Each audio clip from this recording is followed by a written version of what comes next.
Lonnie, wake up.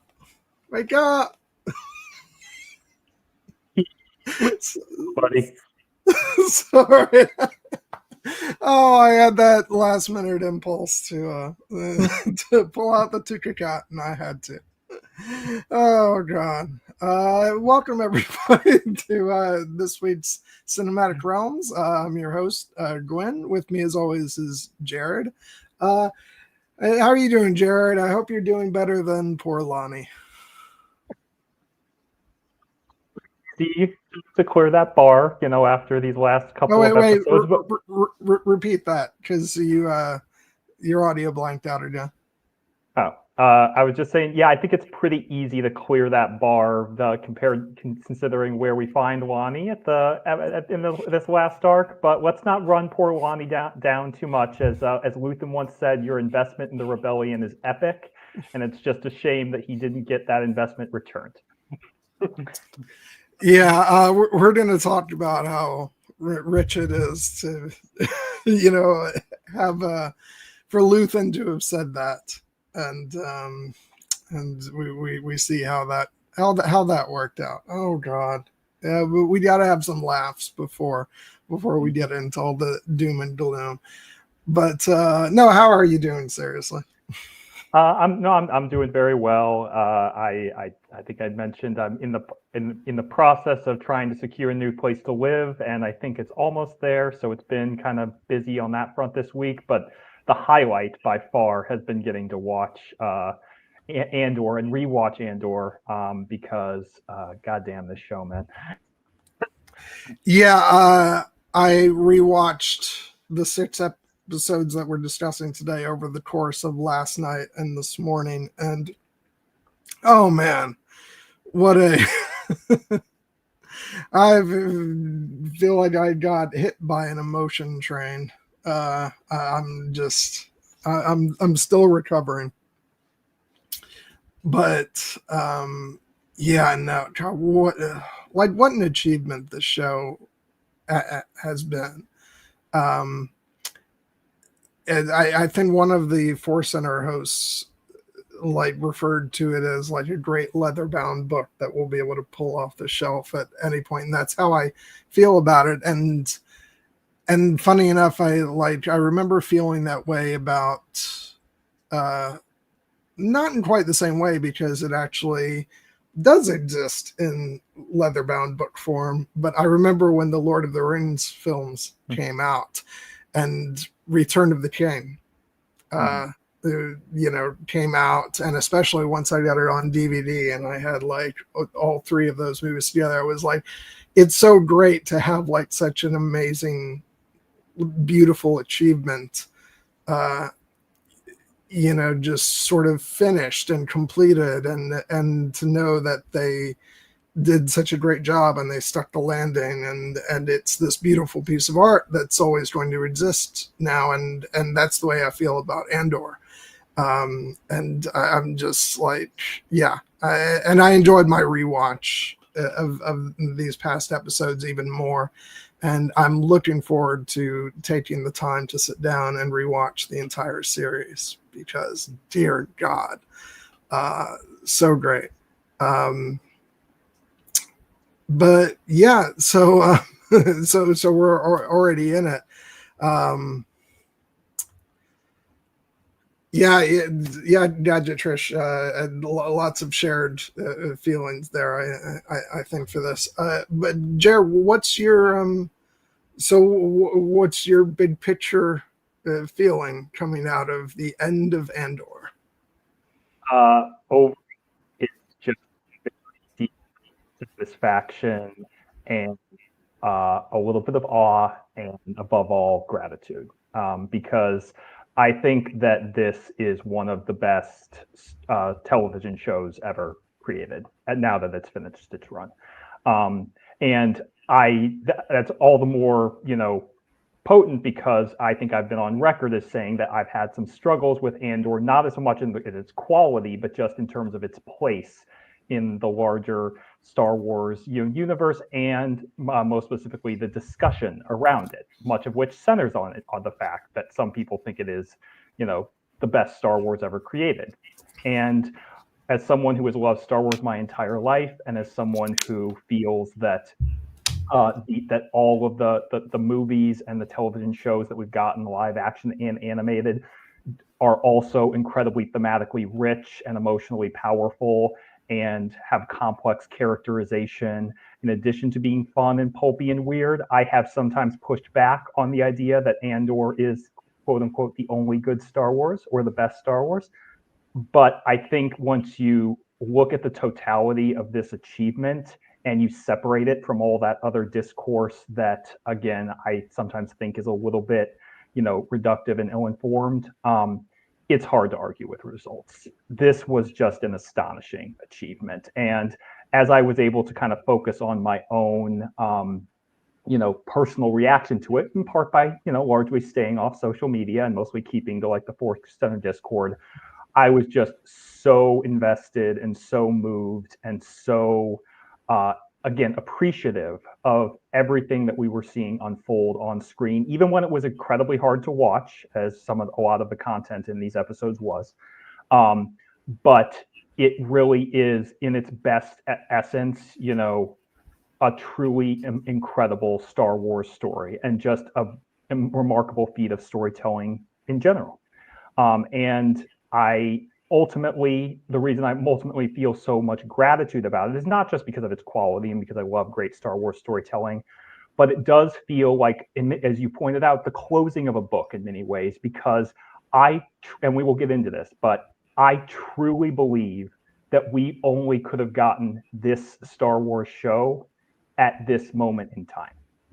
Obviously the themes are timeless. Tony Gilroy has talked about the fact that this, the history that inspired this show is not just a direct mirror of what's happening today. It's, it's inspired by history, which has a tendency to repeat itself. It rhymes, George Lucas might say.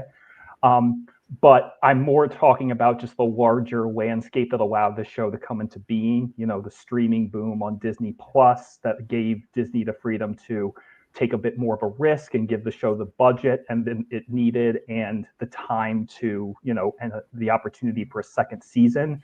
And I do feel that if they had tried to make this show even a few years earlier or a few years later right now, it would not have gotten off the ground. There was talk about an initial 5-season plan. Knowing what we know now about streaming, I don't believe that ever would have come to completion. It would have been canceled midway through. But we did it. He threaded the needle. We have a 2-season story of Andor that fits perfectly into the larger Star Wars galaxy, and that is just a truly beautiful piece of art. And in particular, these final 6 episodes that we're going to be focusing on today, I think are the pinnacle, the biggest, going, like, the show is truly leaving on a high note. And, you just had my beloved Elizabeth Dewau as Clea up there on the screen. I will just note that Clea's arc in the final 3 episodes of this series is my single favorite thing the show has ever done.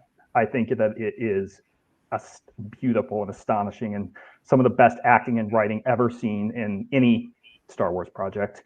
And so ultimately, I, again, am just so grateful that we have it. And now, I'm not going to entirely rest on my laurels until we have the Andor Season 2 Steelbook in hand, so that we know that we will always have that, because we have Season 1. But once I do, it will feel like the true closing of a chapter, and the chapter and the quote and the book in question was a masterpiece.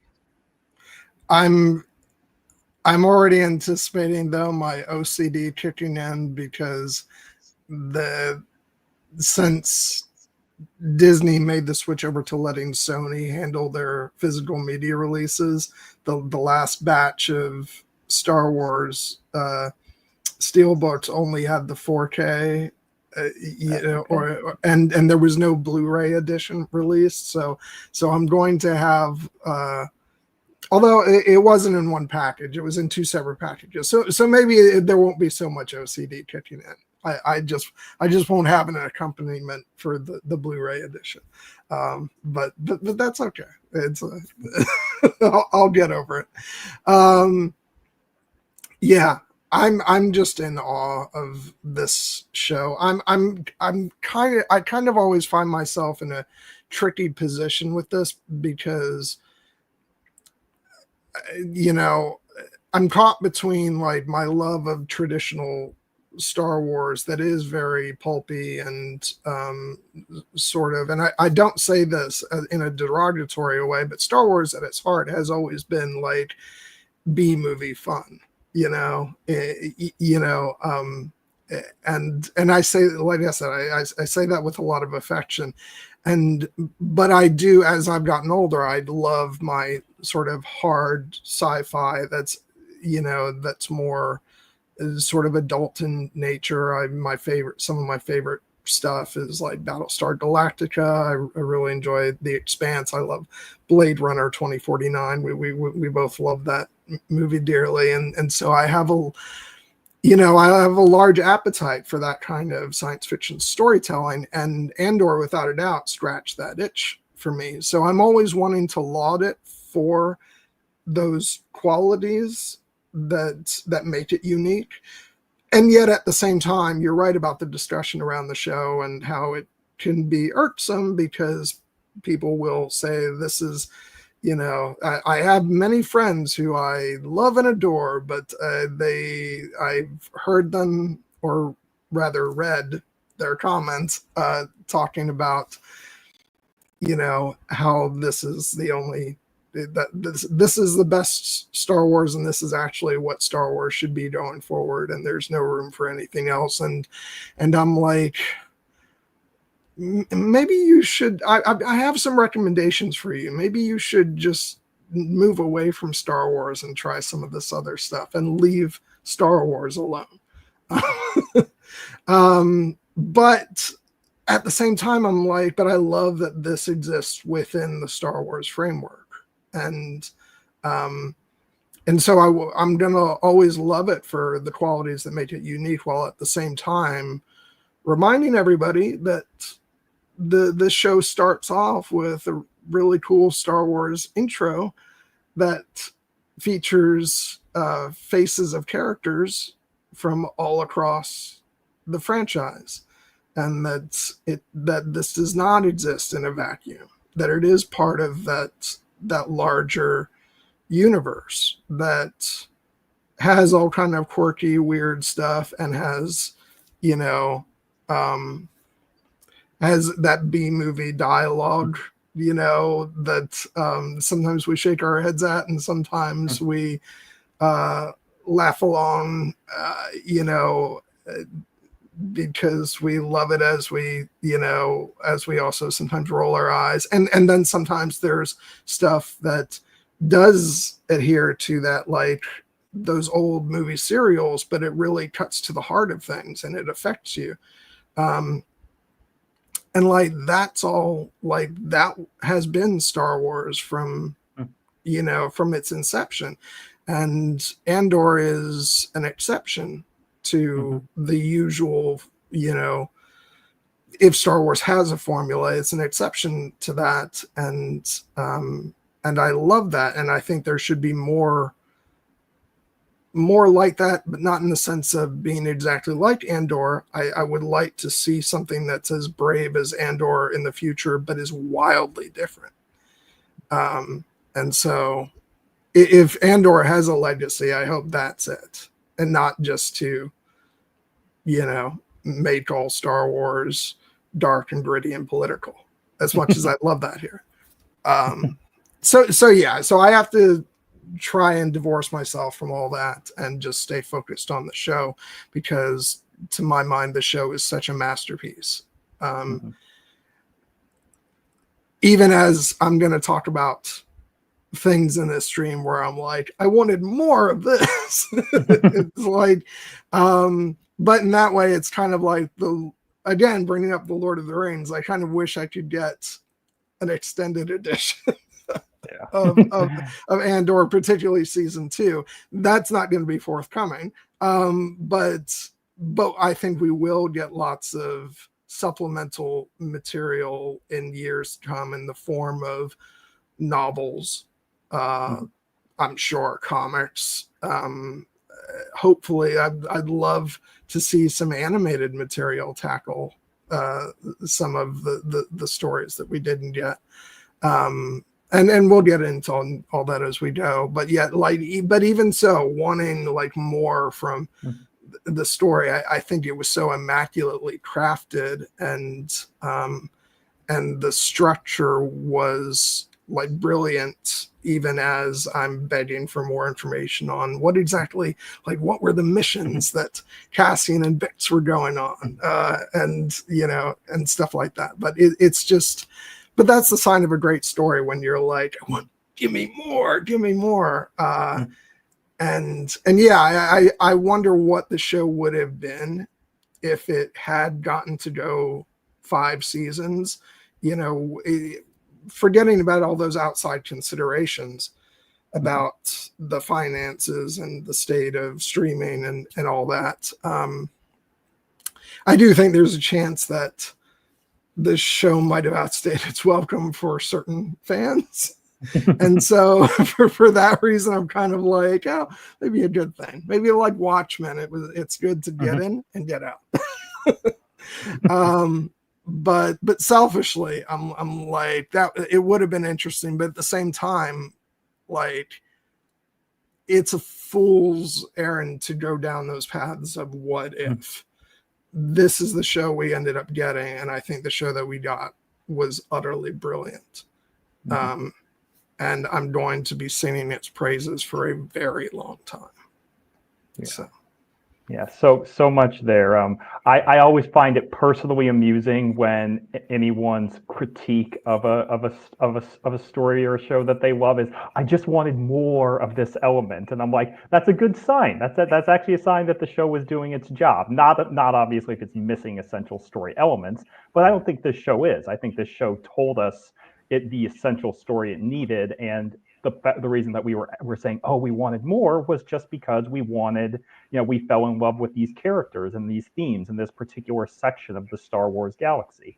And in particular, I will just be rather blunt and say, I think that the people who may try to divorce Andor from the rest of Star Wars and like hold it apart as something special apart from the franchise and its roots, I will just say that I think that is a fool's errand, when this show was constructed as a prequel to the prequel of the original Star Wars. But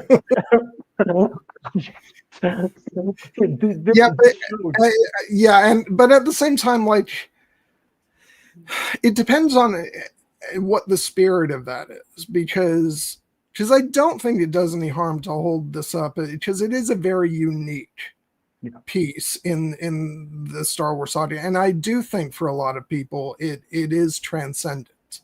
I think that I don't think there's anything wrong with the fact that there's a lot of people probably who perhaps have never given Star Wars a chance before, were introduced to the universe with this film, because it does so many different things that the franchise doesn't normally do, and maybe that'll lead them into the rest of the saga, which is great, and maybe it doesn't. But so long as they're not like being, really obtuse about it, and like,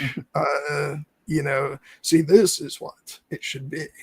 I don't have a problem with that, because because that would be gatekeeping, and it's like, I think for a lot of people, this does cross barriers, the show, and I think because it is such a political show and dropping at the time that it did, that it has so much to say for a very wide audience, and so I don't necessarily think that's a bad thing. It's all about, but how you talk about it does matter, and to not be dismissive of the thing that that sparked this thing that you love. I mean, you just said it right there, which is that without that original Star Wars film, this show could not exist, not just because of the ground broken, but because it literally wouldn't have a story to tell. Exactly. So Yeah, I'm in favor of inclusivity in storytelling, and new entry points for new potential, fans or people. Like, we've seen that, throughout the Star Wars history. There's a reason we talk about, the original trilogy generation and the prequel generation, of which both you and I are members, and the sequel trilogy will have its own generation. And then there are people who started with The Mandalorian. Hell, there are people who are starting right now with Young Jedi Adventures, the prequel era, the preschool age, animated show that's out there. A lot of people started with Rebels or Clone Wars. But some people just started with The Bad Batch, and yeah. I couldn't be happier about that. Exactly. But it has to be said that, one of the reasons Andor is as great as it is because it is, in my view, kind of standing on the shoulders of everything that came before. In right there in the end credits is the line. And there's of every single episode, there is the refrain based on Star Wars by George Lucas, and it's a essential reminder that not just yes, takes place in that same universe, but that a lot of the core themes that people are rightly celebrating Andor for. The fight against fascism, hope against light of hope through the darkness. Those came from the original Star Wars project, and in the many ways, Andor was allowed to be the show that it was because it was a prequel to Rogue One, which is another movie that's a little bit more grounded than some of the other more fantastical movies in the Star Wars universe. And that movie was allowed to be what it was because it was a direct prequel to A New Hope, which started it all. And that theme, that constant, and those essential themes, ideas of hope, choice, found family, having the will to fight against an all-consuming, all-powerful evil, finding solace and community in one another, that's there in every Star Wars project. And I just happen to think that Andor managed to tell it with a particular eloquence that, as you said, probably appeals a little bit more to a slightly older audience. It'll be blunt, as we've said, Star Wars is a little bit more of a generational tale, and the idea that you can introduce, and watch it with your kids, introduce them to it, it tells essential themes. I'll just be blunt. I doubt many parents are going to be showing their kids episode 8 of this show, at least for a while, because it's a hard thing to recken with. But I mean, I wouldn't show any of this series to kids. Honestly, it's actually one of my pet peeves about the sort of the defensive argument for the rest of Star Wars, just sort of guarding it against Andor, is that people bristle against calling Andor Star Wars for adults, but it's like, but it is, because George Lucas himself said Star Wars was made for children. And I sometimes a lot of fans bristle up against that, and I'm like, well, you can have it one way or the other. Either I think where the conflict comes in with that is that essentially when people say something like that, they are by nature implying that storytelling for children is by its very nature inferior, and I think that needs to be discarded, and that it can't be enjoyed by people of all ages. Yeah. That's always really annoyed me. But Andor as a series is completely like, you should not show this to children. So yeah. But enough of that wider conversation. Let's get into these actual episodes. We'll start off with the culmination of the Gorman arc, which takes up episodes 7, 8, and 9. Oh god, where to even start with this? This is such I know you voiced that you feel that for you the final 3 episodes were your favorite thing. I'm gonna say I love those final 3 episodes, but for me, where this season soared the most was this arc, just because it was so harrowing and so tense and full of just the characterizations were so juicy. Like I saw things from like I'll put them together. I'll from like Cyril and Dedra, but I really want to single out Dedra because it was just like, oh my god, like just absolutely incredible writing and acting work by Denise Gough, who, you know, of course, as I've said before, I've loved since I saw her in Colette. You know, she's just amazing. And just the scale of everything, and like we talked about on the last stream about the show, like the incredible world building of the Gore, and the way it was inspired by, you know, the French Revolution, you know, and World War II, and it just, they did such a great job of building up that culture, and then to watch it, you know, utterly destroyed by the Empire was just like heartbreaking, and just yeah, it's just watching it all unfold was incredible. And then I actually got to watch it, because initially when the show was dropping episodes, I made a point to watch most episodes individually. I had to cheat on the last 2 episodes of the season because I knew you would. The moment you said you were going to try to save that cliffhanger, I was smiling, but I was like, good luck with that. And then of course you texted me back an hour later, and you're like, I watched both episodes. I'm like, yeah. You did. But I did successfully do that with this arc. But then going back last night and watching it all in one piece, I was just caught by like how like the adrenaline of each episode feeds into the next, and like not to get ahead of ourselves, but you know, the 3rd episode with Mon Mothma and the Senate, like it has a whole different feel when you're coming directly on the heels of the Gorman massacre. And you're still catching your breath from that. And then all the shit goes down there. Yeah, and I don't know if it's because I've been anticipating like Mon Mothma's speech in the Senate for, you know, for even before, you know, the season started, like, you know, back when we were anticipating it. It's just like this arc just had everything for me, and I was just completely in love with it. And yeah, so I don't even know where we really start. We can start in Yavin, because that's where it starts off, and there's a lot to talk about there. But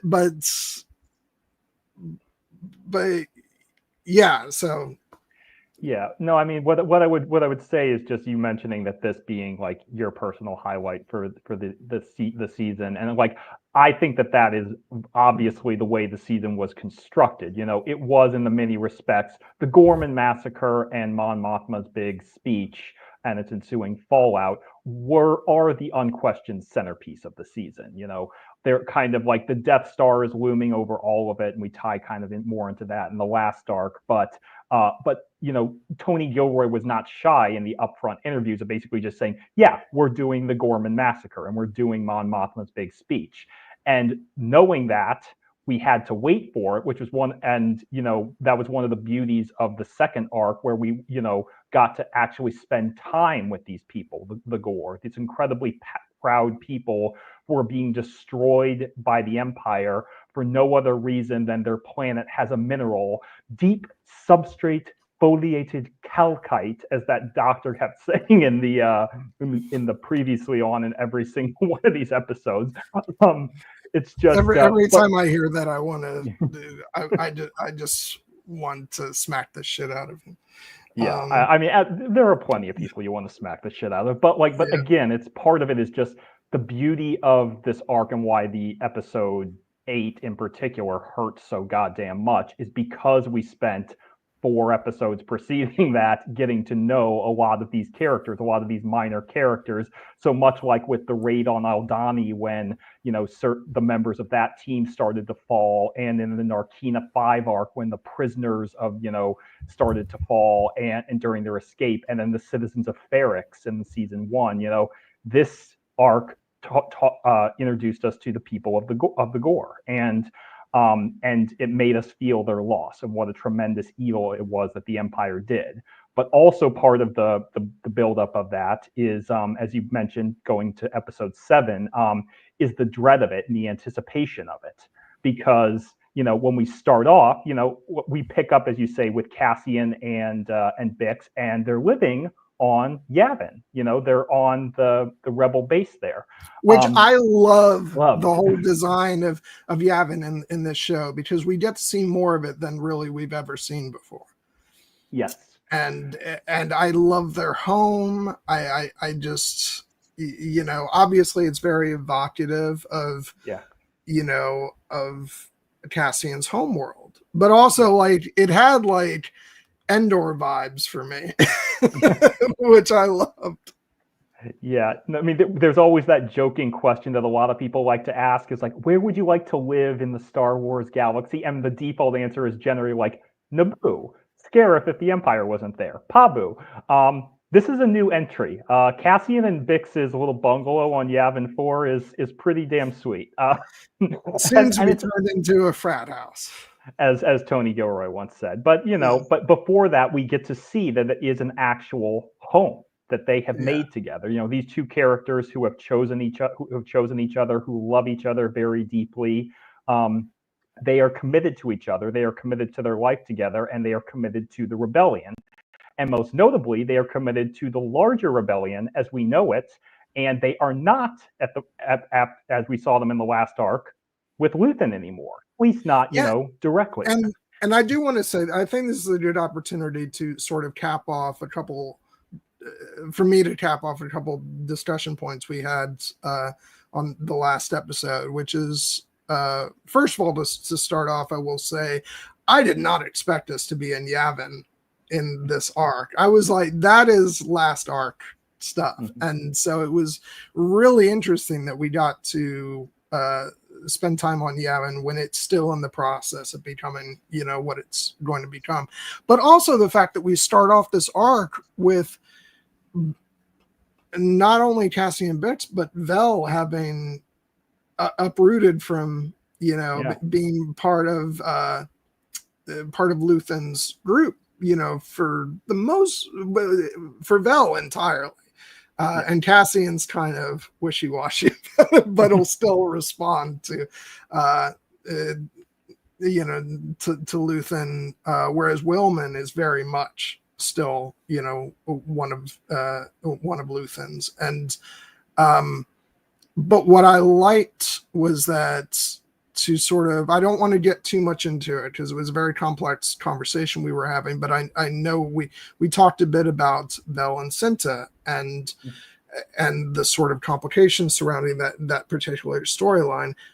But for me, this sort of validated that story choice, because the fact that we are shown that pushes Vel to just completely leave Luthen, I think really shows like how much of an impact that obviously it had on her, and that she wouldn't stomach, being part of, of that anymore. And so while there's still ultimately things that can be asked about that, and rightfully so, I think for me, at least in terms of the story, it justifies that choice. And I was happy to see that, because the fact that there were such major repercussions from Luthen's decisions in that last arc, I felt I was happy to see that. Yeah. And I love the implication of the unseen storytelling that we get from it, because as you said, like we left Vel absolutely being devastated by Cinta's loss. And and Jumbo makes a good point. There are Yavinian Dudars living in the jungle, but they feast on idiot rebels, as we saw in the first arc. But I have to imagine that the Rebel Alliance has some kind of defensive perimeter set up, safety in numbers and all that. Just don't go out into the jungle and play space rock paper scissors, and you'll be fine. I think Cassian probably would sweat that a little less once his roommate becomes K2, because. But before that, it's hopefully there is some defensive perimeter. Yeah, no, but what I was just going to say about Vel is, like that, and I want to circle back to Cassian and Bix, but that scene where Vel comes to see Bix, and Bix is inquiring, like, I thought you were off, doing like smuggling missions, and she said, not anymore. I needed a break. I was getting reckless. And that tells you so much about the Vel's emotional state in the year since she's lost Cinta's. The fact she practically, almost in many ways, I'm guessing, had almost a death wish. But much like what happened with Cinta when she got injured and had to, recalibrate what her relationship with Vel meant to her. I think that Vel has kind of become a little bit more grounded and knows what she wants now. And she's okay being taking this new job, like scaring new recruits in the intake, because she is where she needs to be. Which she is perfect for that. Oh, absolutely. But yeah, it's a testament to the fact that, yes, given the structure of this story, we're not going to see every little beat of the history between them. We don't see, for instance, what happened that made Cassian and Bix decide to leave Coruscant and go, join the larger rebels on Yavin. But we get implications like the fact that Cassian is nursing this injury, this blaster bolt that won't heal. And also he was really pissed off at Luthen too. Yeah. And exactly.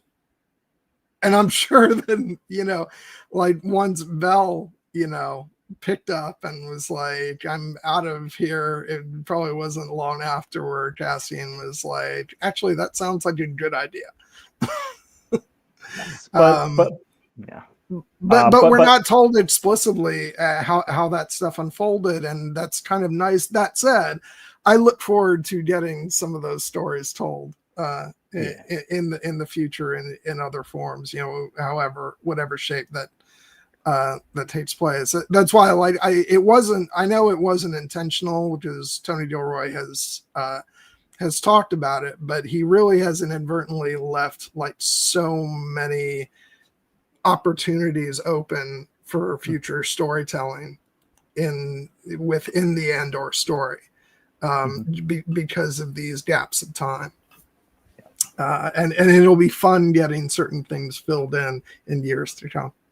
Absolutely. I imagine there are a lot of authors and comic book writers champing at the bit, and even maybe some, as you said, some people working on the animated side or the live action side. But in particular, we will note that Luthen has not entirely been, separated from his agents, because he has one who's very committed, in addition to Clea, which is Wilman. Wilman being the character who kind of draws Cassian back into the mess, as it were. And in particular, this was a surprise for me, because lest we forget, when we last left Wilman, he was huffing Rhydonium fumes with Saw Gerrera. And I was thinking, next time we see this kid, he ain't going to be in a good place. He is probably going to be pretty messed up. But it turns out he's actually holding it together pretty damn well. He is going on missions for Luthen. He's a trusted agent. And guess what? He's gotten another beautiful revolutionary to fall in love with him. Wilman is doing pretty in Drina over on Gorman. Wilman he's a thirsty boy indeed, but it seems like he's definitely got a little something, because they are lining up for him over there. I do want to say, like, I feel like that's probably is an awkward moment for Bix when she ends up back on Mina Rao, and and a certain young blonde girl is like, how's Wilman? And she's like, about that. Yeah, poor Beulah. Poor Beulah, indeed. I was rooting for those two, but it seems like Wilman has, for better or worse, moved on to Drina, and they're very happy together. But in particular, I love the dynamic where we now see that Wilman, who has grown up a lot since we saw him as this, kind of this kid on Ferrix, who incited the riot by throwing the bomb that he has become radicalized by Saw, like in many ways, but he's holding it together a little better than I thought he would. And in particular, he seems to be kind of very mistrustful of the rebels on Yavin. He has adopted Luthen's mindset of like, all these people, do you know who they are? Do you know if you can trust them? Like they do all this they do is sit around and get ready. Luthen is delivering results. And so we, as much as Cassian has tried to, carve out his own place now within the larger rebellion that is working together, community and try to build, as Phil says, a real army, he is effectively straddling both worlds because he cares deeply for Wilman, as does Bix. They are the last survivors of Ferrix at this point. It seems. Because and I will say, like, just to make a side note, I really love that part of the story this season, that there is this beautiful, like, small group of Ferrix survivors, and especially when Wilman and Cassian are together on Gorman, the Ferrix Stone and Sky. Refrain. I just thought that was beautiful because it's only a small number of them left, and and as the season goes, that group dwindles down because Bix ends up leaving, at the end of this arc, and so even though she's okay, but still, in terms of who's there on Yavin, it ends up at a certain point just being Cassian and Wilman, and there's and there's just this deep love and affection there, and wanting to hold tight to one another. And I really love that evolution from, Wilman, who didn't particularly stand out to me in season one. Obviously, he did have interesting, stuff, especially going into the last episode of the season. But like, man, talk about like both the character and the actor really stepping up this season and just standing out. I really liked not just his character, but also his dynamic with the other characters. Yeah, no, the actor who plays Wilman, Muhannad Bhaier, he really does some excellent work this season, and this is a case of almost like happy accidents in storytelling, because Tony Gilroy has talked about one of the reasons Wilman was a big part of this season is because he put him on the ship at the end of season one more as like a function of the fact that it's like Wilman threw the bomb that killed a bunch of Imperials. If they leave him there, he's going to get killed, so let's get him out of here. But then that means that obviously he's going to be with Brasso and Bix and Cassian, and so let's give him some more to do. And it turns out we realized just what a fantastic actor this kid was. So they kept giving him more to do. And he makes a very interesting character because he's younger than Cassian and Bix. He obviously has a tremendous desire to fight. And with good reason, because of the things he's seen in his very young life. He has seen his father murdered by the Empire. He has seen his home world destroyed by the Empire. He has seen the new life he tried to make for himself on Mina Rao taken away. And now that he's on Gorman and he's kind of developed bonds with the Gorman resistance, including his romance with Drina, he's watching that be destroyed too.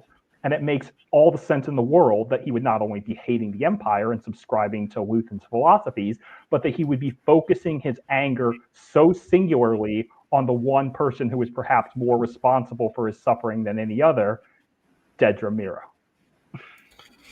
Yeah, and there is this moment when he's, saying like, Dedra Meero, she needs to be taken out, where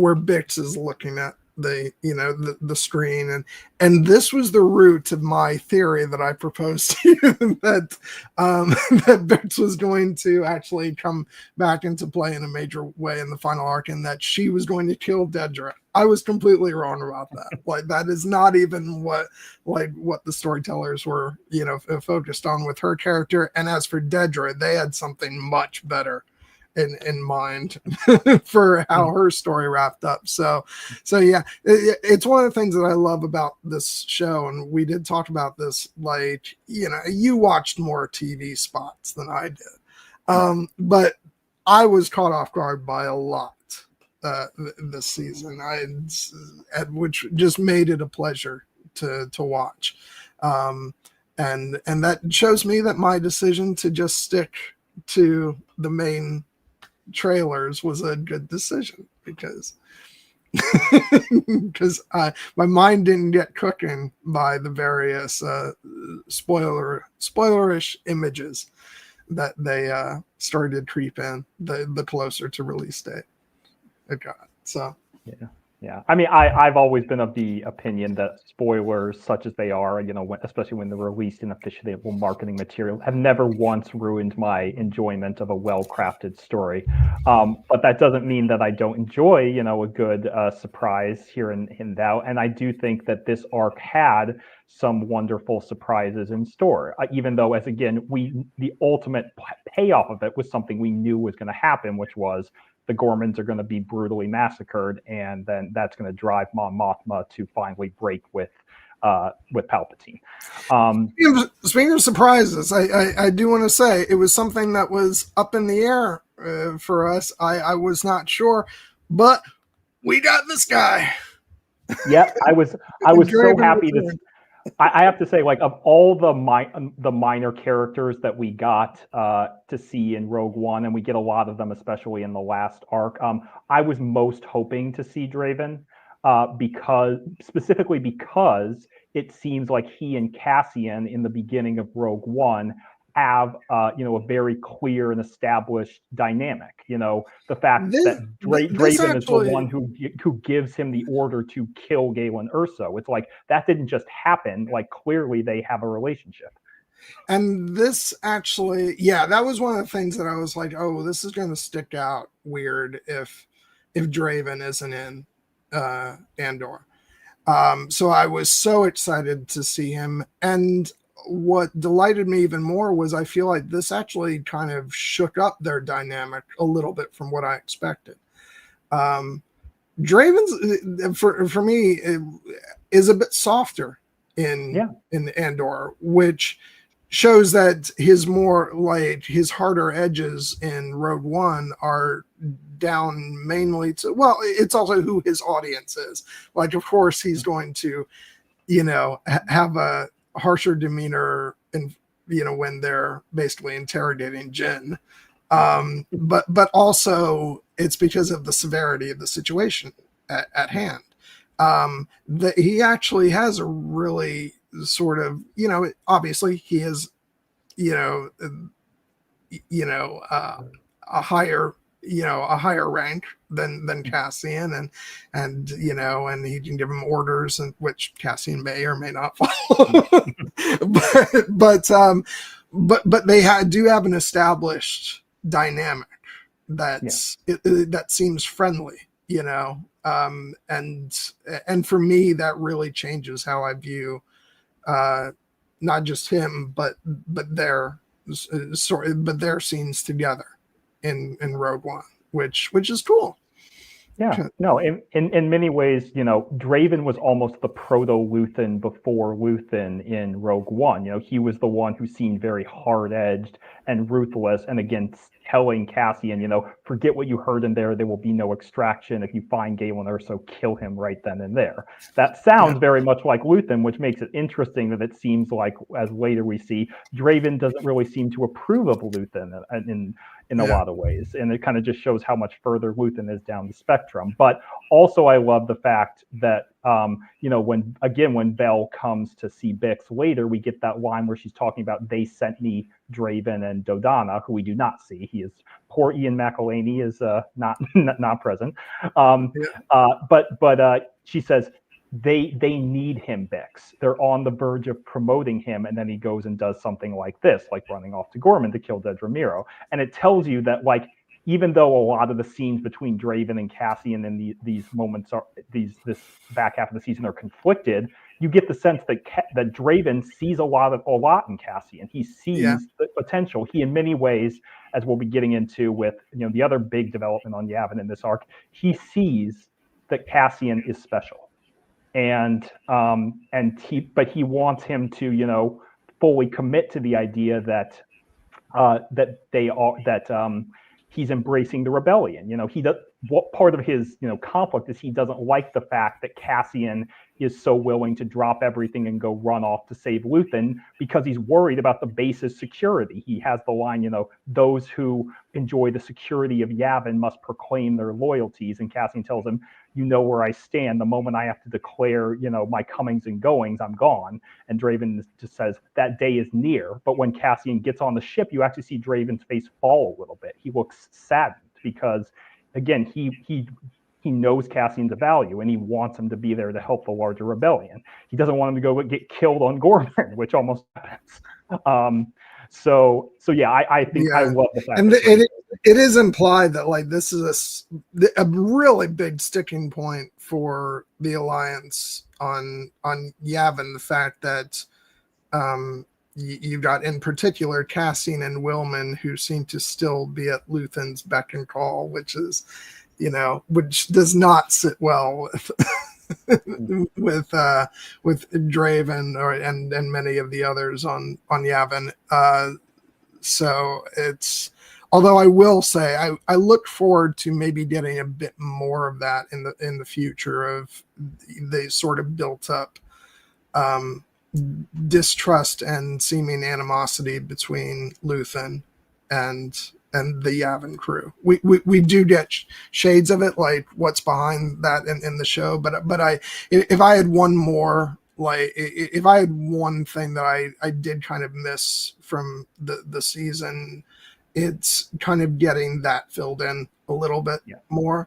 The buildup of Yavin and how sort of Luthen interacted with Yavin and maybe a bit more of what led to the falling out, aside from just the way Luthen operates, which maybe that's just enough. But it does feel like there's some great storytelling possibility there. And I have no doubt we'll get stuff about that in the future, but it would have been nice to get it here, but, like, they had to focus on what they had to focus on. So again, leave them wanting more. I think we get enough of a sense that, like, a lot of the Alliance members didn't even really know Luthen personally. They just kind of disapproved of the way of his handling of the methods, and they found it a little bit counterproductive to their ultimate aims, much like their dynamic with Saw Gerrera. But as Cassian later says, like, did any of you other than Senator Mothma actually know him? And it doesn't seem like they really did, because Luthen contains multitudes. But in particular, so I loved everything with Draven. But the thing that I really want to highlight from this section before we go to Gorman is what I think is one of the most beautiful and essential scenes in the entire series, which is the scene with the Force Healer. I loved this so much. And I loved it all the more, again, because of its rarity. We had talked a lot about the fact that, Andor doesn't have quite as much of the pulpy elements, like the weird aliens, although we got some good ones. I assert that we got a lot this season. I think we did. It's just they're not quite as, they're not quite as front and center as some of the things. But one of the things that has been almost entirely absent from the show is one of the most important things of all of the Star Wars, which is the Force, and specifically the mysticism of it, and the fact that a lot of times when we see characters talking about the Force, it's Jedi who embrace it and understand it and know as much as they can. But it's a reminder in many respects that for the larger galaxy, the Force is almost this unknowable and in some ways, beautiful thing, but also a frightening thing. And the fact that we see, Bix, the reason that she gets brought into the story is that again, Cassian has this blaster burn that's not healing, so Bix takes him to see this Force healer, and we get the wonderful dynamic that Cassian doesn't trust Force healers because Marva knew what one cracked 10 years ago. and you can almost imagine that like picturing Fiona Shaw as Marva like walking out of a Force healer and it's like, what a crock this is. It was nice because it felt like we had Marva back for a second because it was like a new it's like a new little Marva scene playing out in our head. So, in contrast with Cassian's doubts and wariness, I love the fact that Bix in many ways almost seems like she has kind of she can feel it in many respects. I don't think she's truly Force sensitive in the traditional sense, but as we saw in Ahsoka and throughout the Star Wars storytelling, the Force flows through every living being. And Bix definitely seems to understand that there's something that this Force healer can offer Cassian, in addition to, it seems like actually helping his blaster bone help heal. And that scene, the dynamic where the Force healer almost senses Cassian as he approaches, and we see Cassian's nervousness, and then she approaches him and she seems almost hesitant. And I just like the dialogue in this scene, again, is some of my favorite writing in the show because it's been so rare for us to see, the Force in this way, where she, when she comes over and she puts her hands on Cassian and then she draws her hand back and seems almost, taken aback, but also very moved. And she says, "Thank you." She thanks him. And he asks her for what? And she says, "The clarity, that feeling, it's been a very long time. I thought it had gone for good. It's so easy to lose faith. They come no matter what. Sometimes it even works. But this, you, all that you've been gathering, the strength of spirit, surely you must feel it." And I remember getting chills down my the back of my spine watching that scene. I do have to slightly not ruin it for you, but ruin the moment. Sorry. You're not. I can tell you're not ruining this movement for me. I love it too much. I was watching a interview with Tony Gilroy on YouTube, and he did like compare the Force healer to Whoopi Goldberg in Ghost. Which honestly, that's fine. Yeah, just the fact that I think Whoopi Goldberg is playing much more of a like sort of fraudulent business person than the Force healer is, but there is that sort of similarity of like they have this shocking moment where this thing actually does happen, and for the Force healer it hasn't happened in a while, and which has to do with the Jedi being gone from the world, or mostly gone, and so it's nice. What I really like about having the Force enter into the story in this way is because I think it's a wonderfully light touch that leads very naturally into. I really like the way this is established and the way it flows into Rogue One, because we're getting the Force enters into the story through something like a Force healer, and then it gradually becomes a little bit bigger when Chirrut enters the story as a guardian of the wills, and it builds up more, like bit more until eventually we get Vader in that hallway. Yeah. and I just think it's so great to go from this sort of delicate light touch of introducing to the story to the most like in your face outrageous example of the Force we see in the entire franchise practically. And I just think it's beautiful how this very grounded story that's where characters don't really interact with the Force gets to that point. I just think that's a sort of a brilliant masterstroke of Star Wars storytelling. And And I love that it comes into the story in this way too, because Tony Gilroy has also said that in interviews that he recognized that even though he's telling a different kind of Star Wars story, that it would not really fit for him to leave something as important as the Force out of the story entirely. That's why it's in Rogue One and in the way that it is, and that's why it's in this show and here. But as you noted, we spend so much time with Jedi and characters who are intimately familiar with the Force that we forget that for most of the galaxy, again, the Force is, people may acknowledge it and believe in it, but it's kind of an almost unknowable thing. And there's that wonderful beat later where Bix tells Cassian, where he's like, "What was that?" And she's like, "I don't know. I don't even think she knows," meaning the Force healer. But I felt it.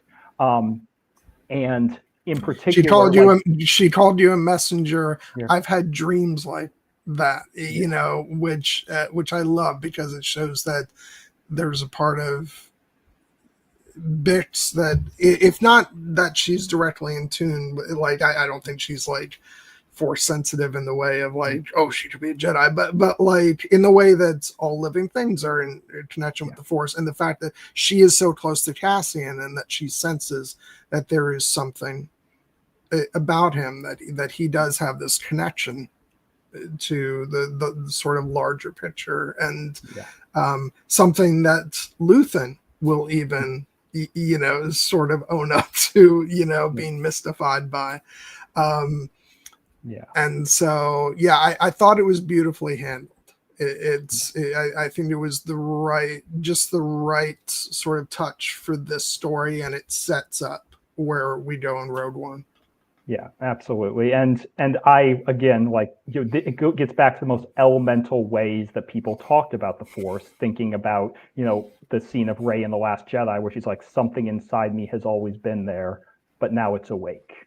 And I'm afraid I don't know what it is or what to do with it. And then scenes in The Rise of Skywalker where, Finn and Jannah are talking about the fact that I don't even know how it happened. It was almost an instinct, a feeling, the Force. Again, the Force flows through us all. And in this scene, Cassian, even though he doesn't really believe in the Force in the same way, he clearly feels something too. And Tony Gilroy has kind of, again, specified that what he's kind of feeling is the weight of the moment that will lead up more ultimately to his death, his great purpose. And it scares him. He runs away from this.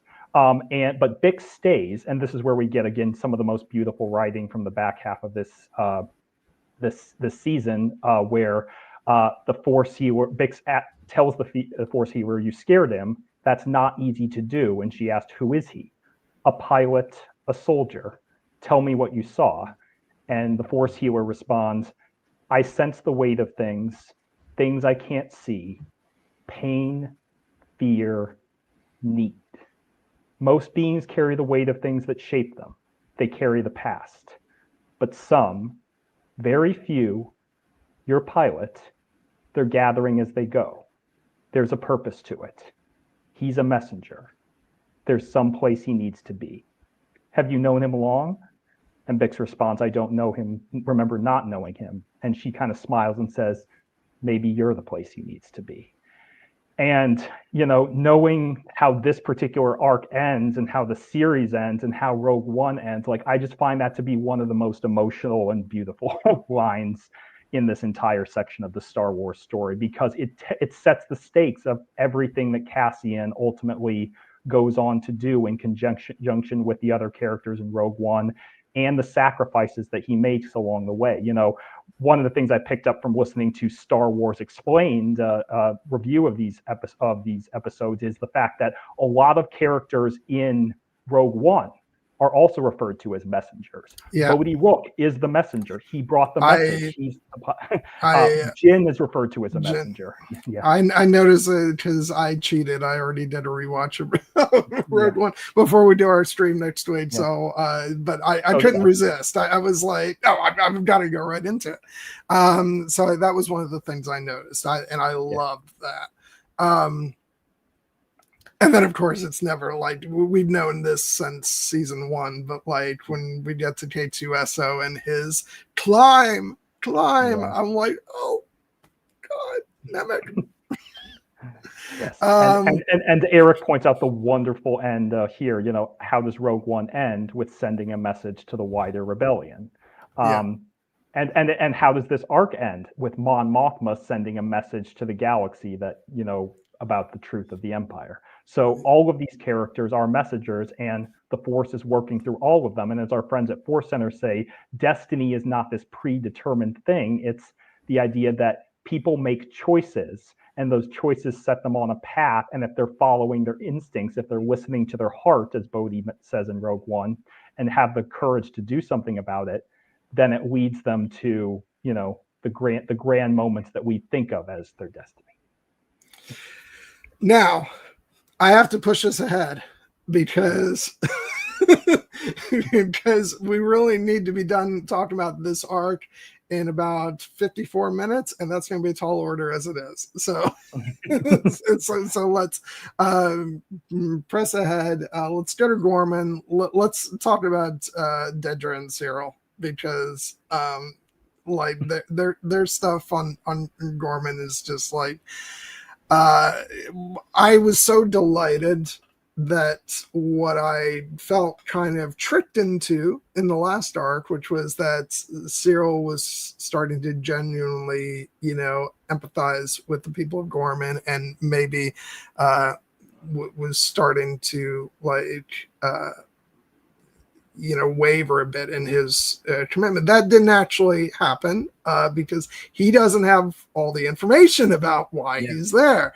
And so we see that he has become even more attached to these people, even though to them his true colors have been revealed. And then once he gets the information, or at least part of the information about why he's really there, what's actually going on, he is shattered. Yeah. And oh my God, Kyle Soller is just like a godsend to this whole series. I mean, you can say that about so many actors in this show, but he just like broke my heart in this, even though he has some moments where I'm like, oh yeah, he's still a jerk. but he has, but like, that's one of the great things about the show is that the villains have all these shades to them where you can still like say, no, you've done some very bad things, but also like I still feel for you, and I even feel sorry for you as sort of what you thought you were fighting, or the path that you thought that you were on, that you thought was the right one. No, actually, you've been a tool of the fascists all along. It was just so amazing, and obviously we're going to get into Dedra as well. Like, I honestly I'm not even sure I understand what's going on in Dedra's head throughout these episodes, and I don't care because it's just glorious to watch her. But Syril for me just had such a heartbreaking arc, and not to jump to the end, but I am gonna jump to the end just for it to all end for him with Cassian's "Who are you?"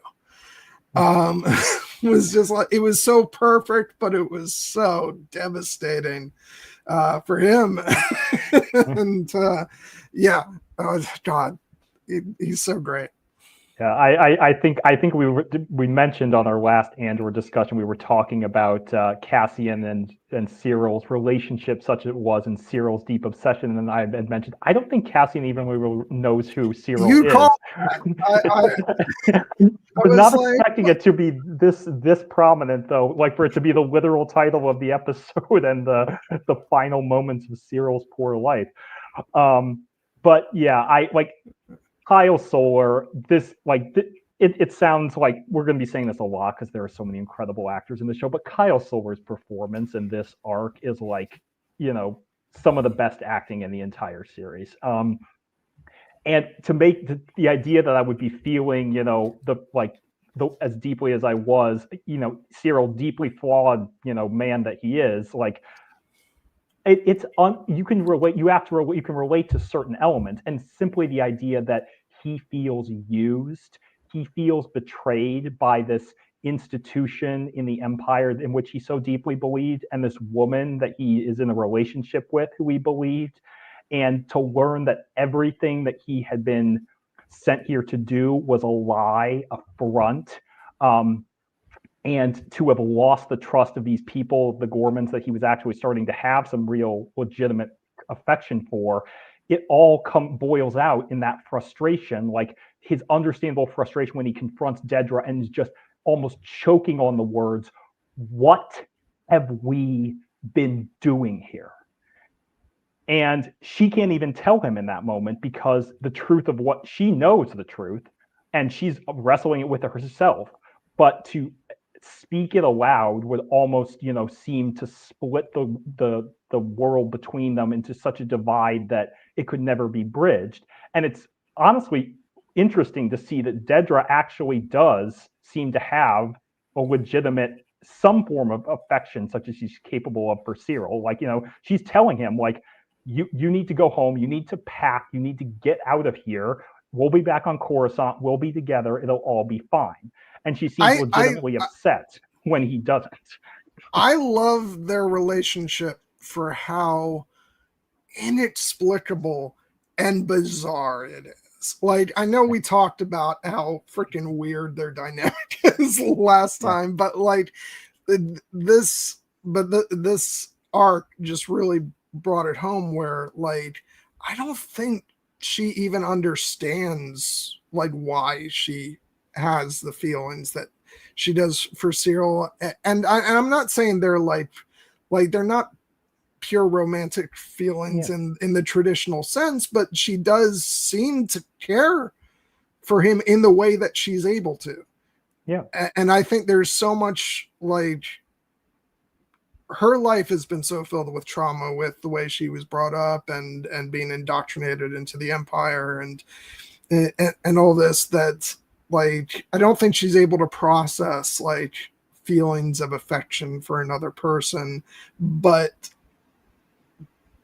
so she has these feelings, but she doesn't understand what's behind them, but she's trying desperately to hold on to it all the same. And I think that really is at the core of what kind of causes her to break down over these episodes, is, feeling like that being taken away from her and a general sort of loss of control of the entire situation that she finds herself in.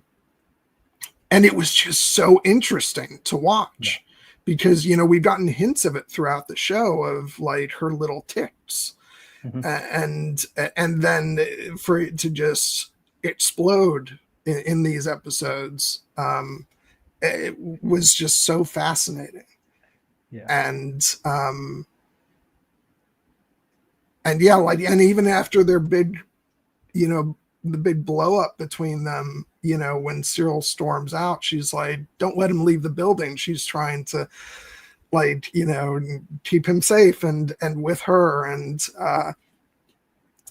yeah, it's just this, like, I never could have imagined they were going to go here with those two.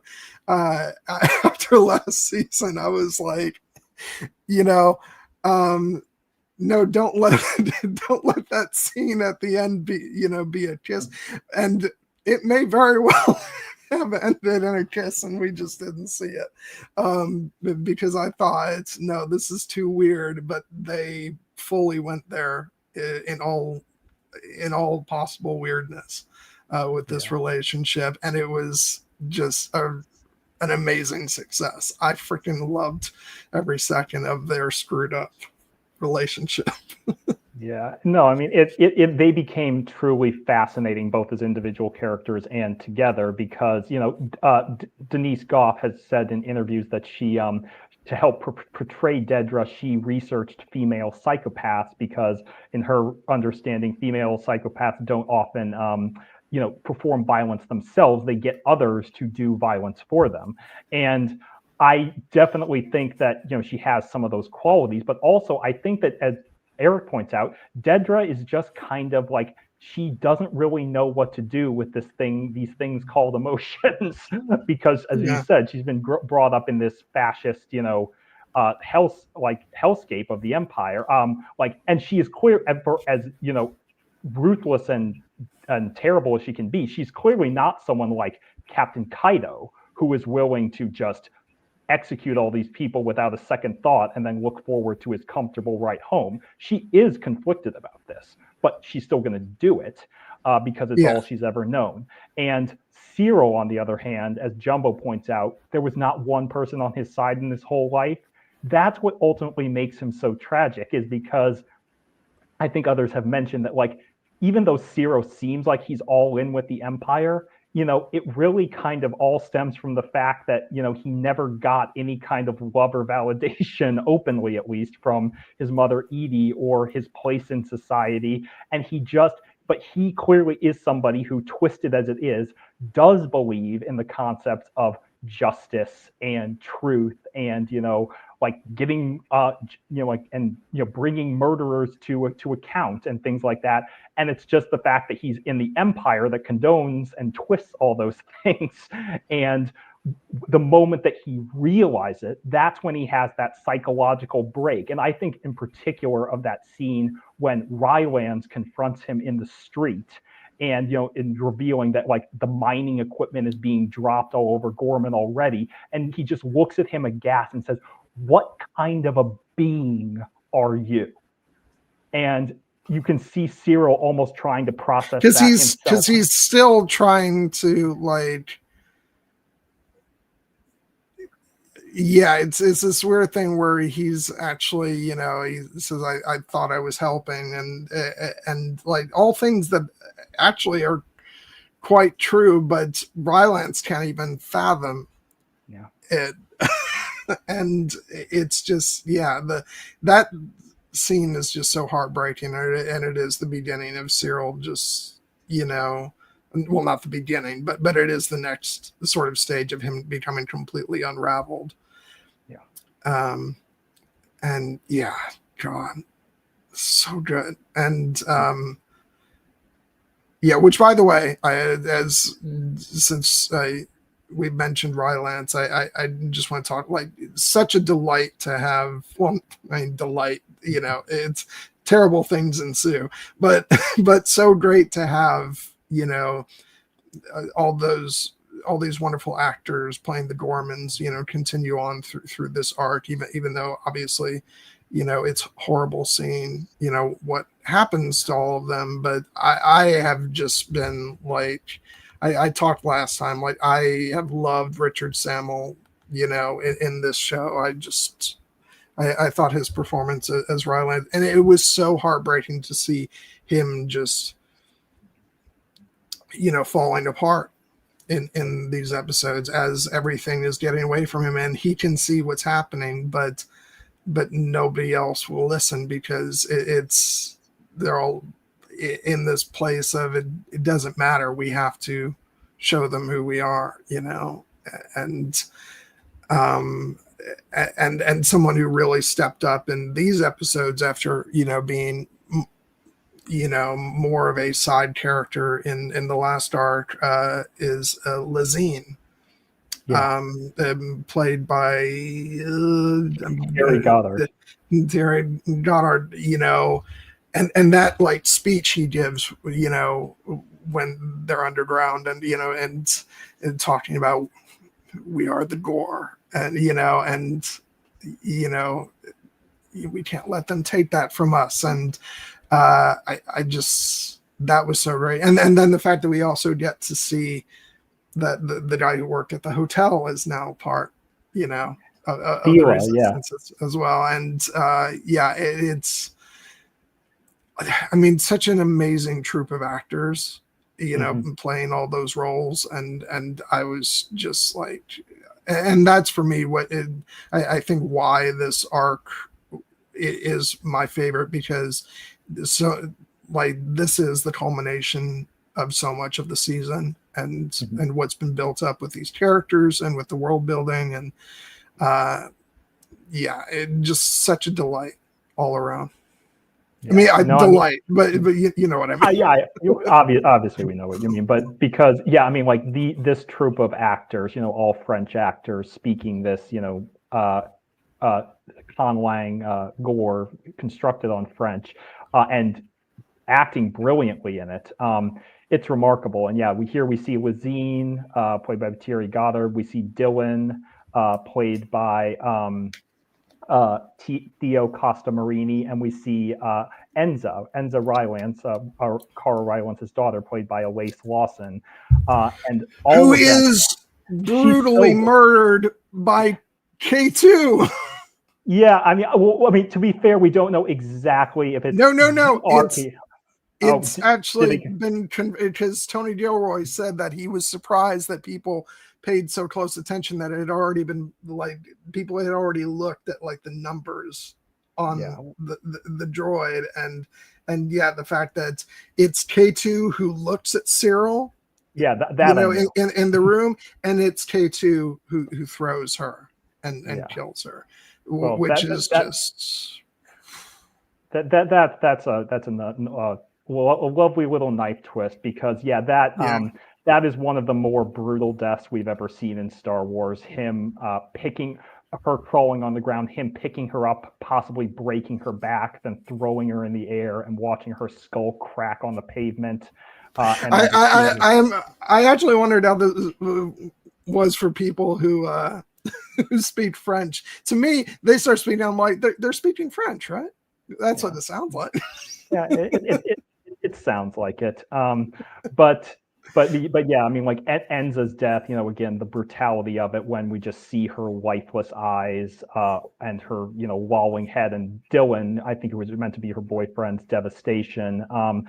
But it hurts this much because we see Enza and how much, you know, she passionately believes in what she's doing. She's telling her father, you know, we can't stay silent any longer. We need to stand up. And you absolutely understand that. But then there's the haunting moment where her father, who is recognizing that this is an Imperial trap, says, silent. We'll be silent once we're dead.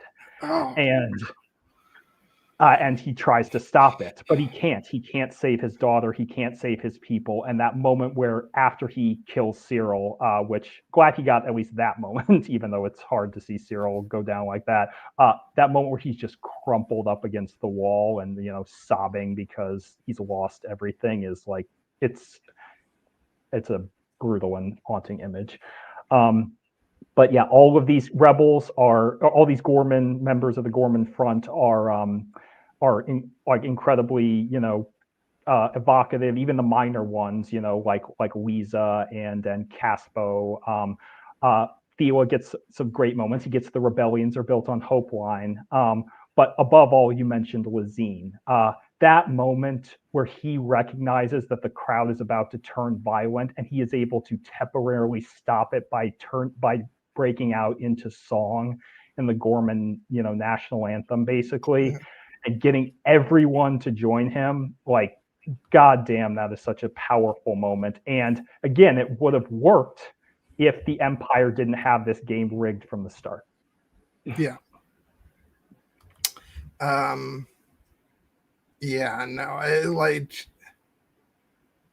You're so right, because that felt like one of those moments where like this would diffuse, the violence that was going to happen, but it's, it's already been, this is all a setup, and nothing's going to stop that, and it's just Oh god. And yeah, and when the Empire, has their trigger man, fire that shot, and all hell starts to break loose. It's just yeah, and so agonizing. Yeah, and I thought it's a brilliant touch that, of course, the fascist empire not caring about, the people who are allegedly serving it, that he doesn't fire into the crowd. He fires on one of the empire's own men, these green recruits that this loathsome but chillingly brilliant I deliberately sent out there. And I actually found it really ironic that, that the commander of those troops, the one who seems to understand that this is not a good idea to send out these green troops, he's the one who starts after that first fire. Yeah, he is. After that first shot is fired. I was like, dude. Yeah. No, I mean, it's an understandable instinct, because again, this guy doesn't seem to understand the full scope of what's going on here. He doesn't know that it's the Empire. For all he knows, it was the Gormans who fired on his men, and he's trying to protect. But those moments, where he is trying to tell the Kaido, they're not ready. There's not a man amongst them, sir, but I'll do what I can. And Kaido is he's not having any of it. It's just am I going to have a problem with you? Or if I gave you a direct order, you will march these unprepared green troops out there and secure the area, or you will all spend your days in an Imperial brig. And you get the sense that this Lieutenant Beloy, or the sergeant who's out there, he is, as much as he can as his tool in this fascist regime, he is trying to protect his men. But what he does ultimately is get them all killed, and the Gorm gives the Empire the justification to completely annihilate the Gorman people. Yeah, and you said this guy's name earlier, but I've Kaido. It's Captain Kaido, played by John Joe O'Neill, who is chilling. This is not an incompetent Imperial. This is a guy who who knows what the mission is and carries it out with brutal and horrifying efficiency. Yeah, what is it he says to Deja? Let's not confuse the chain of command. He says, I'm the trigger supervisor. You're the finger. Yeah, which is ironic. We'll get into that later. Oh God. Yeah, and just watching everything unfold. But it's when and we've already touched on it a little bit, but when the KX droids come out, it just becomes hell. And it's so horrifying. And there's a shot, I don't know if you have it, but there's a particular shot where we see Kaido looking out through the window at what he has wrought, and he smiles. He just has this little smile that approaches the corner of his lips of yes, my job is done, and it is done well. And you just, again, this is we're used to seeing relatively incompetent Imperial officers, and this guy is much like you've talked about this show making the stormtroopers feel, a little bit more scary. You can tell that this is not the first time this guy has done this. He is, in many respects, he is perhaps, similar to the captain who sends Luthen on his mission back in the day. Basically, he is a professional purveyor of genocide. Yeah, speaking of actual intelligent Imperials, we'll talk more about him, but probably the next arc, but Partagaz and his, I bring him up here because of his his wonderful but awful line, "It's bad luck, Gorman." Yeah. Man, again, Partagaz is one of those characters who we know how awful he is, but just the sauce that he puts on some of his lines, it is a testament to Anton Lesser's brilliance that we enjoy watching him as much as we do. Well, he's just so intriguing as a character, and And like he has so much dimension to him, so it's fascinating to watch him. Like he's not uncaring towards his subordinates, which makes him really interesting. And he clearly, like tactically, he's very intelligent, and which all of which just kind of makes him all the more frightening as an Imperial. Just because, like, he's not a psychopath, he's clearly knows, what side he's on, and is seemingly fine with that. And yeah, I found him one of the most intriguing parts of these final episodes. I mean, the whole series as well, obviously, but we got so many great little moments with him. But most of the ones I want to talk about are in the second arc. So I want to hold off on that. But yeah, Anton Lesser is just a genius. Yeah. No, I loved every scene with him, and even if it was, again, he's conducting brutal acts. Guilty points out in the chat, calibrate your enthusiasm, one of the greatest lines in any Star Wars ever. And yeah, he was popping those off left and right this season, including ones that were getting us to feel a little bit frustrated on Dedra's behalf, like when she's pacing back and forth and she's like, what's going on here? He's like, you seem animated. Which I did see a great, it might have been in Force Center, the Discord, I'm not sure, but it was, that line was accompanied with, like, a Star Wars character from one of the animated shows, and then showing him in live action afterwards, which I thought was clever. That's the kind of wholesome Star Wars meme I enjoy. I also found myself thinking of Palpatine's line to Vader in the Obi-Wan Kenobi finale. You seem agitated, my friend. Yeah. Oh God. Yeah. I want to make sure we push on to the final episode, but obviously we could go through the Gorman Master beat by beat, but I that'll take too long. But are there any like major things that you want to make sure to mention? I just again wanted to highlight again some of the impending dread of the scene, the moment where, for instance, Captain Kaido has the stormtroopers close off the entrances. That moment I mentioned with Wazine. Cyril in the crowd, he sees Enza and Wazine and Dylan, and you get the sense he wants to go up to them and tell them what's happening, but that it's too late. And ultimately, as you mentioned, the fact that it's all hinging on Captain Kaido waiting on Dedra's orders from on high, from someone a galaxy away or half a galaxy away, and then she just gets the line and she says, "Proceed," and that sets the entire thing. Eric, they absolutely got out. They did. Yeah, they're in the last arc. Yeah.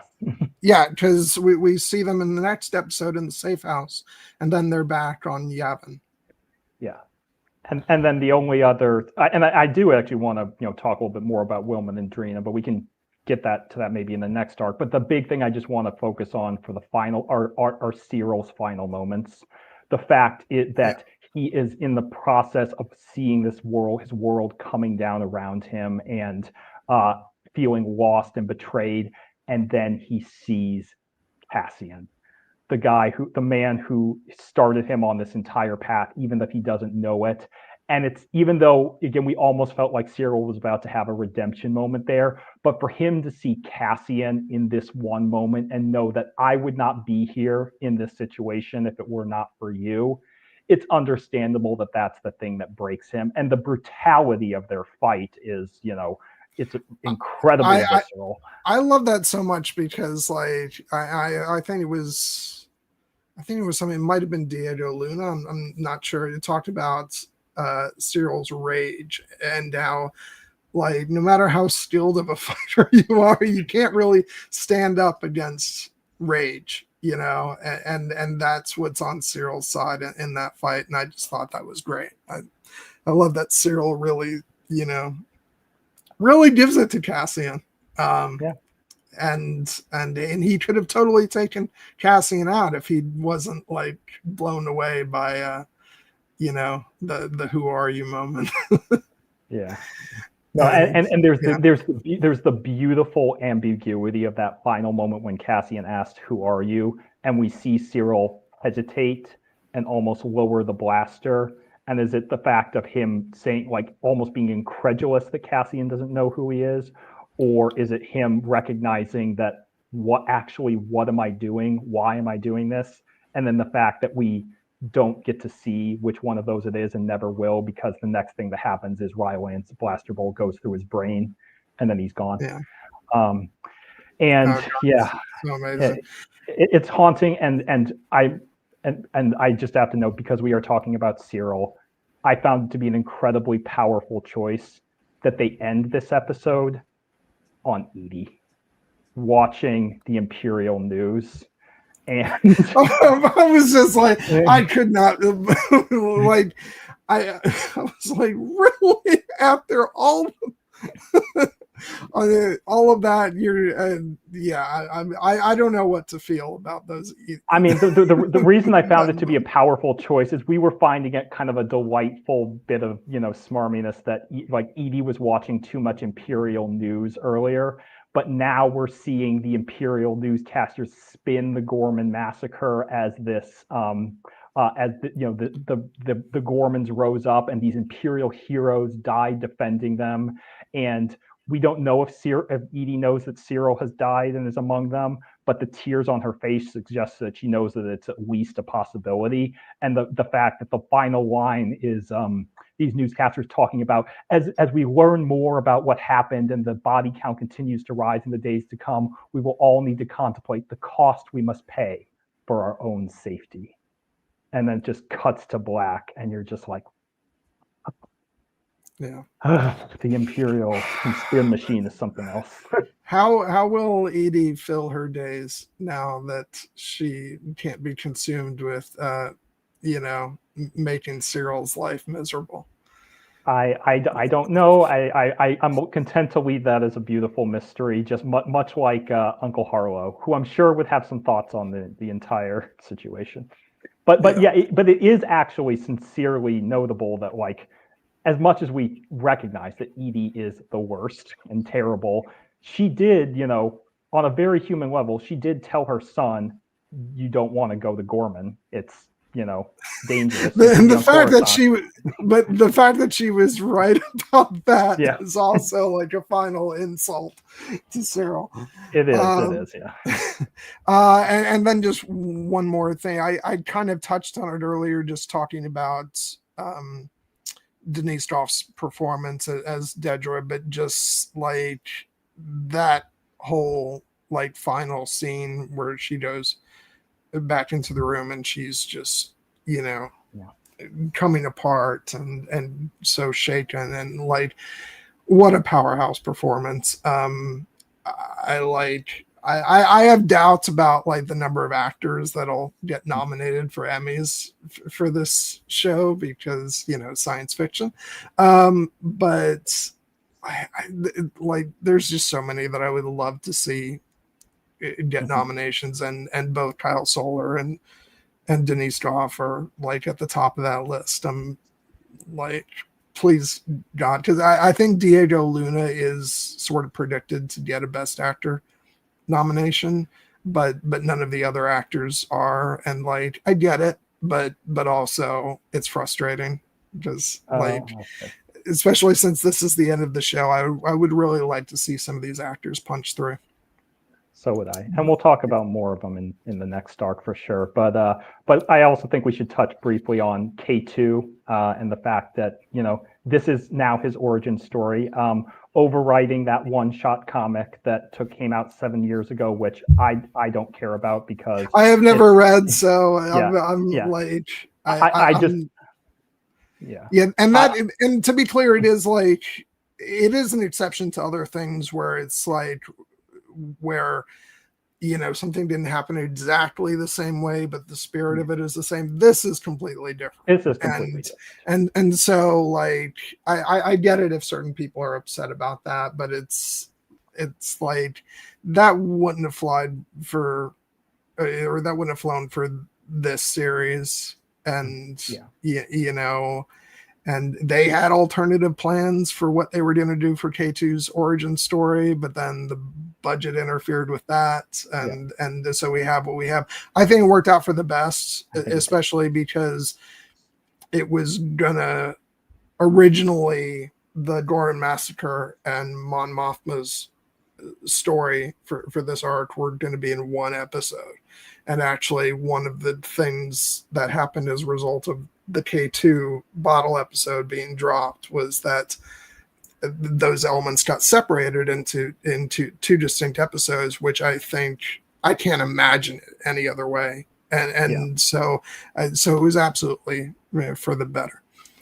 That is absolutely a case of like the storytelling, emerging from tough circumstances and budget restrictions, but ultimately being the better for it. Because to be honest, I can't even I'm sure they had their reasons, and from what I understand, Tony Gilroy actually loved the idea for that episode. But when I look at the season as a whole, I'm like, how are you going to have a bottle episode about like K2's origin that just didn't seem like it would have fit with the rest of the season? So I think in the end, these things kind of take care of themselves and end up the way they're supposed to be.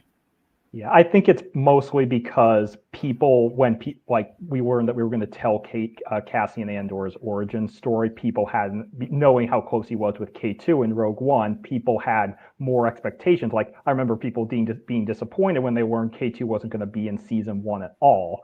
And we don't get him until the last half of this season, but I mean, it is the fact that like he's a very expensive character to render, full CGI. So yeah, it's like you making a bottle episode like that might have been felt like a big introduction for him. As it is, it almost seems like his introduction is tacked on to the end of the Gorman Massacre. But that's the way these things happen. Like Cassian's in a desperate situation and he almost gets killed by K2 when he's serving the Empire.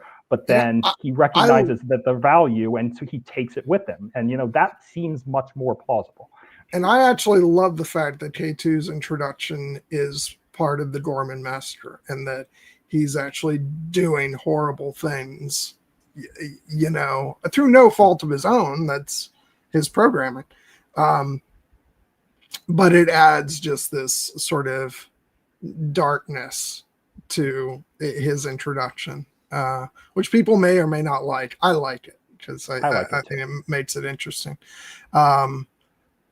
Okay, so let's go ahead and press on to the next episode because we do have to follow a tight schedule on on this.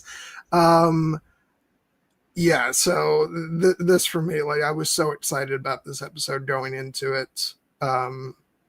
Just because it's on the one hand it goes perfectly with following up on the Gorman Massacre because that's like what it's all about, really the aftermath of that. But it's so completely different because it's like it is like a John le Carre thriller, and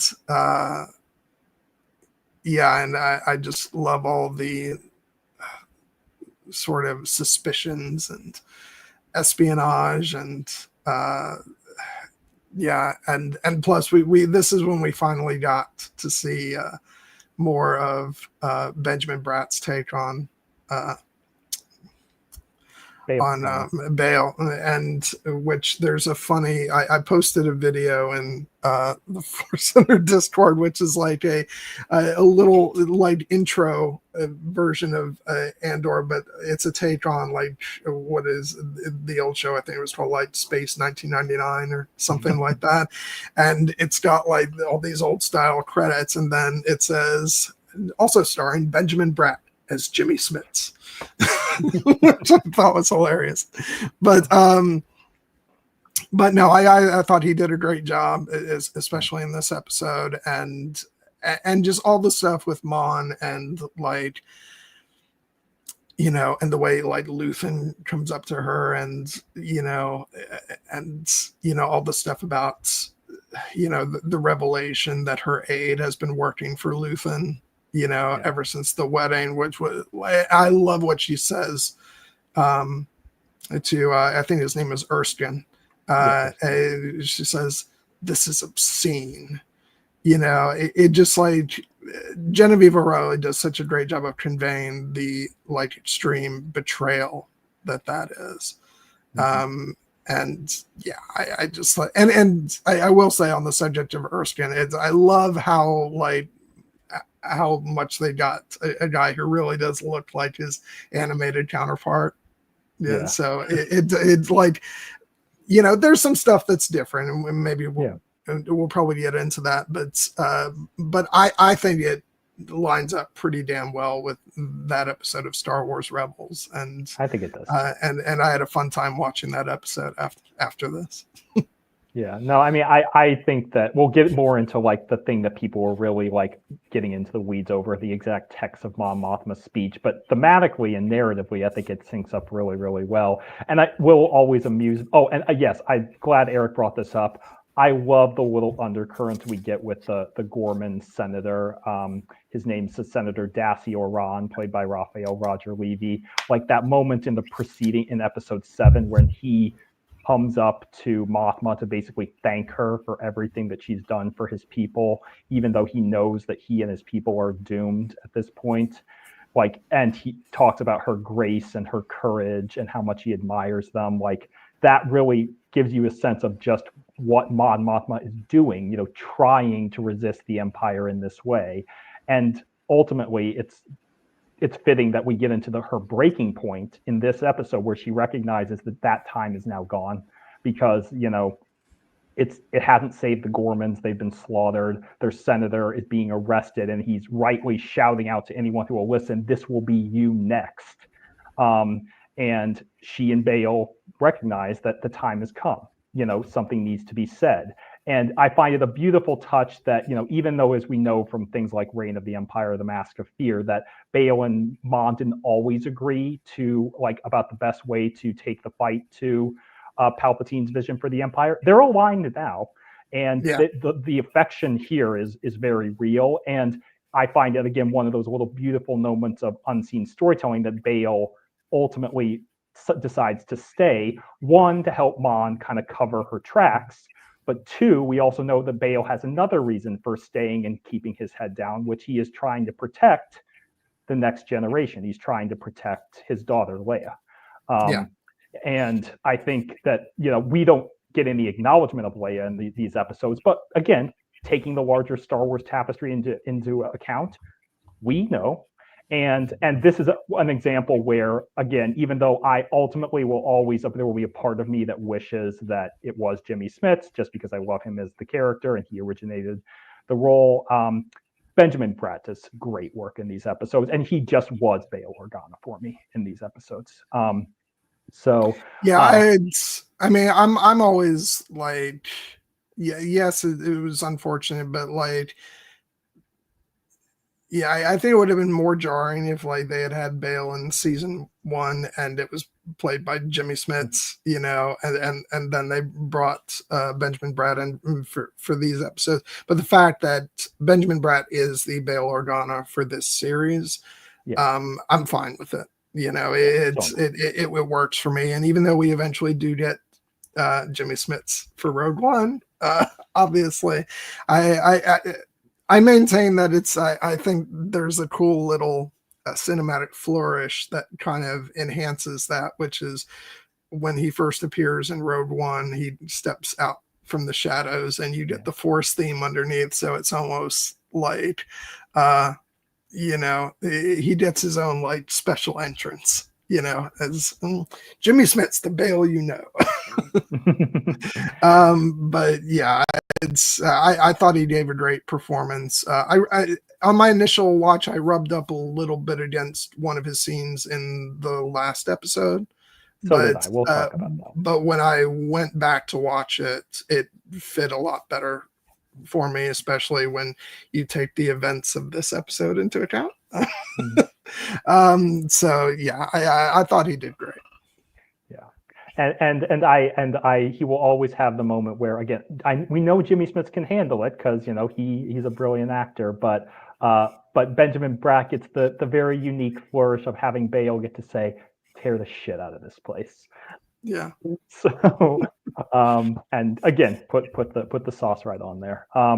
But yeah, I love the fact that, again, Mon is feeling so betrayed at this moment by Luthen and the revelation that Erskine has been working for him since the wedding, and she understandably is wondering, like, is Luthen about to do to me what he did to Tay Kolma, who we get in? Oh yeah, I love the way she delivers. Right now, I'm more afraid of you than anything. It's just, yeah.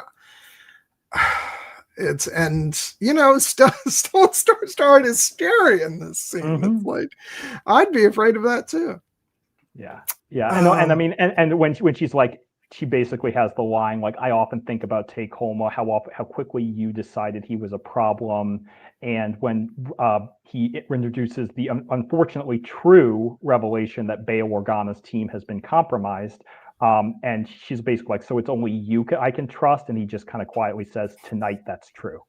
But because he acknowledges here, like, he knows that Mon has ample reason to distrust him at this point, but he also, as he says, knows what he owes her. And this is an example of the case that if Luthen truly was as ruthless and uncaring as some in the Alliance portray him to be, yes, the more expedient thing for him would have been to just silence Mon Mothma right here, but he doesn't, because one, again, he knows how much he owes her on a human level, and two, he recognizes perhaps that, in the classic, Dark Knight, vein of, not the hero we deserved, but the hero we needed, Mon is probably the leader that the Alliance needs going forward, not him. And so he's going to save her. Yeah, no, as he says to Cassian in this episode, he's like, no yabbing for me. Yeah. Which I love. We can touch on some of the other stuffs around, but I want to make sure that we get in Mon Mothma's actual speech into this discussion. After Bale does some procedural trickery to actually get which, it's so funny to me that actually works, because not that I don't believe that it works, because that's, the way, like, they still have a functioning government. But it's just with all the horrible, despicable things Palpatine is willing to do, the fact that they actually get away with it is really a victory for bureaucracy. Yeah. But yeah, when Mon Mothma actually gets up to speak, I'll go ahead and read. It's not going to be as intense because I'm not accompanied by Nicholas Britell's brilliant music. Brandon Roberts. No. This cue is actually by Nicholas Britell, because it's actually the same cue that runs over Marva's speech in season 1. It's not even a re-recording. It is the exact same cue, which I thought was quite powerful. Fellow senators, friends, colleagues, allies, adversaries, I stand before you this morning with a heavy heart. I've spent my life in this chamber. I came here as a child, and as I look around now, I realize I have almost no memories that predate my arrival, and few bonds of affection that cleave so tightly. Through these many years, I believe I have served my constituents honorably and upheld our code of conduct. This chamber is a cauldron of opinions, and we've certainly all had our patience and tempers tested in pursuit of our ideals. Disagree as we might, I am hopeful that those of you who know me will vouch for my credibility in the days to come. I stand this morning with a difficult message. I believe we are in crisis. The distance between what is said and what is known to be true has become an abyss. Of all the things at risk, the loss of an objective reality is perhaps the most dangerous. The death of truth is the ultimate victory of evil. When truth leaves us, when we let it slip away, when it is ripped from our hands, we become vulnerable to the appetite of whatever monster screams the loudest. This chamber's hold on the truth was finally lost on the Gorman Plaza. What took place yesterday, what happened yesterday on Gorman, was unprovoked genocide. Yes, genocide. And that truth has been exiled from this chamber. And the monster screaming the loudest, the monster we helped create, the monster who will come for us all soon enough, is Emperor Palpatine. Well done. Damn. God. Yeah. Yeah, that it shook me on several levels. You know, I think we've been talking mostly sort of in story, you know, throughout the stream. But as I mentioned earlier, like, yeah, you know, the fact that this show happened now with things happening in the world is part of what has made it transcendent for many audiences. And so it speaks to so much more than just the immediate story, even though that is largely unintentional to a degree, because this was written before many of the things that happen in the world happen in the world. And but it's a cycle that repeats throughout history, sadly. And I think that is why, like, this moment, like that speech and the events of these episodes, like, they're never going to not feel this impactful and this stirring. And I loved it so much. You know, it is a little, you know, in detail, the speech is different from the snippet we get of it in Rebels. But, like, for me, like, they were never going to just use the words from Rebels. You know, this is a show full of brilliantly scripted dialogue that is, you know, totally the forte of the Gilroys, Beau Willimon, and so many others. Like, they were always going to do their own speech. And I've always said I'm fine with that, because even looking beyond the fact that these are two, like, they're covering the same events, but they are two different stories. Yeah. Star Wars Rebels is very unique to, you know, in its own beautiful way. And also it's two different mediums as well. I mean, you know, one being live action, the other being animation. So, like, I was not put off in the slightest bit by any changes to the speech, and I thought the speech was fucking brilliant. And I did. Doesn't matter how many times I've seen the episode now, I get chills down my spine every single time. Yeah, no, I mean, I love the speech. I'm very glad that they did their own version of it. I thought it was brilliant. I prefer it to the speech in Rebels. I will understand if somebody loves Rebels and that's their favorite Star Wars, that, you know, this being different, if they might feel a little bit like Rebels is being discounted. But I actually think Rebels is being honored here. I think that they are trying to, you know, I think that episode connects extraordinarily well. Thematically, as and to be clear, like, the essence of the speech is the same. Exactly. And for me, like, I found the speech incredibly powerful as well, on 3 different levels. One, just for the character of Mon Mothma and what it means for her place and everything we've seen her go through in this series, for this to be the culmination, like it's a true victory for her. 2, for the real world resonance of it, the death of truth is the ultimate victory of evil. Like those words, much like, so this is how liberty dies with thunderous applause, feel very resonant to me. And in particular, speaking of Padme, who said those words in Revenge of the Sith, I found myself thinking back to the Clone Wars, and there, when Mothma's talking about truth, and there's a moral.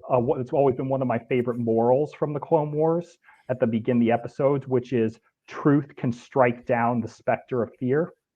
And it comes from the episode Pursuit of Peace, which is episode 3 or season 3, episode 11. It's a politically focused episode where Padme Amidala is trying to stop Palpatine's overreach, and she does. Not just by her pure ingenuity and political will, she foils his plans. Yeah, can I finish? Sorry. Yeah, sorry. And the episode ends with Palpatine saying he's in his office and he lets the mask drop and he says, "Isn't it remarkable that one person can have all the power in the galaxy and yet the words of a single senator can sway the thoughts of millions?" And that, I see the echo of it in this moment, because that is what Mon Mothma does. Sorry, I had to finish that thought. Yeah, no, I was just going to say that, like, Padme would have been so proud. Yeah. And I love that, we like to I was going to say joke, more like half joke, of the frustration of the lack of, mentions of Padme's actual name in present Star Wars, but her spirit is so often evoked, notably in Obi-Wan Kenobi, that one of the last scenes in that show, and then I feel like I felt so much of Padme's spirit in the speech, because so often we saw her, fighting against, Palpatine's measures, and and obviously Mon Mothma is her own character with, her own strengths, but it does feel like, that she carries Padme's legacy forward, so yeah. And then we get the escape, which I just like, again, going back to, and it's been mentioned by Tony Gilroy and others, but obviously so much of the show owes to John le Carre and his work, and this felt so much like that, and I just love that they have the sort of password be "I have friends everywhere," and it's just such a great device. And oh, by the way, like I should mention, like, we don't have time to go through like all the details and stuff, and I don't know the actress's name, but I just want to say, like, the one of Bale's agents who ends up actually being with the ISB. I don't know the actress's name, but if she had lived, she would fall under the category of women that I want to be given a chance to fix.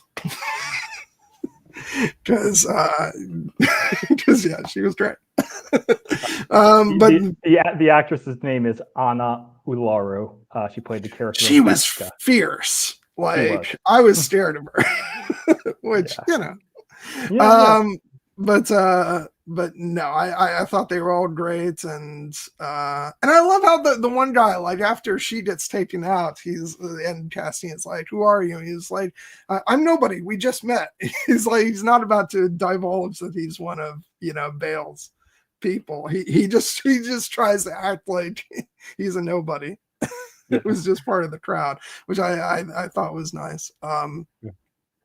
but yeah, no, it's just so thrilling. And then seeing like Cassian, like, you know, he takes out the ISB agent and then Cloris, which like I let me just say, like, in the end, I ended up loving Cloris as a character just because they gave you just enough at the end there to make it ambiguous about like where he was finally going to land. Like, obviously, yes, he was spying on her, but just like she had like grown accustomed to him being around. I think that, and they show him like being affected by her speech.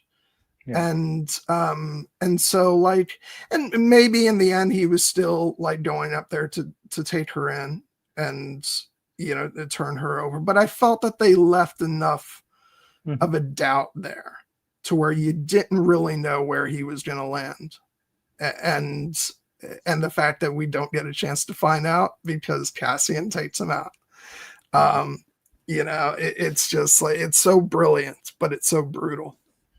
Yeah, no, I mean, he like ultimately, you know, Cloris is a character who goes back to the very early stages of season 1. And so it's going to be effective for us to see him cut down, even if he was all just there to arrest Mothma. But I love that there is that room for ambiguity of, you know, we can't, you know, Cloris is a minor character. We don't have room in this series to explore every character's heart and motivations. But I find myself thinking back about like to see end of season 1, you know, the character of Nurchi, who was getting ready to sell out Cassian and his level of and Ferrix. And there's that moment when he's listening to Marva's speech while he's with the Empire, and you see his head like almost kind of fall, and then he dies. And you wonder, like, was he regretting, you know, his decision here? But again, as a beautiful refrain happens throughout the episode, early in the season, everyone has their own rebellion. Mon Mothma's speech will incite countless more. And I want to shout out Eric's comment in the chat where he says, shout out to the 2 Senate staffers who made sure that Mon couldn't get shut down before she finished her speech. Yeah, that was such a beautiful little touch that we see that guy desperately trying to get the door open, and he talks to them and he's like, why is it locked? And they're like, it's supposed to be locked. And he's like, it hasn't been locked all year. He's like, we know, we fixed it. Where's the key? The key, we put it away. You got to go up to the office. And he's panicking and he runs away, and you see them give that panicked shuffling. Like, okay, I know he's a bad guy and he works for the Empire, and you know, and he's trying to stop one of our heroes from, you know, delivering her big speech, but I felt that in my bones, that panicked shuffle where you are out of time, you're being hounded by your superiors, and now you've got go like walk somewhere completely different to get something you need. I'm sorry, I felt for the guy in that moment. Incredibly human moment to like, because again, these characters are, you know, human, even if they're working for the Empire.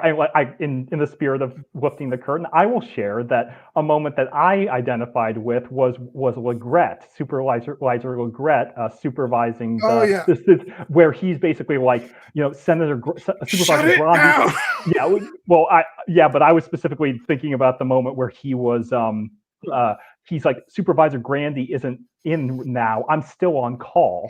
And then he finds himself embroiled in this mess. And he has that conversation where it's like, well, now I'm stuck here.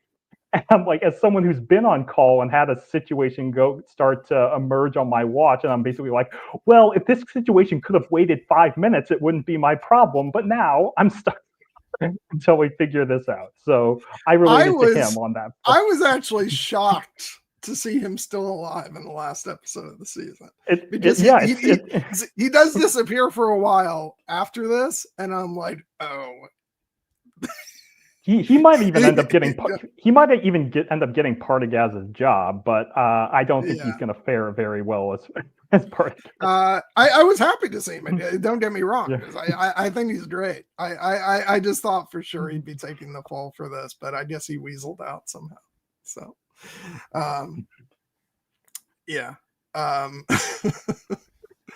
But no, and so yeah, and I do want to like I'm mostly going to do this for Ken over on Force Center, but I am going to shout out the fact that the Senate building does look like a convention hall, and I sort of love it.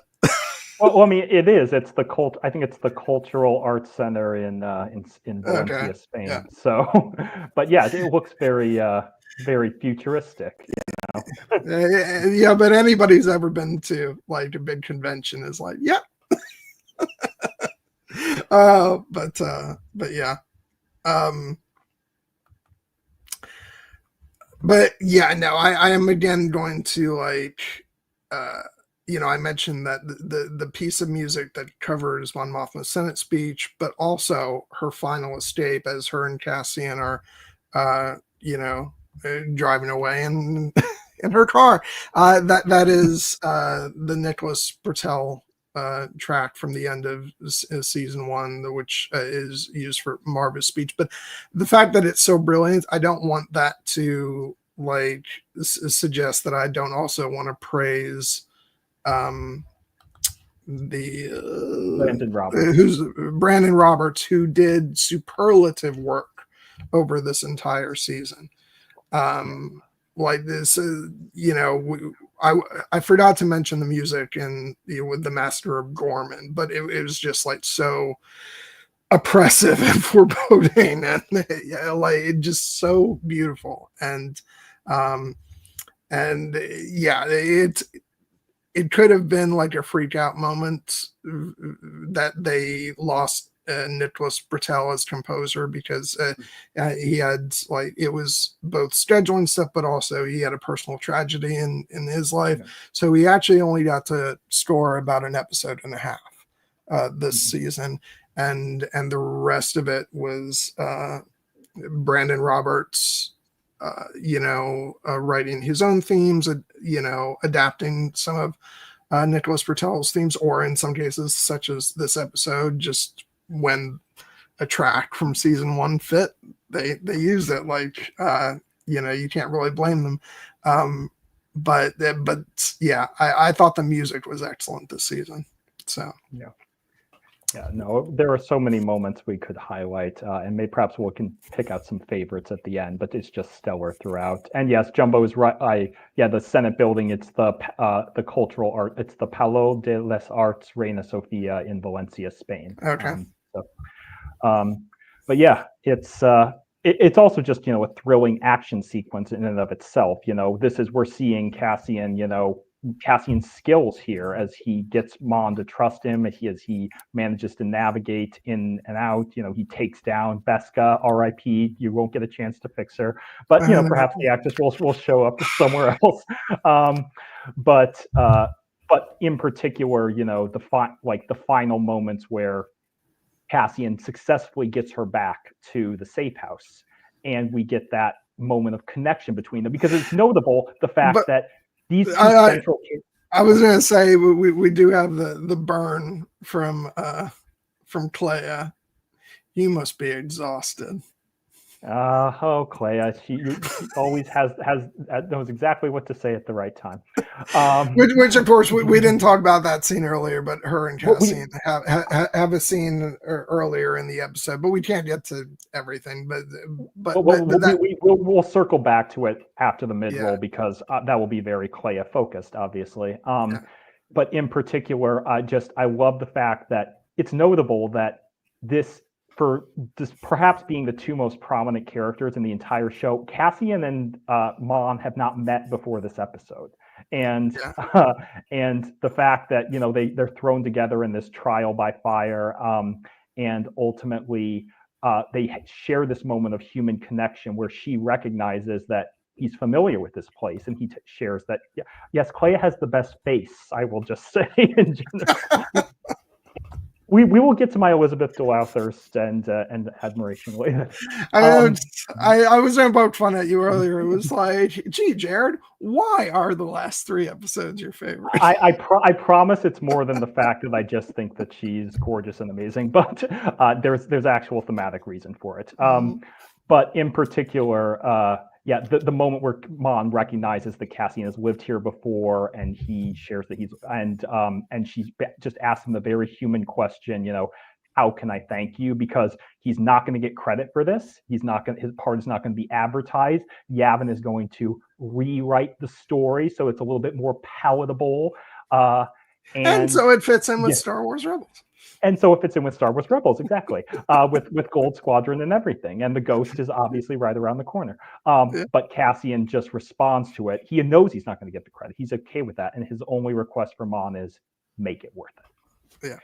And boy, does she, as Cassian does. And yes, this is where we see that Wilman and Drina, they got off Gorman. So. Which is great, and it's actually a nice little surprise, because when Cassian says, "Is he back there?" I thought he was referred to Luthen, and then we see that that Wilman is fine. He's going to be suffering from that, from a leg injury for for a long time to come, and so that was nice to see. And then, let's go ahead and jump forward to talking about the real big thing at the end of this episode, which is, starts with Cassian deciding he wants to leave all this behind, which, poor Cassian, he knows he's tried this before. And it doesn't work out. But this, I found it really interesting that I found it really interesting that the first time he tries to do this, it's Marva who stays behind and gives him permission to, that he has his own path, and that she wants him to find, that sort of piece of happiness. But this time with Bix, it's that she is going to be the one to leave, because now Cassian has purpose, and Bix believes that he's going to play an important part in what's to come. And I found that a beautiful echo, but inversion of what happened with Marva, but so heartbreaking. And let's just heap all the praise on Adria Arjona, who just broke my heart. And when this was happening, I was like, oh fuck, this is how they're gonna break our hearts with Bix. It's not that she dies. Yep. It's that she leaves, and there's the promise of their reunion that's never gonna happen. And I was like, and this is before we even get into the revelation of the final episode. I was like, oh, you fuckers.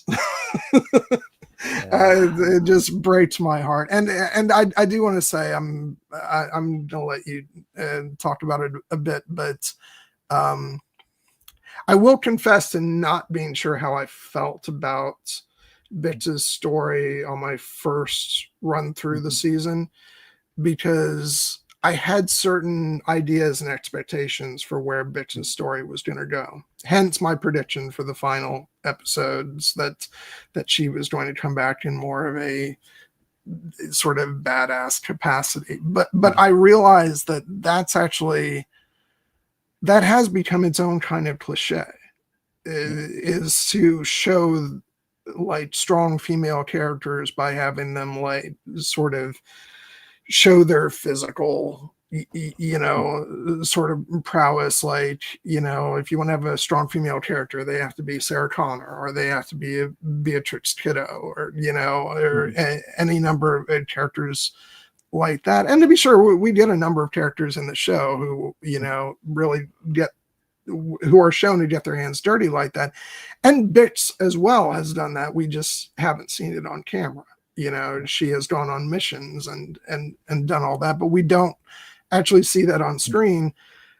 But going back to rewatch the episodes, I was really, and even before that, when I saw the ending of the final episode, it made me realize that what we're seeing here is someone who telling the story of a very emotionally strong woman, and a woman who goes through hell but survives it, and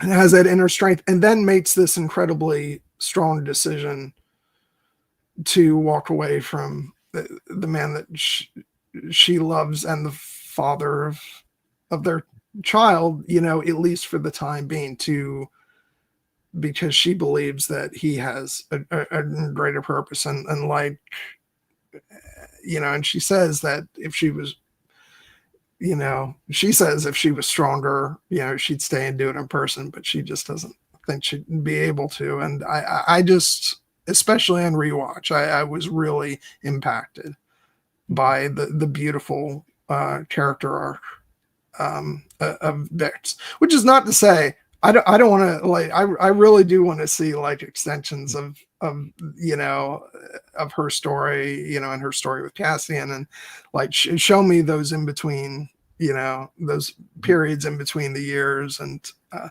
but I thought it was really interesting the way they handled her character, on screen throughout the course of this series, and it was not what I expected. And sometimes you have to get over that initial, like, your expectations of what you're going to see, and then that's why I always say second viewings of things are so important, because then you're actually engaging with what you're being presented rather than what you thought you were getting. And then I think this is an example of that, where I think it's extremely powerful. And yeah, I just am not going to be able to get over how amazing Adria Arjona, has been on this show. I mean, these final moments probably got me more emotional in terms of like tears and heartbreak than anything else in this season, because we have been building the love between Cassian and Bix basically for the entire series, but especially this season. And I do think that, in classic Force Center fashion, one of their most important refrains is engage with the story that's being presented to you, not the story you wish you had gotten. And I think that a lot of people, having sincere love for Bix, had a lot of hopes for her character. They wanted to see her be more active and badass. They wanted to see her overcome her trauma in a more emphatic way, and they just wanted like more of her. And I certainly relate to that, because I loved Adria Arjona's performance as Bix, and I would love to see more of her, and perhaps we will. But I think the reason I ultimately found this so powerful is because I've been worried that they would ultimately have Bix be removed from Cassian's life, to get him to where he is in Rogue One by killing her off. And I was fearing that because I wanted her to, because I love the character, and also because of the trope. But in particular, what I found most powerful and what I really, really wanted for Bix's moment was that it was her choice. That it was her choice to, this woman who has had choice taken away from her and attempted to be taken away from her constantly throughout her life and throughout this series, being imprisoned, being assaulted, dealing with the after effect, being tortured. But she has made her way through it. She has found this good thing, this beautiful thing with the man that she loves, and we now know with her, this child that she's going to be raising. But she also believes, as you said, in Cassian's purpose and his abilities and the cause. How deeply they both believe in the rebellion, and the fact that the reason she ultimately chooses is when, as she says, it is a choice. It just can't be me. I can't be the reason you leave here. If you gave this up for me, I'd never forgive myself. We have to win. We have to beat them. And I believe you have purpose in making that happen. I need to believe that. So I'm choosing for the both of us. I'm choosing the rebellion. And when it's done, when it's over and we've won, we can do all the things we ever wanted. Everything we know we've missed, I'll find you. And that I just found to be some of the most beautiful writing in the entire show, because it calls back to what Bix had said earlier in the season. You know, if I'm going to fight, if I'm going to give up everything, then I want to win. And also to the end of season 1, where you know, she has the beautiful line, "He'll find us. Cassian will find us." And in this case, she's promising to find him as he once found her. And, no, but she's not going to. But she's not, and that is where the emotional power comes in. Again, this being a case where you really do need Rogue One to complete the story and get the full emotional impact, because otherwise, but it just works so well, because you know it's devastating Bix to do this, but she is, you know, she is a rebel.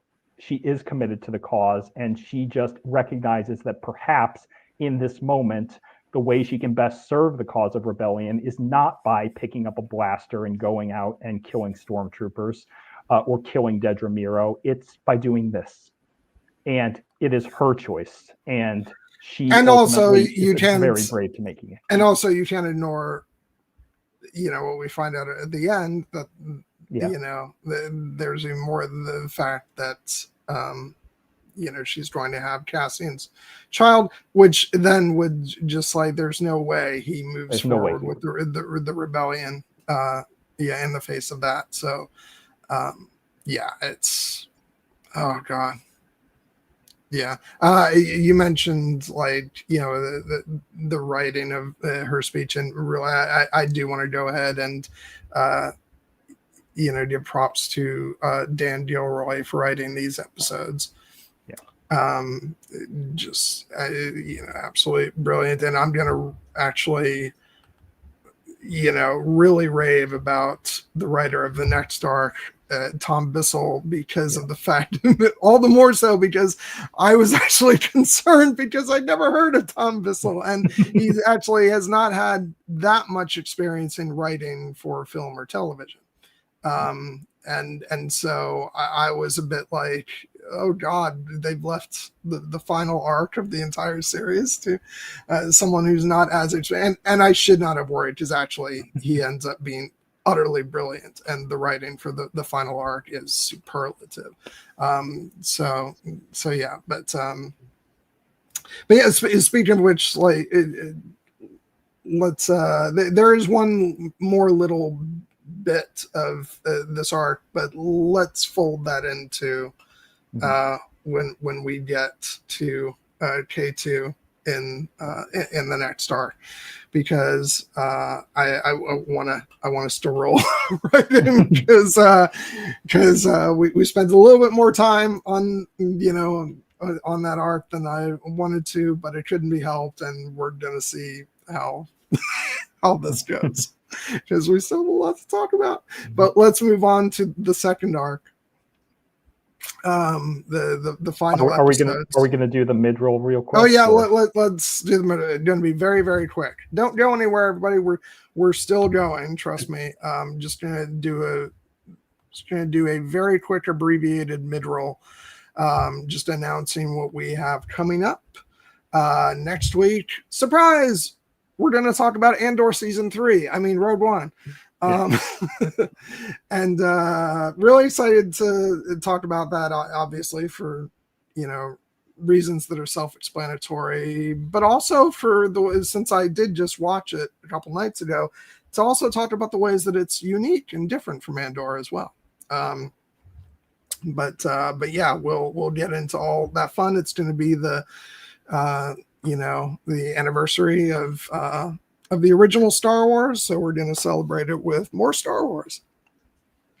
And then when we get to June, we're going to have streams covering. We're going to talk about The Matrix, the original Star Wars, the 20th anniversary of Batman Begins, The Empire Strikes Back. We're going to talk about the 25th anniversary of The Patriot. And then when we get to July, we'll cap off our original trilogy discussions with, you guessed it, Return of the Jedi. So looking forward to all that. Anything else before we dive right back in? Let's go. Okay, let's go. Yeah, so I love that this final arc was very different from what I thought it was going to be. And I don't like, I loved it on my initial viewing, but I think I more fully adored it on my rewatch because, again, dealing with what you're actually getting as opposed to what you thought you were getting. Especially because I expected like the last episode to be, like a full on, like, and it is to a certain degree, but like a full on Rogue One prequel with a lot more like forward, like action and momentum, like, and what it ended up being was, yes, it leads into Rogue One. It has, some great, introductions to things and Easter eggs and all that stuff, but it is also very certainly a resolution to the show Andor. And wrapping things up on an emotional level for the characters. So that I love. But what I really love, and I don't think you're going to disagree on this, what I really love about this arc is that almost the entire first half is centered on Kleya.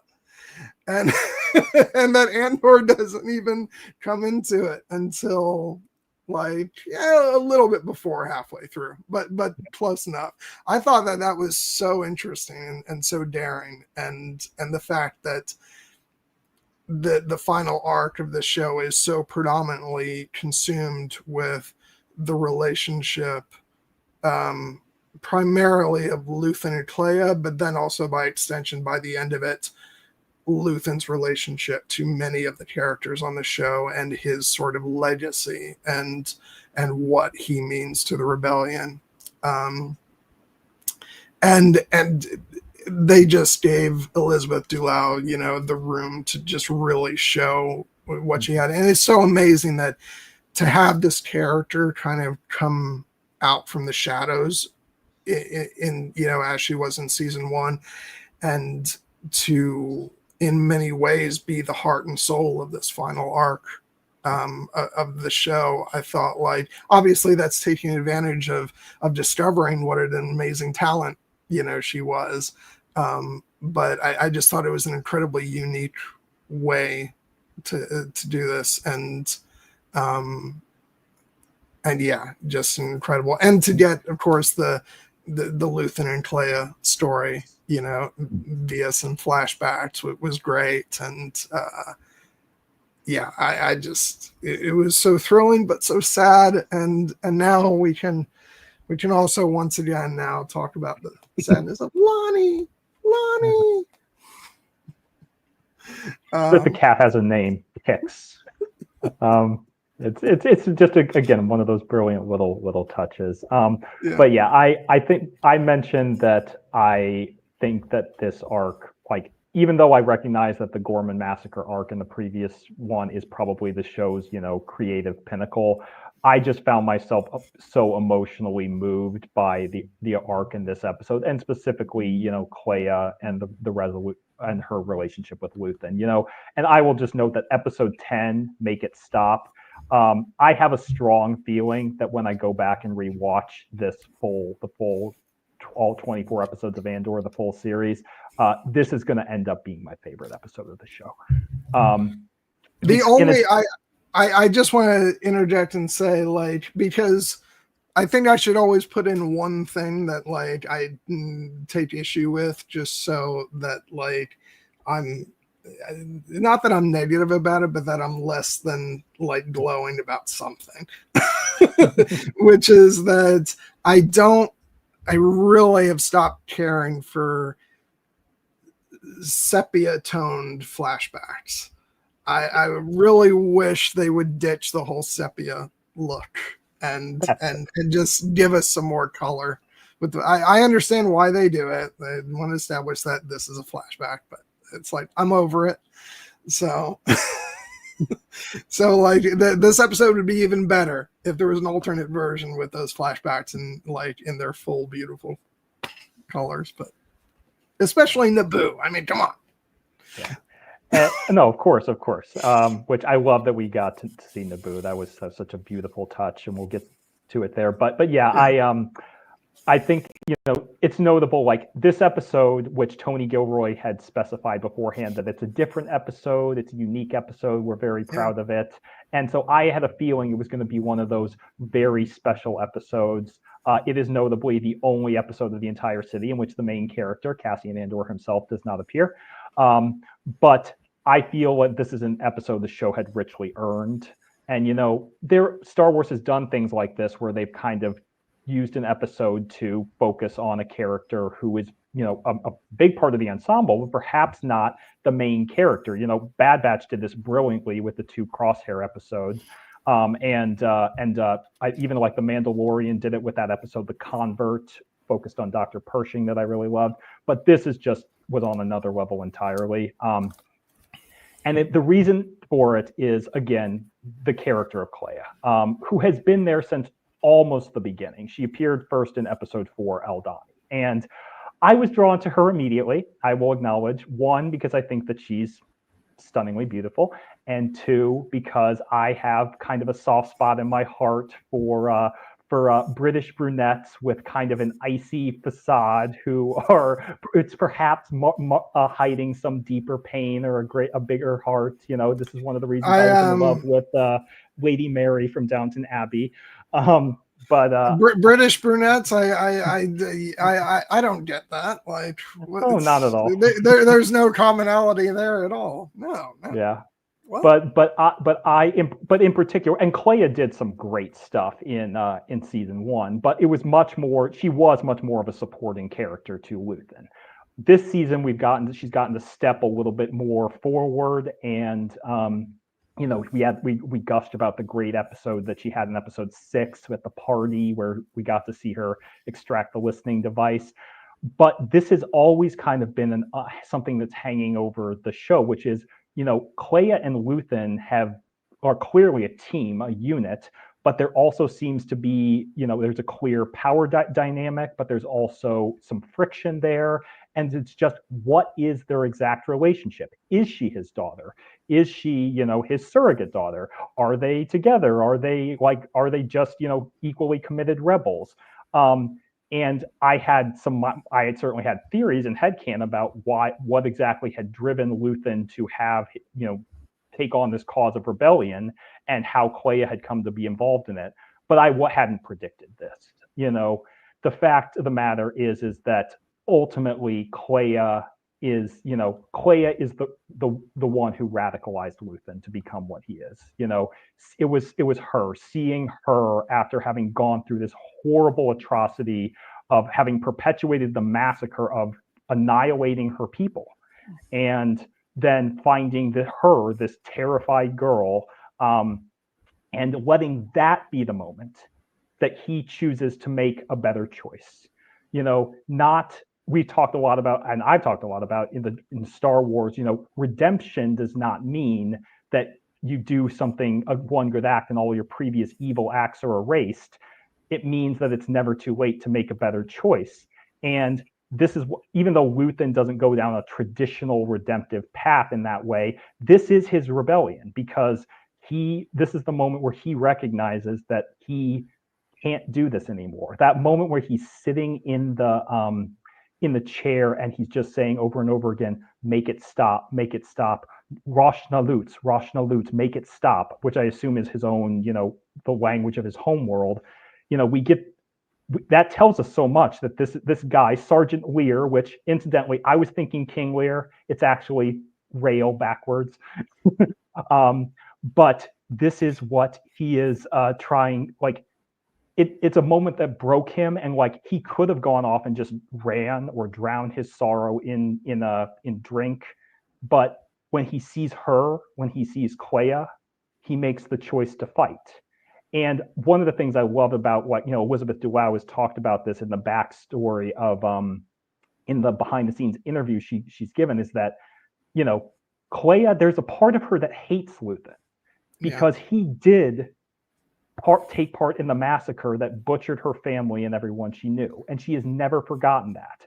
But in classic, Stannis Baratheon, one good act does not wash out the bad, nor the bad the good. And again, Luthen making a better choice over the course of their relationship and her learning from him, she does grow to love him. And ultimately that the connection that we see unfold between them in these flashback episodes, where he's, teaching her at first, about what it means to, to fight. And that means we fight to win. And that means we lose and lose and lose and lose until we're ready. And all now is how much you hate. You bank that, you use that until you're ready to know what to do with it. And yeah, I think so. I think that's probably the story that they're telling. And that's obviously complicated, given Star Wars legacy of, hate is not a good thing.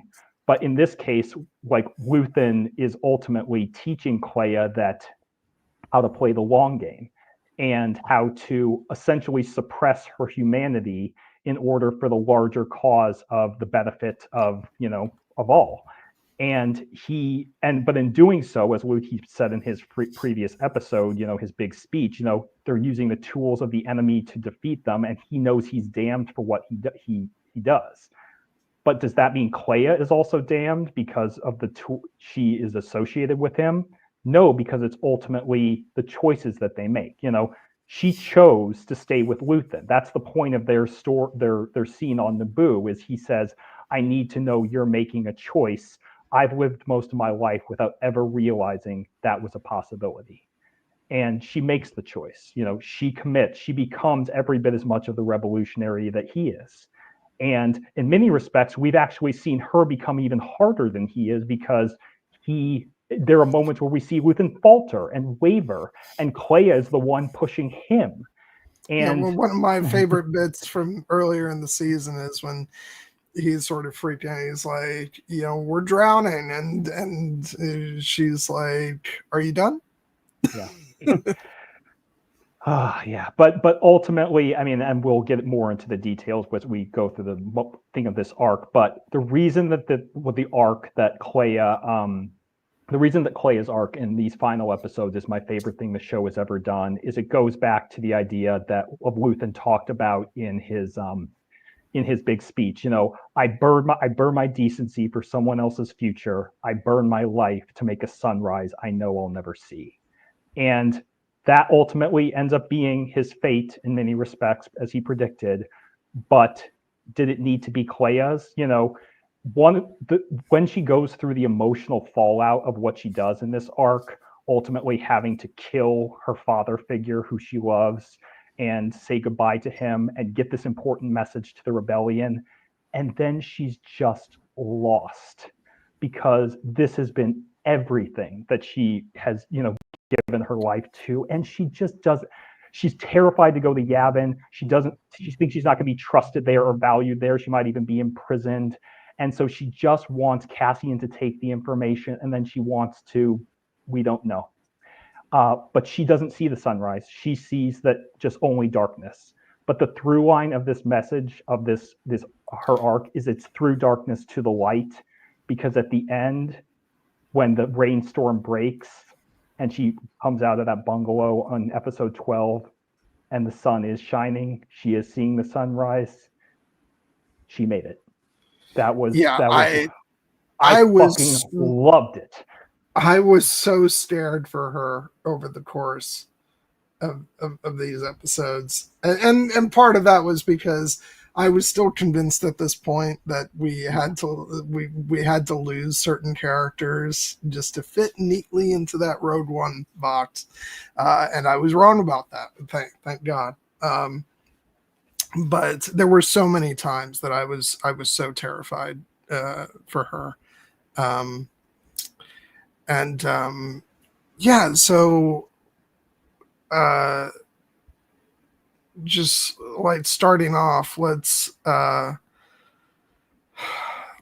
talk about the beginning when Lonnie gets in touch with them, and I'm just like, I mean, we can talk about that scene in full, because there's a lot of stuff in there, but I was so gutted by Lonnie's face. I was just like, I like, it's one of those things that you should, I should have seen coming because because I know, but just because of all that build up for like, and again, I should have known that like that the whole speech he gives to Lonnie, in season 1 is actually, setting up this very thing. But it was just the way he was like, just stay with me, Lonnie. I need all the heroes I can get. I was like, and just the fact that ends with him killing Lonnie, it was just, oh God, it was so gut wrenching, and it was done in such a cold manner where you don't even see it on screen. You think that that they're all gonna run off, and then you just get poor Lonnie sitting on a bench. It's such a haunting image because like Luthen was not, I might reference it earlier, like Luthen was not wrong when he said, he was being manipulative, but he said to Lonnie, your investment in the rebellion is epic. Because what Lonnie did, infiltrating the ISB, living there for years, passing dangerous intelligence on, and keeping himself hidden, like there is very much a world where this could have been the Lonnie Young show, and it would have been fascinating because we got hints of how he operated there, but every day a struggle, a performance, every day, like looking constantly over his shoulder. The fact that he has a wife and child who he loves and wants to be with, whose fate is like just up in the air after this. Exactly. We have no idea what happens to them, and that's horrifying. It is. I mean, I hope that Lonnie does have them, as he said, tucked away somewhere, and that the Empire is not going to come find them. But we have no way of knowing. But in particular, this scene on the park bench where Lonnie, finally, puts all the pieces together. First warns Luthen that Dedra is coming for him, but then more importantly tells him, I know what we've been chasing. And the fact that it's tied into everything that we've been seeing this season, the fact where he mentions the fact that, the Emperor's energy program is a lie, and the Gorman, it was a front from the start, a cover to strip mine the planet for some mineral that they need. They're not looking for partisans on Jedha the Kyber crystals, the crackdown, the public order, the labor camps, Scarif. Fronting for what? A weapon. Orson Krennic has been building a secret weapon for over a decade. And they don't say the name, obviously we know that it's the Death Star. And the fact we that get our first name drop of Galen Erso. Yes. As well. Yeah. Which I'm going to own up to having been wrong. I was sure we were going to get Mads Mikkelsen in the show, mostly because he showed up at Star Wars Celebration. Yeah. I was like, oh, come on. But actually it worked out really well. In retrospect, I'm kind of glad that we didn't, because I think they very wisely left certain things for Rogue One to do. And the fact that film starts off with with the flash, not really a flashback per se, because it's the start of the movie, but that introduction to Galen and Jyn and Lyra, I feel like that is probably the correct way to introduce his character. Yeah, I agree. I mean, obviously, I would have loved to see Mads Mikkelsen in the show, but ultimately, emotionally and narratively and thematically, Galen is most important tied to Jyn's story, and Jyn's story is in Rogue One. We've joked about it being season 3 of Andor, and in many respects it is, but for Andor's purposes as the 2-season TV show, all we need to know is what the Rebels ultimately know at the start of Rogue One, which is that, her father has been critical to the development of this super weapon. And it's the revelation in the movie that actually he's been secretly undermining the project the entire time. So really, for the narrative purposes, all we need to know is the name. It's still thrilling to hear it because, again, this is tying everything together. the entire web of the season, much as, well, and it did thrill me that it became like really important that that they had to that among the other things that are getting passed along, the name, and not just Urso, Galen Urso, and so that it beautifully. And we'll talk more about this kind of stuff when we talk about Rogue One next week. But just the fact that movie starts off with, like, Tudyk says, some guy named Urso, and Cassian's like, Galen Urso, and and it explains that, and so yeah, all that stuff's real fun. But I want to save most of that stuff for that discussion.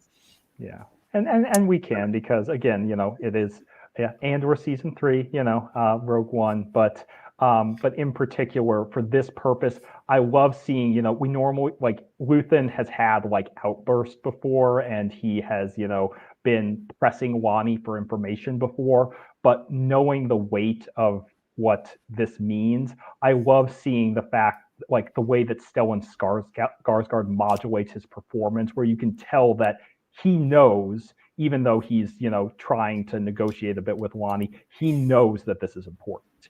And that whole where he's like leaning forward, it's like, fronting for what? And then he basically is impressing her. I need details. Tell me about the weapon.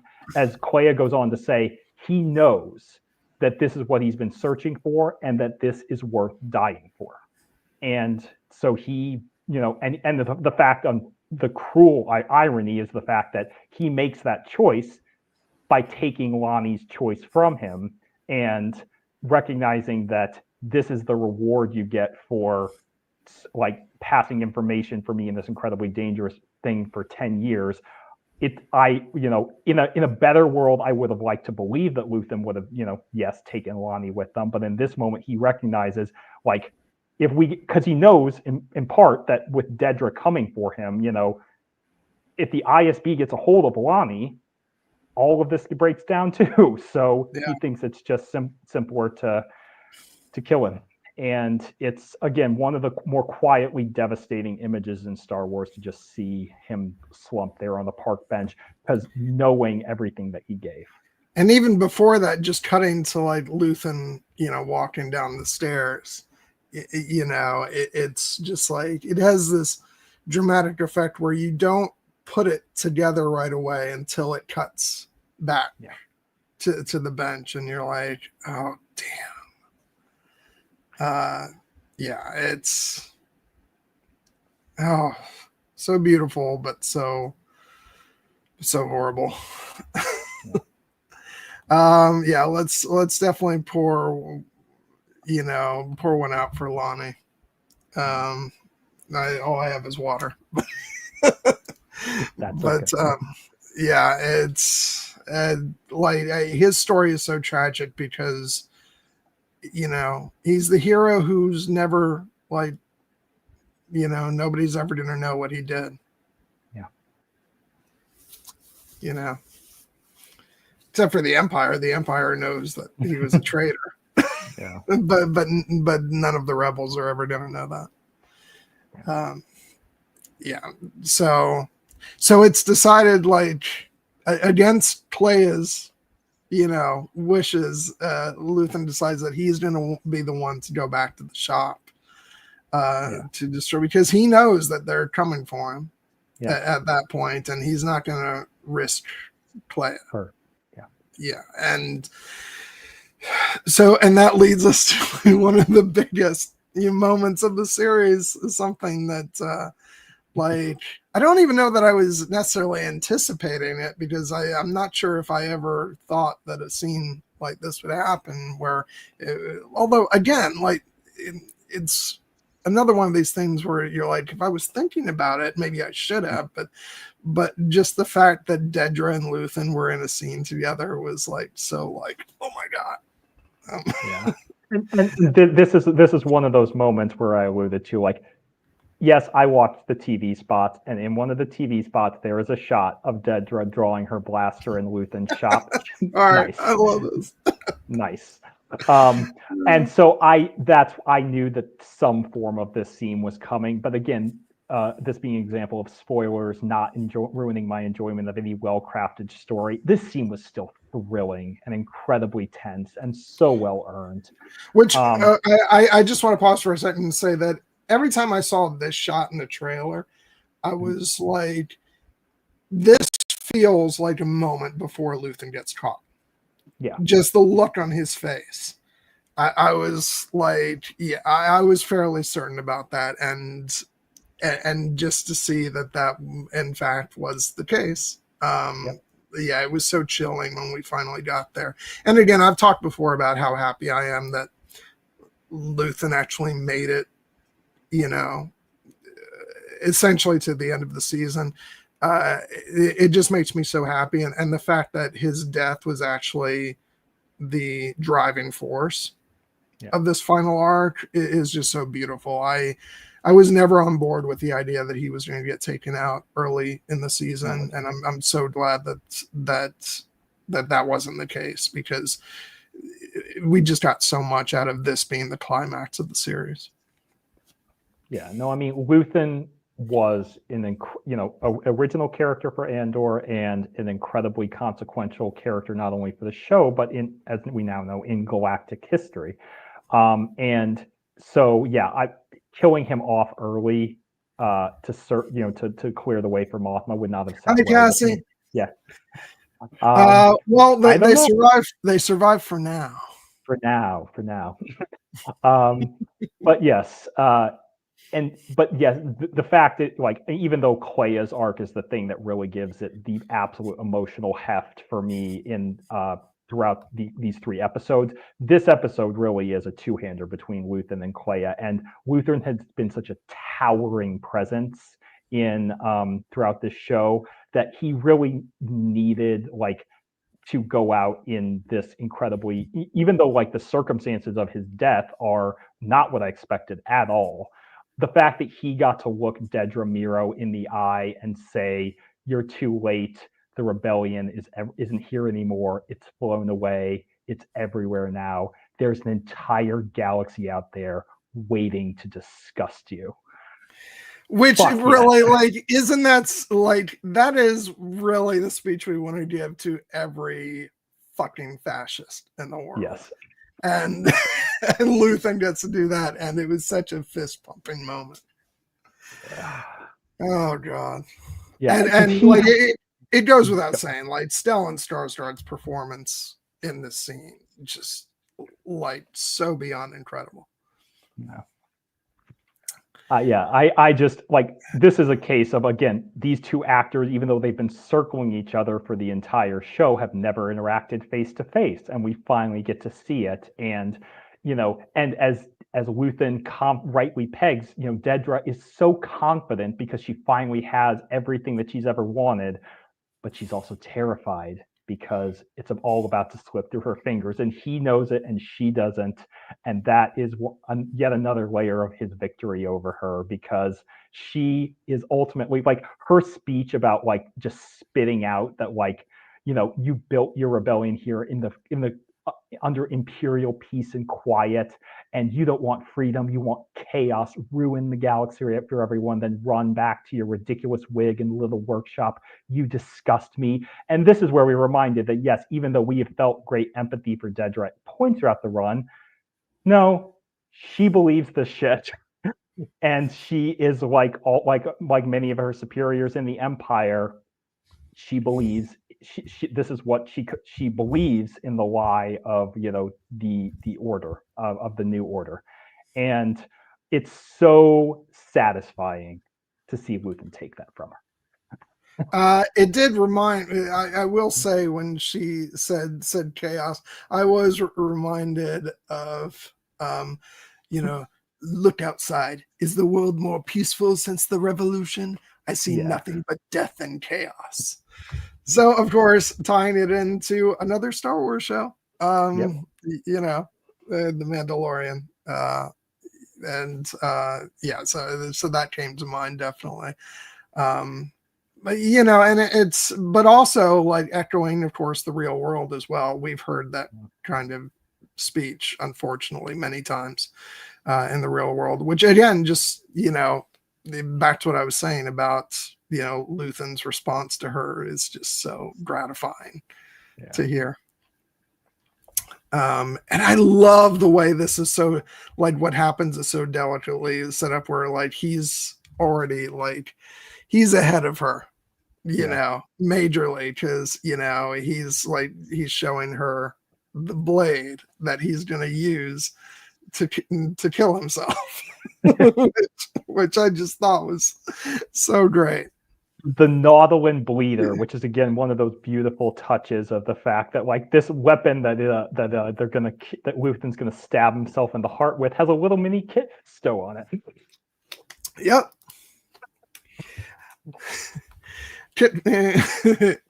Kit Fisto's revenge for getting taken out so easily in Revenge of the Sith. Hey. He's traded like 3 blows with Palpatine. Saisi Tin and Agent Kolar got he makes it longer than any other non-Mace Windu Jedi. Oh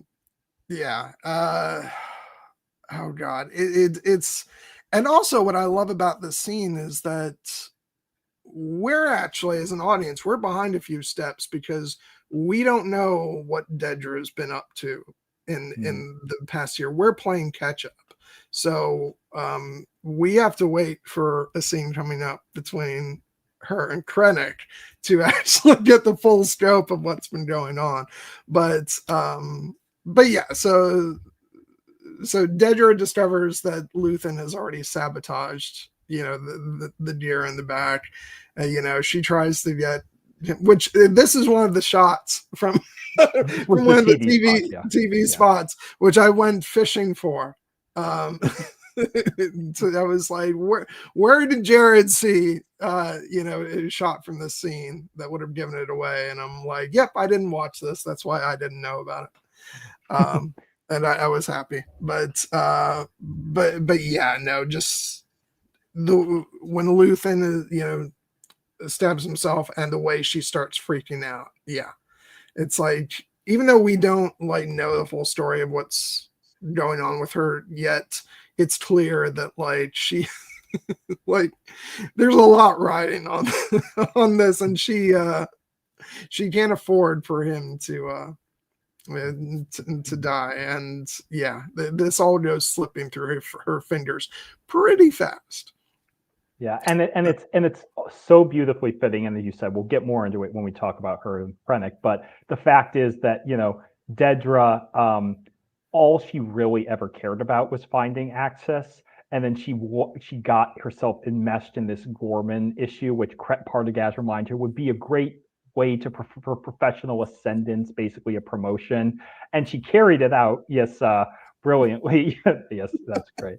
But ultimately, she's racked with guilt about it. It caused her to lose Cyril, and even though she may be on professionally solid ground now, she's not happy because what she really always wanted was to find access, and so she breaks the boundaries that she's overstepping the line. If she had just gotten over it and like moved forward with her career, she would have done great. Yeah. But yeah, no, she just, here I am giving like, professional advice to a fascist. It's good that she couldn't let it go. I mean, not good for Luthen, obviously,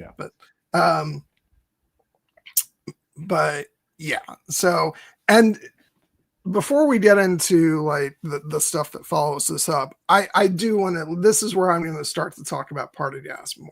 Which is one of my absolute favorite. Like, I know everybody, like, and I agree. Everybody goes on about like his reaction to, to Nemec's manifesto and all that stuff. I think my favorite moment of his is his reaction to Lonnie's death. Yeah. That for me is like what, like, him as a character.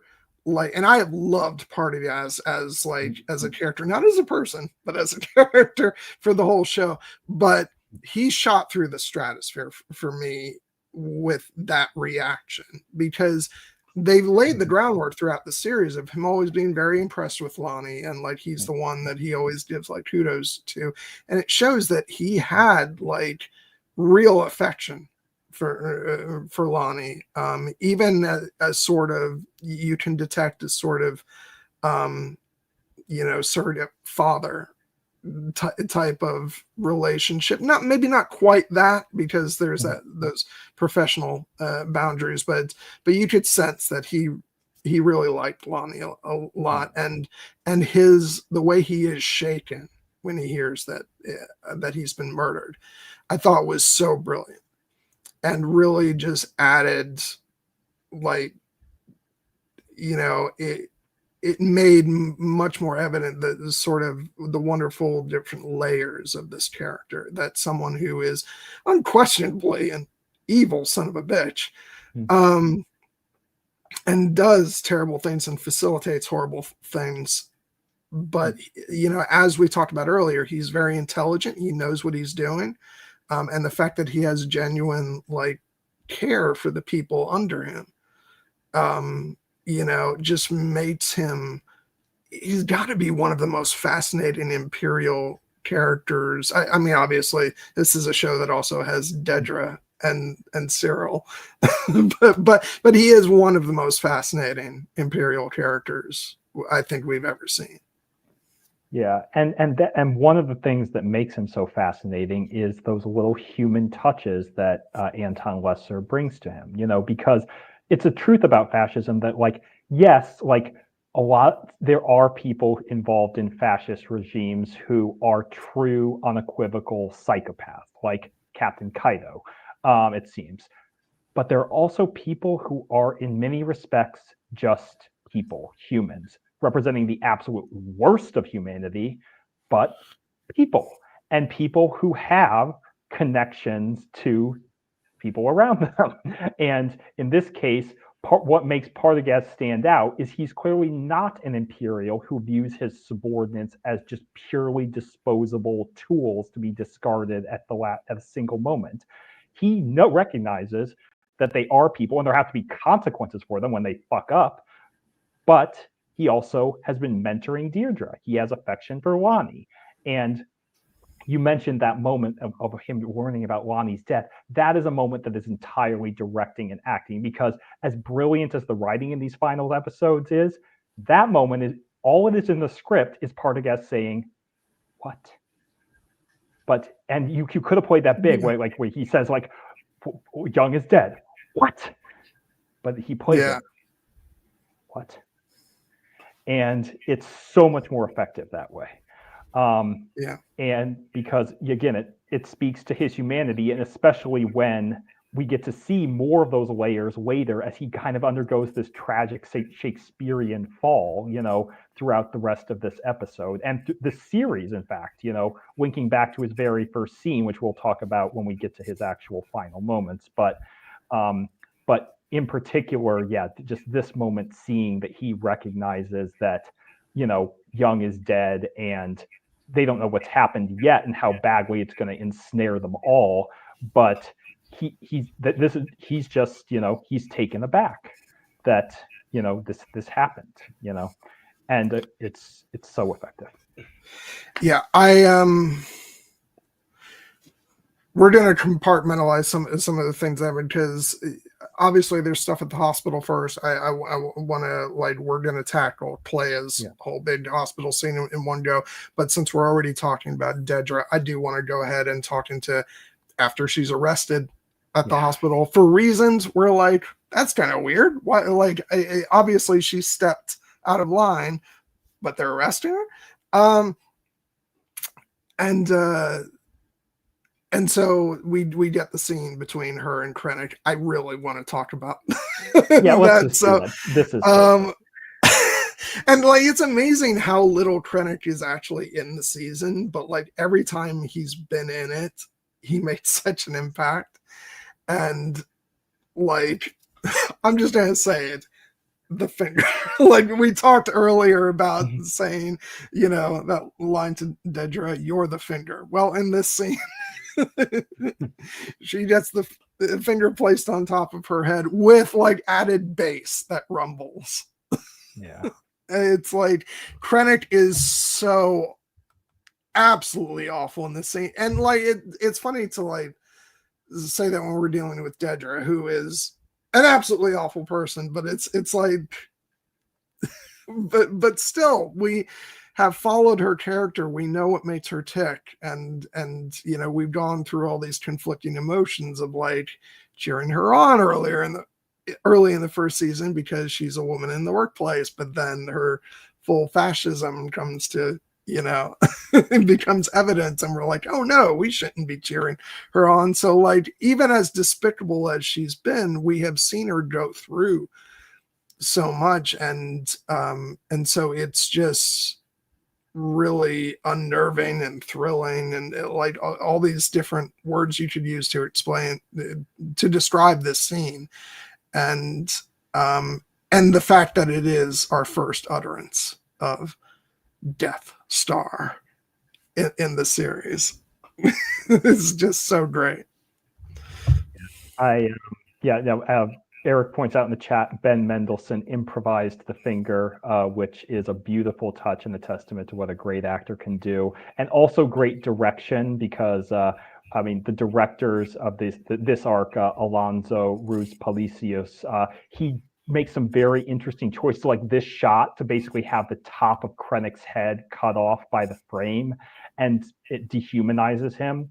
It makes him actually feel more monstrous than we've ever seen him, because I will just note that like Krennic is actually scary in this scene, which is a telling, you know, development, because even though I think Krennic is a brilliant villain in Rogue One, he is also ultimately a lot of times answering to characters who are scarier than he is. You know, he's getting hounded by Tarkin. He's getting hounded by Vader. In this scene, he is the top dog. And that moment where he enters the frame and he just is behind Dedra and she can't even bring herself to turn around and look at him, and he just is spitting out with like true venom and danger. Who else knows? And when she responds, you know, she tries to, you know, play it off about young. He's like, he's like, you really think I would have been dragged to this godforsaken basement for the murder of an ISB clerk? But for what I love is she's like, you know, knows what, and he says, "Is the situation not palpable? Is the urgency of the situation not palpable?" Yeah, sorry. Just beautiful. So great. Yeah, he is so threatening in this scene, and I love what this series has done for Krennic, and you know, and carrying that over into Rogue One.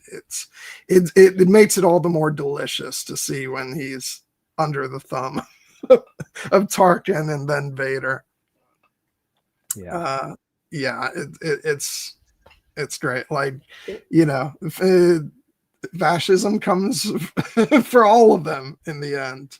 The monster will come for us all, as Mothma warned. This is the fascist pyramid, where we see that, like, you know, Dedra in this moment is being, you know, terrorized by Krennic, but Krennic himself answers to Tarkin and Vader, and they both answer to Palpatine, the one person in the entire galaxy who is truly free, except he's actually not free because he's consumed by fear, the fear of losing power. So they're all trapped in this structure. And even though ultimately what Krennic is trying to do is just save his own ass, it ends up feeling incredibly dangerous because he has all the power here and Dedra has none, both because she has overstepped her bounds in the course of her regular duties, but also because she just made this one mistake where she got forwarded these intel bundles by mistake and she was trying to use them. Which, of course, the joke going around is like, Yes. It is not nearly as far-fetched as it might have been. Oh no, I mean, let's just say it, because people were joking when the signal gate happened in the real world and connecting it to Star Wars, that Krennic may have forwarded the Death Star plans to Saw on the ISB group chat. That's basically what happened. And the other, I saw somebody on Tumblr, talking about how hilarious they found this. The fact that, that you have people in the ISB who are not following basic security protocols, like changing your password, which Dedra has not done in a year, which is actually completely true to life, because usually people they're like, oh, I'm going to get around to it. But people very rarely actually change their security, their passwords and stuff like that. That is totally, I get that. But it is the fact that if she had just done that, it would have saved so much grief. Yeah, it's, but oh God, and the way he's like, I should have pegged you for a scavenger, from the first moment. And she's like, yes, I'm a scavenger, but I've had to be, which again goes back to, her characterization, from the beginning of us as an audience, sympathizing with her because of her struggles in the workplace, and and the fact that that's validated with the end of this scene where, she's left in there to watch 3 men outside the room, carrying forward. And so it's so brilliant the way it's all constructed. But oh my God, when he just grabs hold of her and says, we'll try to carry on without you, and just slams her down, that just felt like it's so violating. And so such an exercise in power over her. And it's at that moment when she realizes that she is completely fucked. Yeah. And yeah, it is so, it is, as you said, it's a violation. And, we've seen actually Dedra get violated a couple times in this arc, because, there's the moment we didn't really touch on the previous arc where, even though it's understandable given what he's going through, Cyril puts his hands on her and chokes her. And then this scene, which I will say, I know I saw a lot of discourse about that. I'm it felt completely realistic for me, just because there's so many things about that scene that are heightened. Yeah. But also at the end of the day, we're also dealing with 2 absolutely horrible people. And so I didn't find it outside the realm of believability. No, I totally felt that was something that would happen in that moment. But it is still it's absolutely a violation, no matter how extreme the circumstances. And this just felt like, I remember the first time I watching it for the first time, I was like, oh my God, it just felt so shocking the way he was handling her, but it's so in keeping with what you would expect with somebody like Krennic. Yeah. No, and I mean, it's an uncomfortable image, and it's meant to be, especially because, unfortunately for Dedra, she has, in some certain respects, made her own bed here, not only by joining up with the Empire, but she has, she did cross the lines. And my favorite moment of this scene, in terms of acting performance, is when Dedra is, oh yes, you know the way into our heart, Eric, is to quote Spaceballs. Bravo.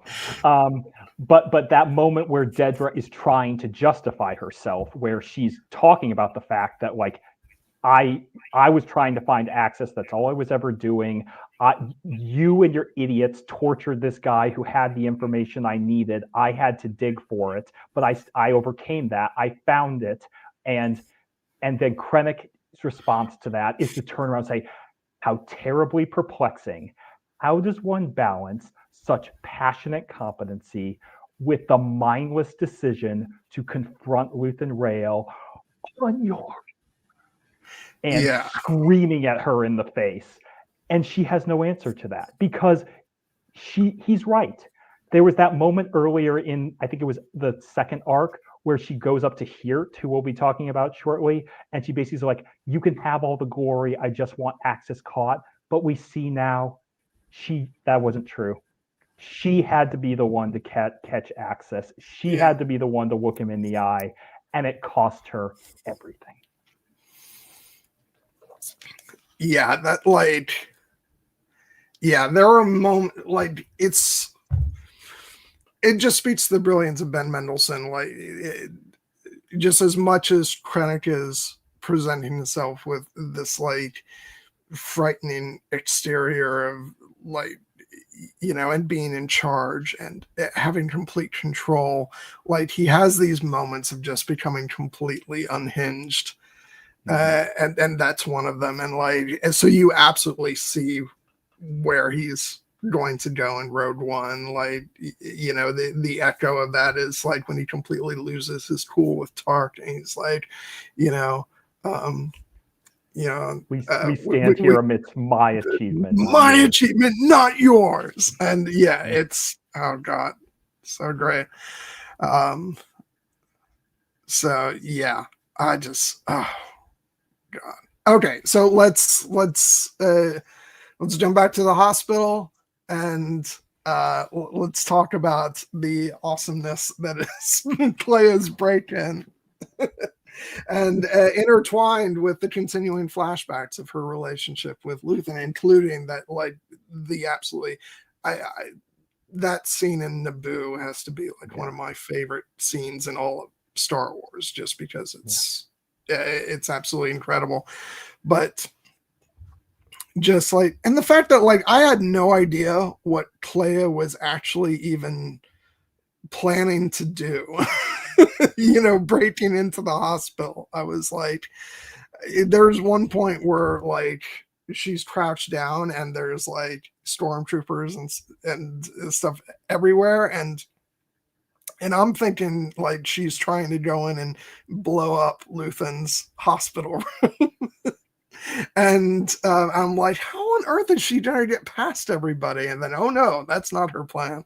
But I just I thought it was so amazing. Again, going back to what I was this show is it's really gotten highlighted this season, the spy thriller aspects of it, and watching her just sneak through and in her in her nurse garb, and it was I've completely failed. I don't think I have a picture, but how do I not have a picture of her wheeling that wonderful alien granny through the hospital? Sorry, I failed there. I should have had a picture of that. But I thought that was wonderful, and that was definitely a victory for Star Wars pulp, and and getting those wonderful aliens into this show. I loved it. Yeah, the great Granny was basically this season's version of Dewey and Freedy. Not quite as emotionally impactful, but just the fact that that character could have been a human, and instead it's an alien, a weird alien who's a little bit out of it and speaking in a language, and Clay is just what? I laughed out loud at that, and it was such a great tension breaker. For the moment. Blending comedy and incredible tension, because this scene is incredibly tense. And, this I fucking adore Clea as a character. And this is just seeing her ruthless efficiency and competency in the scene was so thrilling to me. In particular, after the heist is over, one of my little favorite moments is, they're speculating that given the scale of the damage and the skill of the infiltration, we're thinking a team of 3, at least, maybe more. And then we see Hirt watching on the monitors, and he's almost in awe when he says, alone. There's no team. It's only Yeah, it was. God, I loved it so much.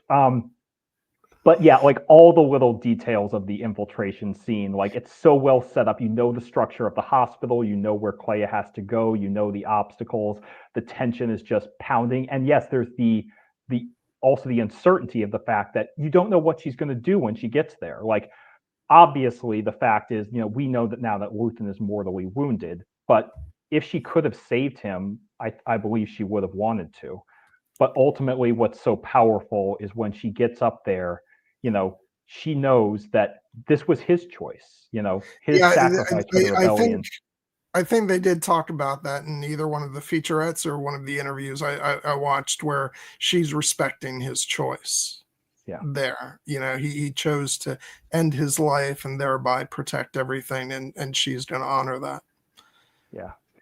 Yeah. And ultimately, just when I talked about the fact that like this is some of the best acting in this entire series, like the emotions on Elizabeth Dulou's face as Clea, as she's making the decision, but then in the aftermath when she finally unhooks Luthen from the machine and she allows the tears to fall. Also the moments in the safe house where she's like composing herself and getting ready to do this.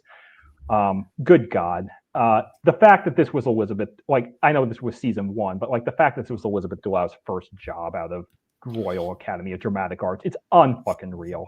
Like she's got. And I just found out that she was the voice of one of the animals in Wicked. I saw that too, the piebald deer. Which yeah. had I known that, I would have perhaps paid closer attention to that particular character. But as it is, I'm just very much looking forward. I saw her credit for Wicked, and I was like, it had to be a voice performance because I would have clocked her immediately. I would have too. Yeah. But yeah, this scene where she having this incredibly complicated relationship with this man who, in some respects, she hated because he was part of the massacre that killed her family, but in more respects, she loved because of everything they went to together and their commitment to the cause and the revolution, and the fact that they were the one relationship that they allowed themselves, the one relationship that was constant, as she had told Vel in the back in the end of season 1, I don't have lately, I have always. And the fact that she was the one thing that Luthen was not willing to sacrifice, that he went and did this himself, specifically, one, to, make sure it got done, but also to spare her this. And then she has to be the one to kill him anyway. And the way that she leans down and kisses him on the forehead as the tears are streaming down her cheeks. And like my heart was just in pieces watching this. Yeah. Oh my God. It's and again, like, I mentioned it earlier, and obviously very evident as as we haven't mentioned Cassian for a while now, but it's like it's so amazing that not only that this first episode is all Luthen and Clea, but a significant portion of the first half of the next episode is also focused on Clea and her and the pursuit of her by in the Empire. It's like for a significant portion of this final arc, like she is the full-on protagonist, and as we've said, she's been amazing throughout the entire series and especially this season. But man, did she rise to the occasion with these episodes. I was just so blown away. Yeah, no, this is the case where, again, not just because I'm kind of low-key in love with her, but I was like, if I could manifest an acting nomination for Andor at the Emmys outside of Diego Luna, it would be for her. It would be for Elizabeth Dulou as Clea, because like I just found her so yeah. Sorry, Cassian. Yeah, like I would put this her performance in this entire final arc, but especially this episode, up against like almost anything. Oh, I love this. This is a great observation. This is, thank you, Eric, for this. Yeah. And choosing to like again end the episode on after Kleya has disconnected Luthen and she leaves the room, and we get the long lingering shot of Luthen's body on the table. It's a true goodbye to the character who, as has given his entire life to the cause, to the mission. But it's fitting that, like, even though he ultimately was like, he knew he was never going to see that sunrise again. One of the things I find so emotionally moving is the fact that the person who was closest to him in his life, Kleya, his surrogate daughter, basically, that she will. I think that's an incredible victory for the character. Yeah, I will say on my first watch through of the episode, mostly because I was only able to watch that one episode that one night because I had a really busy day the next day. So I was actually focused on that final shot as kind of just a closing of the episode, and I was like, oh, that's nice. This really does feel in many ways like a self-contained episode, which I was so excited about because I couldn't go on to the next one. But watching it, and like, before I say anything else, I will say, having watched the 3 episodes back to back, actually, yes, the episode works great as standalone. I think it works amazingly well as just the first third of the arc watched straight through. But what I was going to say was, on my rewatch, what I really noticed about that final shot was what you were saying, that it's such a beautiful goodbye to the character of Luthen, and it's sort of honoring his farewell in a way that a lot of other characters haven't necessarily gotten, because he was such a critical part of this series. He is, in many respects, the whether you want to call him a protagonist or what, depending on his, I think he is a protagonist, but he's the protagonist of this series that is exclusive to this series. Whereas with characters like, I think the other 2 major protagonists are Cassian and Mon Mothma, but of course their stories also go elsewhere. But the fact that his story is in this series, and so I think it was really fitting that we as an audience got to say goodbye to him in a very solemn way with that nice slow fade to black before the credits. Stellan Skarsgård has been a towering performer. We were so lucky that he was in Star Wars with this character. It's, it will truly go down in history. And I also want to give, before we move on to the events of the next arc, I want to give Cassie immense credit for bringing this up. The actress who plays young Kleya, April V. Woods, oh my God. Oh, that's what that means. I was like, ickle her. What? Who's that? She was mind-blowing. And obviously there's a number of flashback scenes, but I again just want to single out that scene on Naboo, which I just thought was, which I didn't even know was Naboo initially. I did clock it because I'm like, that has to be Naboo. It looks so familiar, but I couldn't be sure. But what made it all the more gratifying was when I learned that not only is it Naboo, they filmed it in exactly the same location as they filmed one of the deleted scenes from The Phantom Menace. The moment when they emerge in the submarine and there's a deleted scene where they're about to go over a waterfall and they have to kind of scramble to get out. That's where they filmed this scene. So it's a beautiful, grace note. But ultimately, the appeal of course, is April V. Woods as young Kleya and Luthen in this conversation, and the fact that they make their first big statement, victory here on Palpatine's home world is just a chef's kiss, beautiful touch. Oh, Cassie, I love you so much. That was great. Just so long as somebody understood. I'm not good on lingo. Yeah, no, I want to thank you, Cassie, for prompting that, because I absolutely wanted to shower praise on April V. Woods, because she is part of what makes this one of the best, if not the best, episodes of the entire show. Yeah. Okay, so there's some other stuff, but we can kind of fold back on some of that. I really want to push to Cassian. The introduction of the second half of the story with Cassian and K2, as well as Melshi. So as a shortcut to that, Clea gets back to the safe house and starts attempting to radio out to reach somebody. She ends up reaching Willman, who of course is still the one who's will do anything for Luthen, and which I love, and to the frustration of the people on Yavin. And so we're introduced to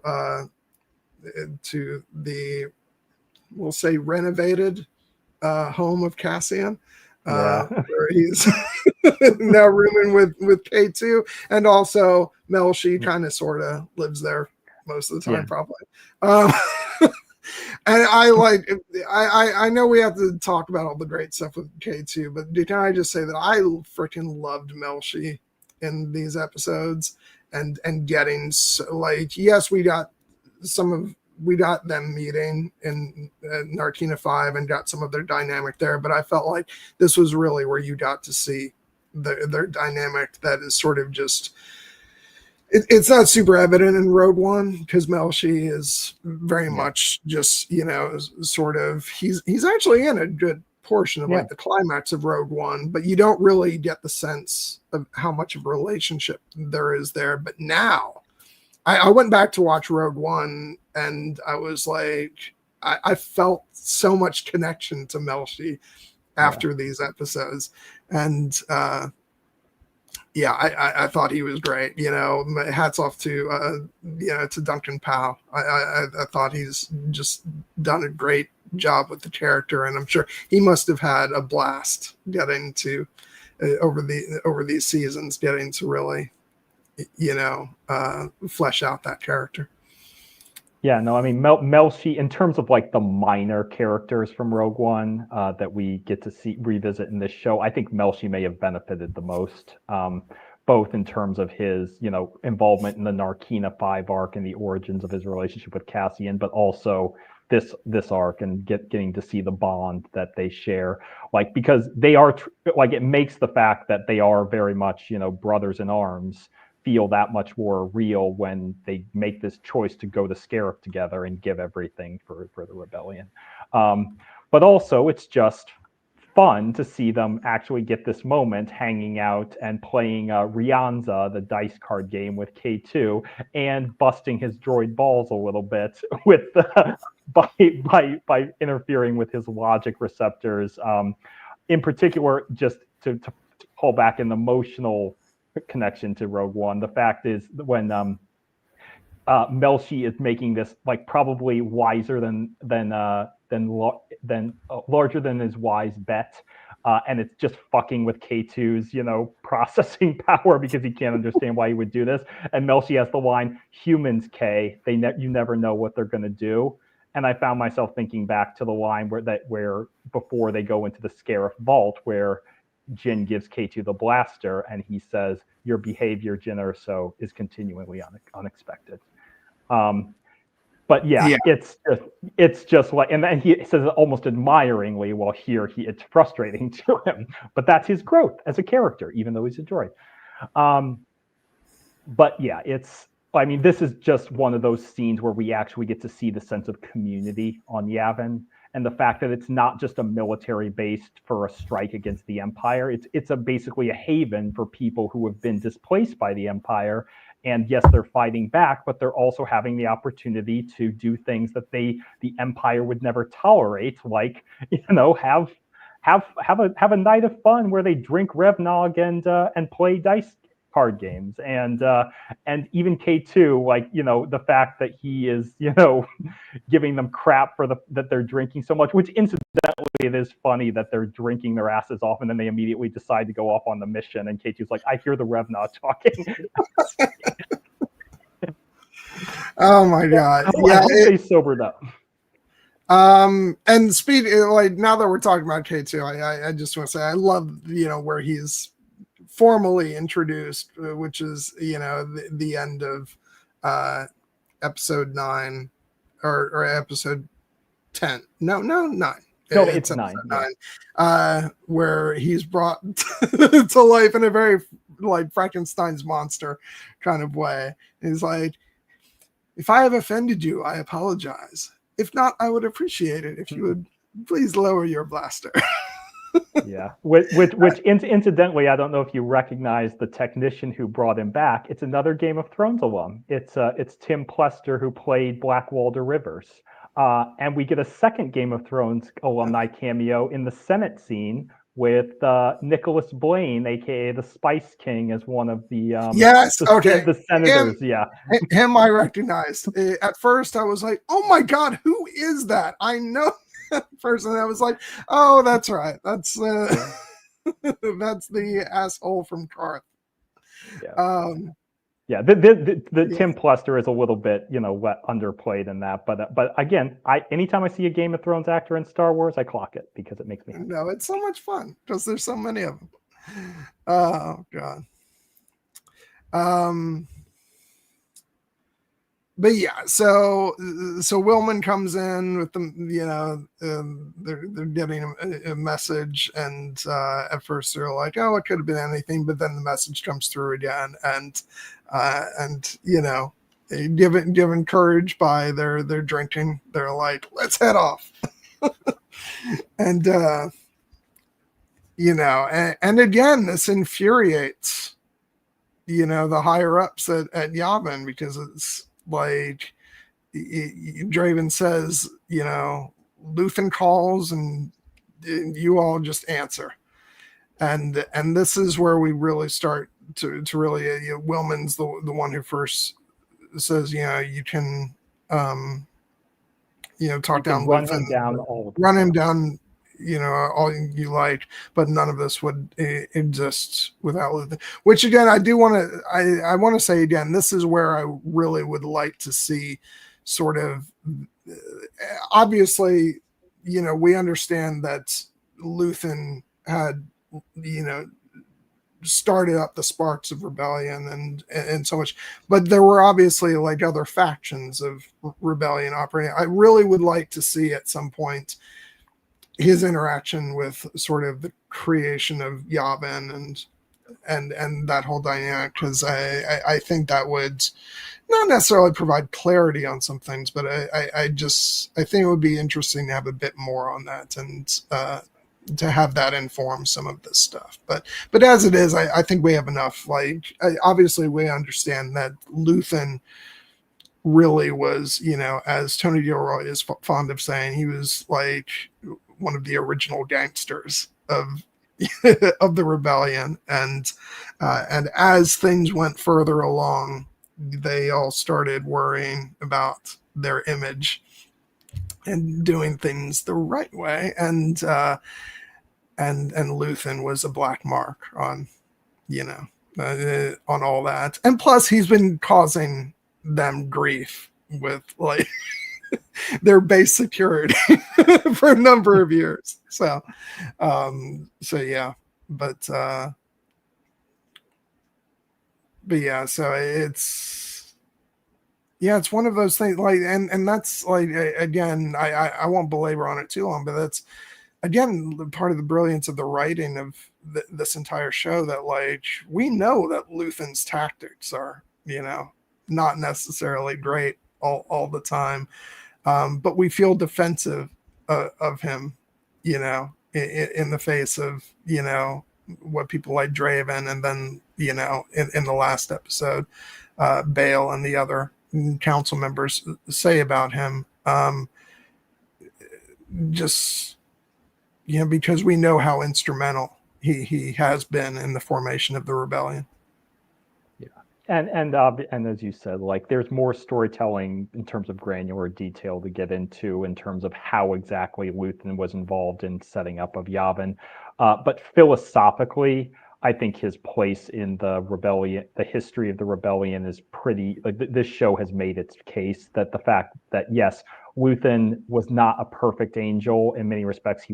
He chose to be a devil, but he ultimately was still working towards the same cause, and he does not deserve to, as Cassian goes on to say later, be run down by people who have given a fraction of his sacrifice to this rebellion, aka Senators Pablo and Jebel.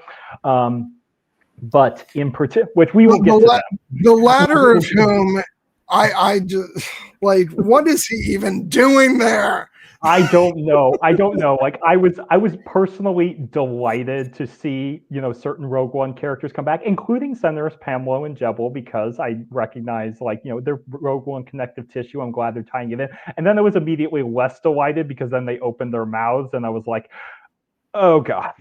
And I admittedly take it out a little bit more on Senator Jebel than Senator Pomelo because I like Sharon Duncan Brewster as an actress. She was in Dune, and Jebel was just such a little fucking weasel. Well, like every word that comes out of his mouth is like just negative. And like, what's his line in Rogue One where he's like, "The rebellion is finished."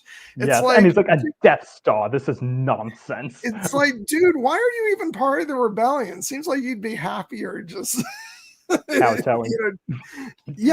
it's like, I'd almost say I'd like to get more of his story, but I don't really think I could handle it because he's so insufferable. I don't need Noah Jebel, a Star Wars story. All credit to the actor Jonathan Harris, but yeah, in particular, I found myself thinking, it's ironic given the fact that they're both frustrating characters on the rebel side, but I found myself thinking back to Barty's line from the first arc when in conjunction with Jebel, everything with you is negative. But that said, like, okay, her character might be frustrating, but I will never say no to more Sharon Duncan Brewster. Yeah, like, she won my heart in Dune. So, like, as you said, so like, no, like, bring her in more and more. She can be as negative as she likes. Yeah. I can understand her skepticism, like the way that she plays it is. It's like, it's frustrating, but also fair. Whereas Jebel just like, shut the fuck up.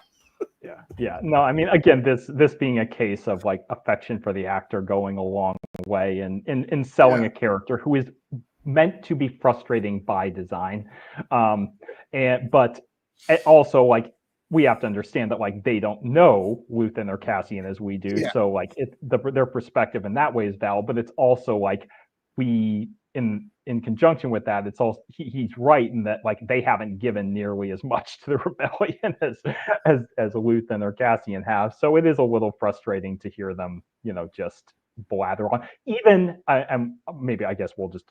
even Bale in this scene kind of gets on my nerves, even though I love the character of Bale. I found this moment with Bale frustrating at first, and it is still kind of frustrating. But again, it is understandable because, like, there's all the stuff about Luthen that that everybody is kind of objected to, and it's like he doesn't. I don't know if they ever. I presume maybe they cross paths on Coruscant. It seems likely at some point they probably did, but he clearly didn't have like one-on-one meetings with them or anything. So he only kind of knows him by reputation predominantly, I would guess. And but then there's also the simple fact that Luthen showed him up. Yeah. That is one of my favorite moments in that scene, is when they're all running him down and like saying, how can we trust this information, and like you haven't spoken to Luthen in a year. How do you even know he wasn't played by the ISB? And Cassian's response is like, I spoke to him a year ago when he had me rescue Senator Mothma from the Senate. And we see them all shut up for a second, and even Bale's like, duly noted. Yeah. And like even in the Senate episode with Mothma, where Cassian says to Luthen, "There's still some bridges you haven't burned," and Luthen says, "We'll take care of that today." And so yeah, okay, so we skipped a bit ahead there, but that's okay. We took care of that part when we get to it. So yeah, Cassian, K2, and Melshi make their way to Coruscant, and I loved them being like, this little 3-person team, because we're used to Cassian and K2 obviously from Rogue One, but it was nice to see all 3 of them take off on this mission. And meanwhile, during all this, here it is, zeroing in on Kleya, which I loved what they have been doing with his character all throughout the show, honestly, as Dedra's second in command, who starts to trying to make himself look and come out from under her shadow, and then eventually he does. And I love his barb earlier in the season, where he's like, has it ever occurred to you that Party has, put me on this assignment because I don't seek glory? And Dedra is right. and then Dedra's like, wow. But yeah, he was right. But I love the fact that, after all, like, his investigation here and going through all this and like actually doing a good job, admittedly, with Dedra's advice, which he goes to, which actually shows like how good he actually is. The fact that he's actually willing to go to her for advice. But after all that, and this is jumping ahead of it, but I just have to talk about the fact that he just gets used as a human shield by K2. Yeah. It's just so chef's kiss. It's so wonderful. Yeah. I among my things I was expecting in Andor season 2, I have to admit I was not expecting to get this much of Supervisor Hirt, played by Jacob James Beswick, we should know, and it's a really good performance. But yeah, he in some respects he was he was doing a good soldier fighting the fight, but he also, in a certain respect, kind of got Peter principled a little bit, where he rose exactly up to the level that was maybe just a little bit beyond where he should have been. And because I love that scene with him and Partagaz and Krennic, that moment where they're blasting out Kleya's image, and Partagaz is threatening, or Krennic is threatening Partagaz through Hirt, where he says, failure will earn you a place in the ever-lengthening ISB death march. And Hirt is trying to do things by the book, like, what's the charge? Sedition, murder. And Partagaz has the line, she's diseased. She escaped, which is so thematically powerful. Yeah. It's such a brilliant callback to his speech in season 1. We treat disease. As he said, like, it's so brilliant. But my favorite thing about that scene, and then like adding this human element to it, is the revelation of the extent of the relationship between Partagaz and Krennic, even though Krennic has just indirectly threatened him. But there's also the revelation that they go back, and he's I can't protect you, Leo. And and Partagaz is you were supposed to be done with this already. And it's I thought that was great, because it's really in retrospect, you go back and you can see like traces of it, like the fact that Partagaz is at that secret meeting at all, which may, I mean, he's obviously because of his position, but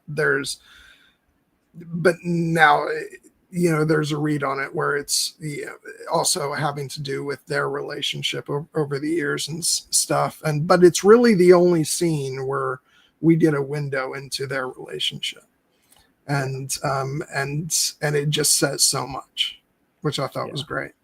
Yeah, and again, it speaks to the fact that Partagaz, even though he is in many respects a monster serving this fascist regime, he is also, human, and like he and Krennic, like the fact that Krennic refers to him on a first name basis, calling him Leo, and actually seems to recognize, like you actually get the sense that even though Krennic is like threatening him a little bit, I don't think Krennic is relishing the prospect of Partagaz going down, much as like Tarkin is relishing Krennic going down. He just recognizes that you're in this bad situation, I'm in this bad situation.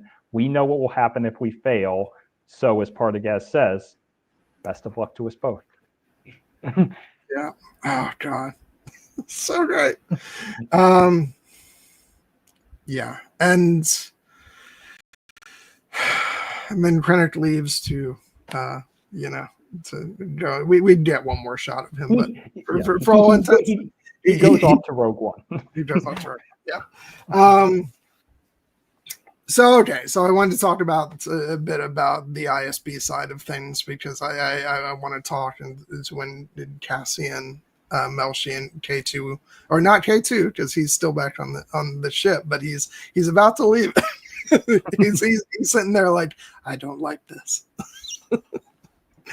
And but no, the scene where Cassian and Melshi go into go into the safe house, and I love Clea's reaction. It would be you, wouldn't it? And I just love this scene so much, just because, and obviously it's got her passing along this information. And I kind of mentioned it earlier. I love the fact that, she's really stressing, just like Luthen did, like making sure that he gets all the information. Just like, Galen Urso, say it. And but the fact that Cassian's first response to that is like, and you're sure Luthen's dead? And her reaction to that. Yeah. So good. It's what I like that, because it really speaks to Cassian's perspective on these relationships are the first priority for him. The fact that, like, yeah, all that's great, we're gonna take it to the Alliance, but I want to be absolutely sure that there's not a chance to save, my mentor and friend. It's I really love that, even though it's immensely frustrating to Clea. Yeah, she's like, what the fuck? Yeah, this was another element of this arc that I really loved, especially for Cassian's character, because again, even though Clea is in many respects the emotional heart of the arc, Cassian has some great moments as well, where he is just insisting to her, I won't leave you behind. I won't. And yeah. I actually think that one of the things that really rendered it more powerful to me is the fact that in the end, in the closing montage, we get a shot of his sister, Carrie, the sister who he unfortunately left behind on Kenari. And as now that we've seen the entire series, I think we can safely assume that Marva was right. There were no survivors on Kenari. Yeah. But God, you mean you aren't absolutely shocked that his sister didn't turn out to be Clea all along? That's actually why I bring this up, because yes, I always thought that theory was ridiculous. I never for 1 second believed that Clea was going to be Cassian's sister. But in a weird way, spiritually, she is in this scene, because one of the central defining traumas of Cassian's life was the fact that he left his sister behind on Kenari to die. Not that was his intention, but it seems what happened. And Marva told him to absolve himself of his guilt for that. Like, he was a child, the Republic or the Empire, whatever it was in that era, came in and cleansed the place.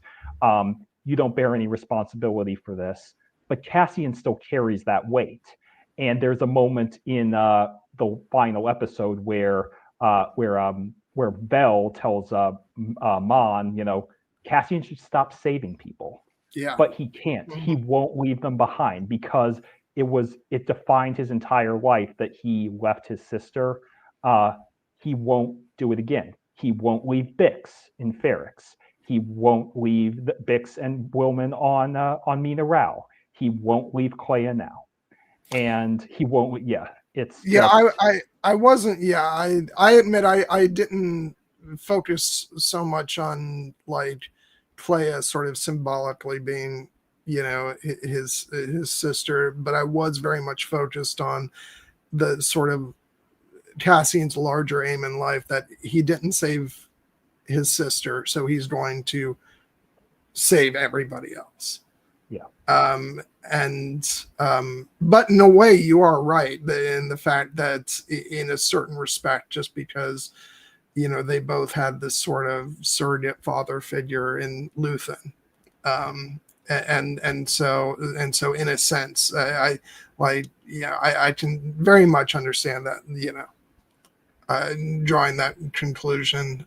Regardless, I think it's beautiful, and I ultimately am like glad that they decided not to like pursue like him actually finding his sister, because it's actually sadly so much more realistic that that he never would. And I just think it's so terribly like tragic, but like amazing from a character standpoint, that he is always trying to make up for that, which is a major part of his character. Yeah, and again, speaking to the connection to Rogue One, when I went back and rewatched it, there's a moment, where Baze calls Jyn little sister. And I think it's been recontextualized now. We know that Cassian's true love was Bix. Bye, Cassie. Bye, Cassie. That we can actually see his relationship with Jyn as more of that sisterly relationship, rather than like a potential romance, as some people were thinking. So, in a moment, a million voices cried out and were suddenly silenced. All the shipping. You know what? Shippers will endure.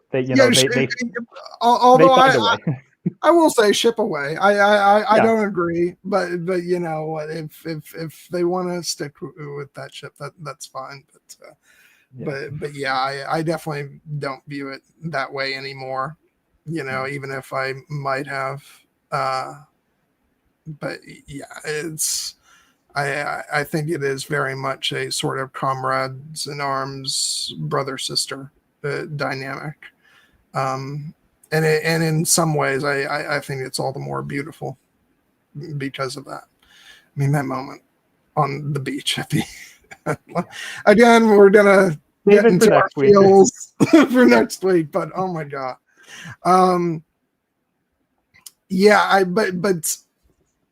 but even beyond analyzing, sort of Clea as Cassian's, sister, kind of in that way, I just found it so beautiful, especially in retrospect, the way Cassian is like, I'm not going to leave you here. Because during this whole part of these episodes, I was like, oh God, Clea is going to die. There's like no other way. Because again, like I said earlier, I was still consumed with the idea that if we didn't see these characters in Rogue One, something's happening to them in these final episodes. And then once, we can talk about the whole shootout, but for the moment, I'm going to skip ahead. Just when they're carrying Clea out after she's been knocked out, but they're carrying her to the ship, I was like, oh my God, they're actually rescuing her and she's gonna, make it away. which does not mean I was done worrying about her for the rest of the episode. No.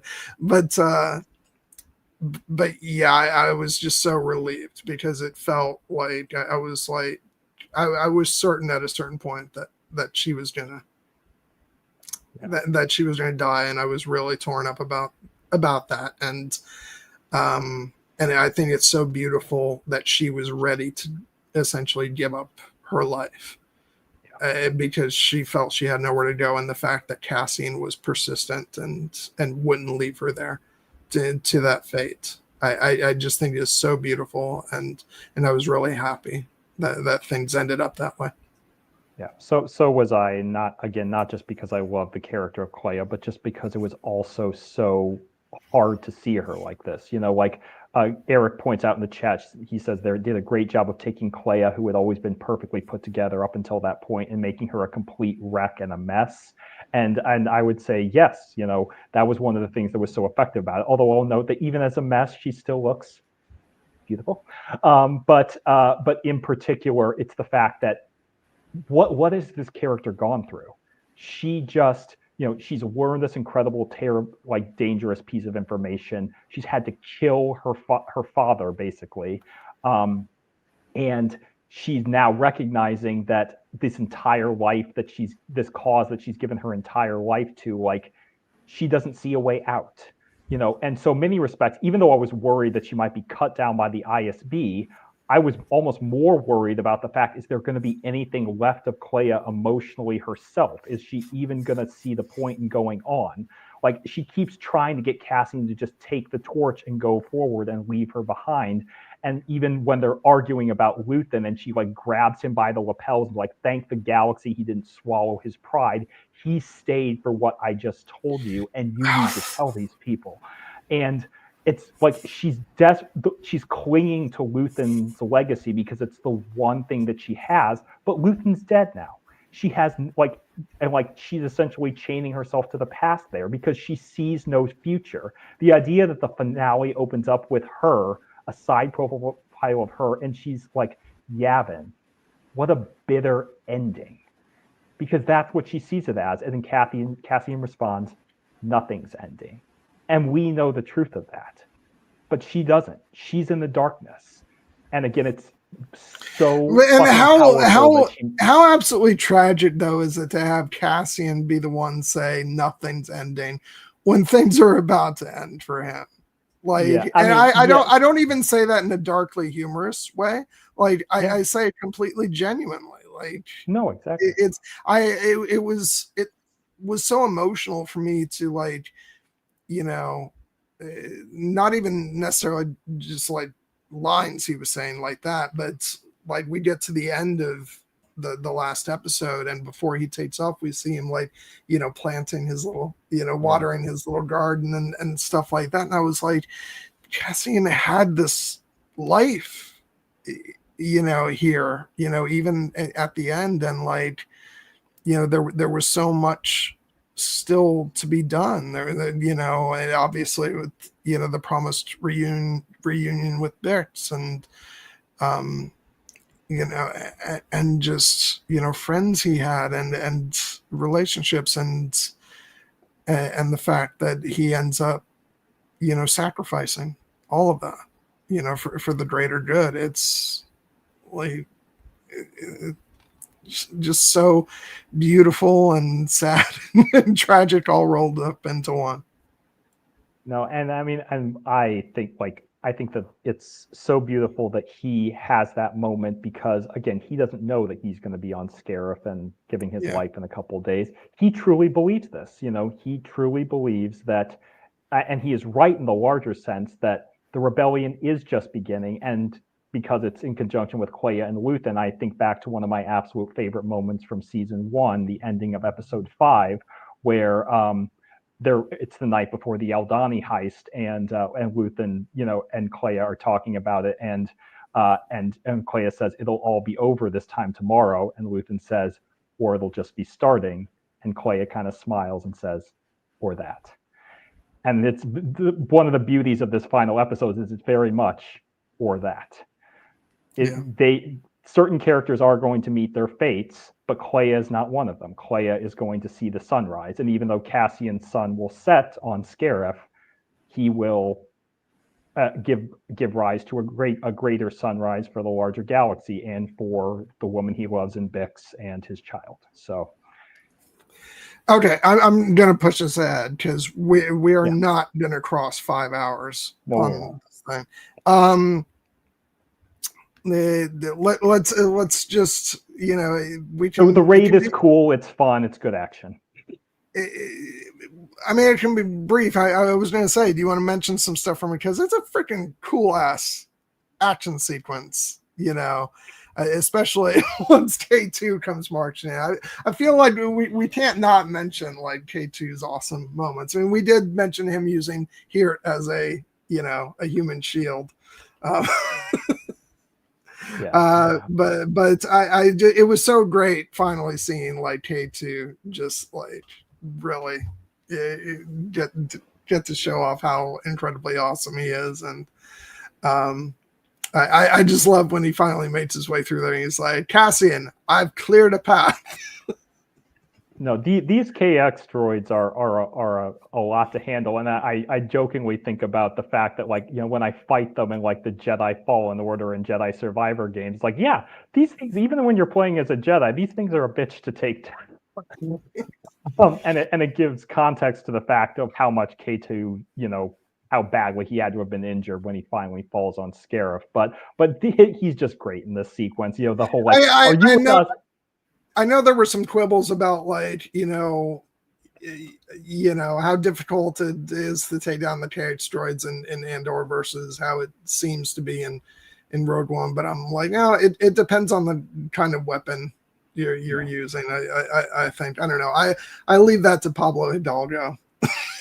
Yeah, I mean, and also like he's clearly getting shot like many times from multiple different angles. So we'll talk about that next week. But yeah, like his that moment when he approaches the bridge, the trooper on the bridge, and he's like, "Are you with us?"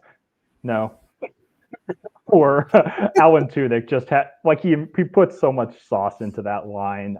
And yeah, like it's again. Hallway scenes in Star Wars. K2 gets a hallway scene where he even though like this Imperial like leader Gariel, the Sart ISB like Compnor agent, clearly very competent. Yes, he stands no chance. Oh my god, yeah, that's great. I feel like we just have so much to cram in. We're not like giving Alan Tudyk nearly enough props for what he does in these last 2 episodes, but he has just so many great lines, and just his presence is just so great because, you know, he is one of the like sources of comic relief in Rogue One. He's the big source of comic relief, and that carries over to this as well. So even as there's all the, and like talk about a balancing act to like have all the heavy drama of these final episodes, but also have this major influx of great comedic timing in the form of K2. I think it works absolutely beautifully, and I love Alan Tudyk. He's like, you know, an absolute treasure. I have seriously just adored him since A Knight's Tale, you know, which I'm about to get the new 4K Blu-ray tomorrow for that. Very excited. Nice. But yeah, I like every time I've ever seen him in anything, I have absolutely loved him, and so it's great to see him return or hear him return as K2, and he also does the motion capture for it and all that. Yeah, no, I just love him. I love when they're returning to Yavin, and I don't know, what does he say that he's going to tell them? Like, I plan to tell them I was kidnapped. Yeah. But disobeying orders is so refreshing. Yeah. Oh god, yeah. He's great. So let's go ahead and get back to, you know, once they return to Yavin. We talked you know, about the scene with the council and Cassian obviously has that great moment where he really just takes them to task. You said the line earlier where he's, the fact that none of them have given a fraction of what Luthen gave, which doesn't help his case, honestly. No. But I do love them when, like, it finishes off and Bale says, you're grounded, and he says permission to, visit the infirmary. And I love the way Mon Mothma, as quick as she can, interjects, permission granted before anybody else can say anything. And that was such a great moment for the two of them. Yeah. No, I love the fact that Mon, even though Mon and Cassian, again, had not really interacted at all before he rescued her at the end of the last arc, that single moment has engendered so much trust from her part towards him. And the fact, like, when she goes to Vel afterwards, knowing that Vel also has a relationship with Cassian, and when Vel asks her, like, do you want me to spy on him? And she responds, help me believe him. When she, like, she knows that Cassian is not lying, but she just has to, it's kind of like in Rogue One, she knows that Jyn is right, but she has to respect the fact that they're a democracy here, and she can't just, unilaterally dictate terms. But she wants to do the right thing, and that's why it's great, again, when we get to Rogue One, and there's the moment when they realize they're all going to Scarif, and she has that wonderful little smile, and she's just, because that's what she always wanted to do.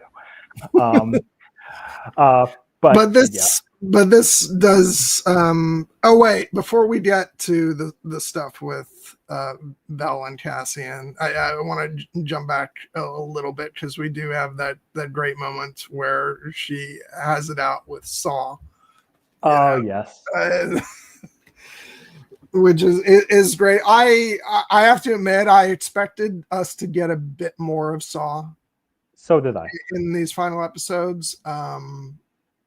But yeah, it is what it is. I'm perfectly fine with the way these episodes came out. I was just it would have been nice. It'd get a bit more of a lead into the stuff on Jeddah and all that stuff. But this scene was great, and it's great to have sort of this as a build up to Mon Mothma's with her talking about trying to rebuild that broken trust in Rogue One, and yeah, I just, it was just great to see. So, like, we haven't seen, like, what happened to his legs, that remains untold. yeah. But yeah, no, like, Forrest Whitaker, as always, it was great here, and I love Mon's exasperated, really loud sigh after he signs off. Like, yeah, it's it's so great. I love when she says to Bale, makes the Senate look easy, doesn't it? Yes, indeed. Because Saw is a difficult customer, and we know that they're going to need Jyn in order to get through to him on Jeddah. But it is very gratifying to see him, especially in those final moments where he's looking out over the destroyer pulling in above Jeddah City, and just looks very stern and somber. And you have to imagine he's recognizing that, like, in some respects, he knows that the end is close. But ultimately, we'll talk more about Saw when we get to Rogue One. But I will say, for all I say about kind of wishing we had gotten a little bit more of him in these final episodes. I will still say, like, this show has done such a great job of leading us into Rogue One with Saw, and as well as all the other material we've gotten over the years. But really, like, Eric is mentioning, saw, huffing the Rhydonium and waxing poetic. I think what he meant to type here was there's no way they could outdo Saw. Yeah. Huffing Rhydonium and waxing I'm content with that. Like if that's like was his, if that was meant to be his like big moment in the season, which it absolutely was, like that's great. I think that was fantastic. And when I watched Rogue One, like I really kind of felt the added time that we had gotten to spend with him over the course of the show. And yeah, I just want to praise Forrest Whitaker so much. And I remember when Rogue One came out, I really kind of was not sure how I felt about his performance as Saw, because we were just kind of going off of what we had in Clone Wars, and then to see him so radically different and weird, and then the way he met his end, it felt kind of abrupt at the time, and now I'm like, no, it's this beautifully tragic ending to his character, and like there's nowhere he's gonna go at that point. Like it's and again, this is one of those things that we'll get into more next week, but yeah, I love Saw in all his kooky weirdness and extreme like craziness. I think that it's watching his character develop over many different stories and different mediums has been a real pleasure. And I love that they acknowledge, even though like when Bale's like almost seems aghast, it's like he's insane, and Draven's like he's not. He's coordinating like an active, insurgency on Jedha. It's so even though he isn't, clearly there are a few screws loose. As we see, he ultimately still does have, the heart and mind of a true rebel. And that's why it's so frustrating for Mon, because she knows they're on the same side. And as Eric points out, I wonder if Mon's conflicts with the other rebellion leaders foreshadow the eventual collapse of the restored Republic. In certain respects, yes. I'll just note Mon Mothma becomes chancellor and things really start to fall apart with respect to the First Order when she retires. But it's also just a commentary on the fact that democracy is hard, guys. When you have a different people who have, widely different experiences and different views, even if they're working towards the same goal, sometimes you are going to have conflict like this, and you can't just steal. I wanted to ask, just as maybe I shouldn't be adding things to the conversation with how long this has gone, but I'm curious, is there like a in canon end to Mon Mothma's story? There's the novel Bloodline, where I've read that, but like, is there anything about her like passing away or? I haven't heard about her passing away. I just know that she eventually steps down as the chancellor of the New Republic. So no, because it's interesting to ask, because we don't get her in the sequel trilogy, which there's any number of production reasons why they didn't do that, and that The Force Awakens came out in 2015, and they were still like, I think Rebels was still going on at that time, and I'm sure they didn't necessarily solidify. Like, I don't think Mon Mothma really got reintroduced as a, major figure until, to be used in the sort of newer films until Rogue One, really, right? Yeah. No. And so, and she would be much older at that point than Genevieve O'Reilly is. So maybe they just chose not to go down that path. But it'd be interesting to see if she's still around during the time of the sequel trilogy, and maybe it was just in good old fashioned Andor fashion, if she was just around the corner somewhere. She reconnected with Perrin. True love's reunited at long last. Oh my god. when we'll touch on that as well. That might be another one of my small, tiny little gripes. Yeah, I get it. But yeah, so now I do want to talk about that great scene between Vel and Cassian when she comes to, at Mon's request to, get her take on everything and to basically spy on him a little bit. but she's completely upfront with. That's what I love about Vel, and I think I heard this in an interview too, like the fact that especially now, she's not interested in playing those games. She's gonna tell the person that she's talking to exactly what the other person wants from them. And yeah, I love the fact that she's upfront with him about why she's there, and I love the toast that they have to everybody they've lost. Well, not everybody, because they very conspicuously leave out Skeen, which I thought was a nice. No.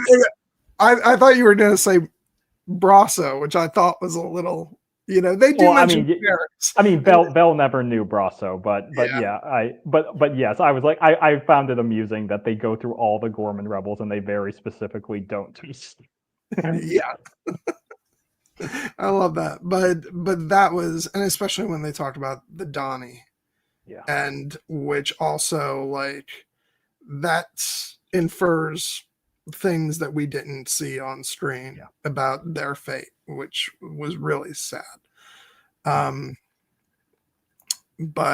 I love their dynamic. And again, it's sort of this, it's this, them talking about a shared sort of surrogate father figure.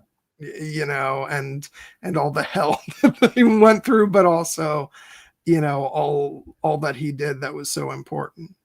And that's why I really kind of like that this final arc really is about, in a way, Luthen's children,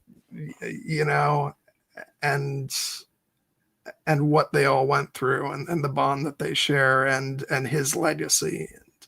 And I really love that was how this series goes out on, like that's the primary story thread that they'd close out on. And I love that. I was surprised at first, but I love that that most of this final episode is just these characters talking to each other, and the fact that it's not some big action shootout, but we've had that, we came from the beginning of this episode, but this is the real meaty stuff. But the last bit of the arc is really dedicated to these characters and their relationships with each other, and their trauma. And so I just thought that was so beautiful. And speaking of Vel, then when she's finished talking with Cassian, that's when she runs into Kleya. And I loved that scene so much because, they've had such a sort of hostile dynamic throughout the show. And the fact that Vel is like, Kleya, it's me, Vel. And then when they're seated down in her hut, when Kleya's like, Luthen said, always know your way out before you come in, and I don't even know where I am. And then Vel says, I have friends everywhere. You're among friends. Oh man. Yeah. No, this again, loving Kleya's arc in this final episode as much as I do. Like, I actually don't think I was ever more scared for her than when she unhooks herself from the hospital and wanders off into the rain. And I'm just like, oh God, what is she going to do? And yeah, I love this, Eric, the fact that, Cassian and Vel are the two remaining survivors of the Aldhani raid, and Cassian shares that information with Mon to help, build that trust. And he recognizes that Cinta, it's too painful for her to toast Cinta. And Vel returns that favor by, in the end, saying, you should reconnect with Bix. And he says, she's safe. She wouldn't be safe with me. And Vel responds, she might disagree. Don't wait too long. Oh, And God, oh man, that really tore me up inside just because, just knowing what happened with Cinta. And it's, oh God. Yeah. It's and beautiful. Yeah, and it's a beautiful moment between Cassian and Vel, but it's also, as you said, a beautiful moment between Vel and Clea, because again, I was really scared for Clea in this scene. I'm like, is she about to go and try to like take her own life? But then Vel finds her, and she wraps her in her coat, and Clea is like breaks down, and Vel puts her arm around her and leads her back to the her hut, and and the response of, as you said, when Clea is like, I don't even know where I am anymore, and Vel's quiet response of, I have friends everywhere. You're among friends. And like, knowing the fraught history between those two characters, I was just like so happy that this is where we leave the two of them, that like, we don't know if they go on or have other interactions, but in many respects, I feel like if it's not quite the beginning of a beautiful friendship, it is at least a thawing of the kind of icy relationship that they previously had, because these two women do share so much in common, and they have gone through many similar sacrifices. And as you said, they are in many respects both, children of Luthen, even though Clea is much more directly in that role. Yeah. But it still means something that Clea ultimately comes to recognize, that Yavin doesn't have to be the end for me. It can be. It's not the bitter ending. It's the beginning. Because part of me, like, even when Vel, says, I need to find my cousin and you need to sleep, and she leaves Clea, like, part of me was still worried about Clea at that point. I'm like, no, don't leave her alone. Yeah, I mean, she is concussed. It's like someone should be watching her. Yeah. But I really love the fact that, but then they show her waking up the next morning, and she has made the decision that she's going to try, and she's, whatever,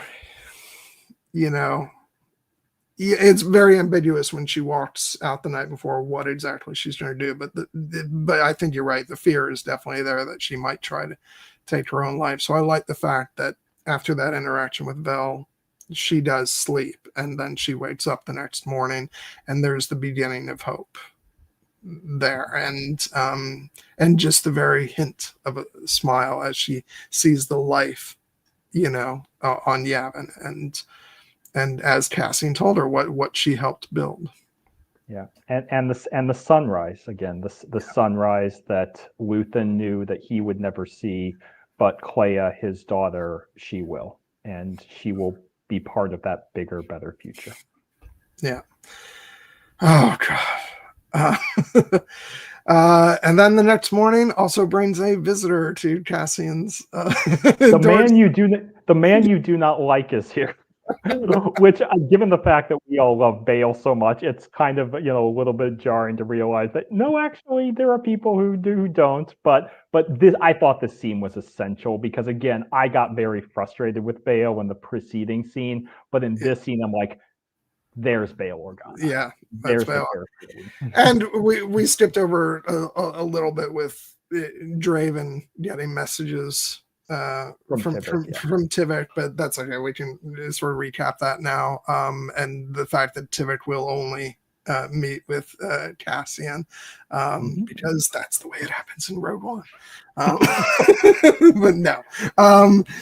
And so eventually, with Vel having listened to Cassian and carried that back to Mon, and Mon and Draven are like, hear us out to Bale, which I love that Draven, like, even though he's very skeptical about all this, and he thinks I think he's leaning more in the direction of, it sounds like a trap, but he's willing to sort of put that trust in in Cassian and in, the story that, he's brought, about the weapon and stuff. He's willing to give it a shot, and again, like, this really has an impact on how I view Draven in Rogue One, for the better. I love it. But so that's what leads Bale to come to see Cassian, and yeah, I love, all the little stuff like sleep well. No. You ever sleep well? No. We have that in common. And and then when he says, if I'm going to fight against the Empire, I want to go down swinging. And then Cassian says, you and Luthen would have gotten along much better than you think. And I love, and just that final, may the force be with you. Yeah. It's not technically the final word spoken in the episode, but it's close enough. And I really love that. Because it goes back to what we talked about earlier with the Force Healer, the fact that that is Star Wars. That is like, and so the fact that this series still more or less closes out with "May the Force be with you." I just, it's beautiful in terms of like the overall story. Also, maybe a bit of a message to certain viewers. I don't think that's predominantly why, but it's a nice byproduct.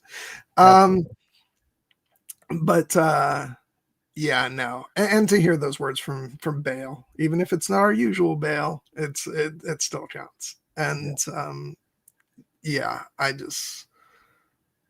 I thought that was great. And then that propels us into this final beautiful montage of scenes, which it's my favorite montage since the Game of Thrones finale montage.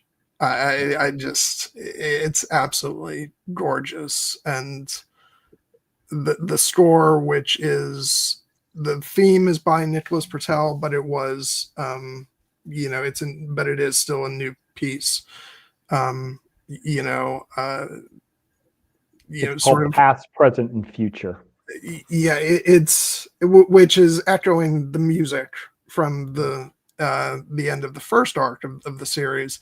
The key difference here with it's much more orchestral than that version, which has been something that we haven't really talked about for this final episode, but they moved into orchestral for the music for this final episode, and as a clear signal that we're moving into Rogue One territory, which, remember I speculated about whether they were going to do something like that on our last discussion. And I'm so glad that they did. They didn't tip their cap to themes from Rogue One, but definitely the style of the music. And it's still, themes from Andor, but it's just a bit closer to that musical language of Rogue One, which I appreciated, especially one final touch, which we'll save for a moment.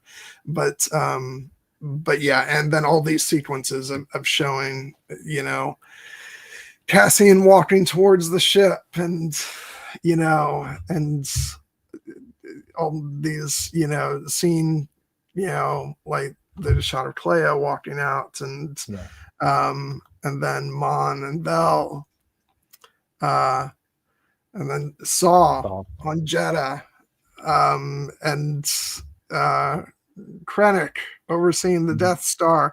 But oh my God, the best of all,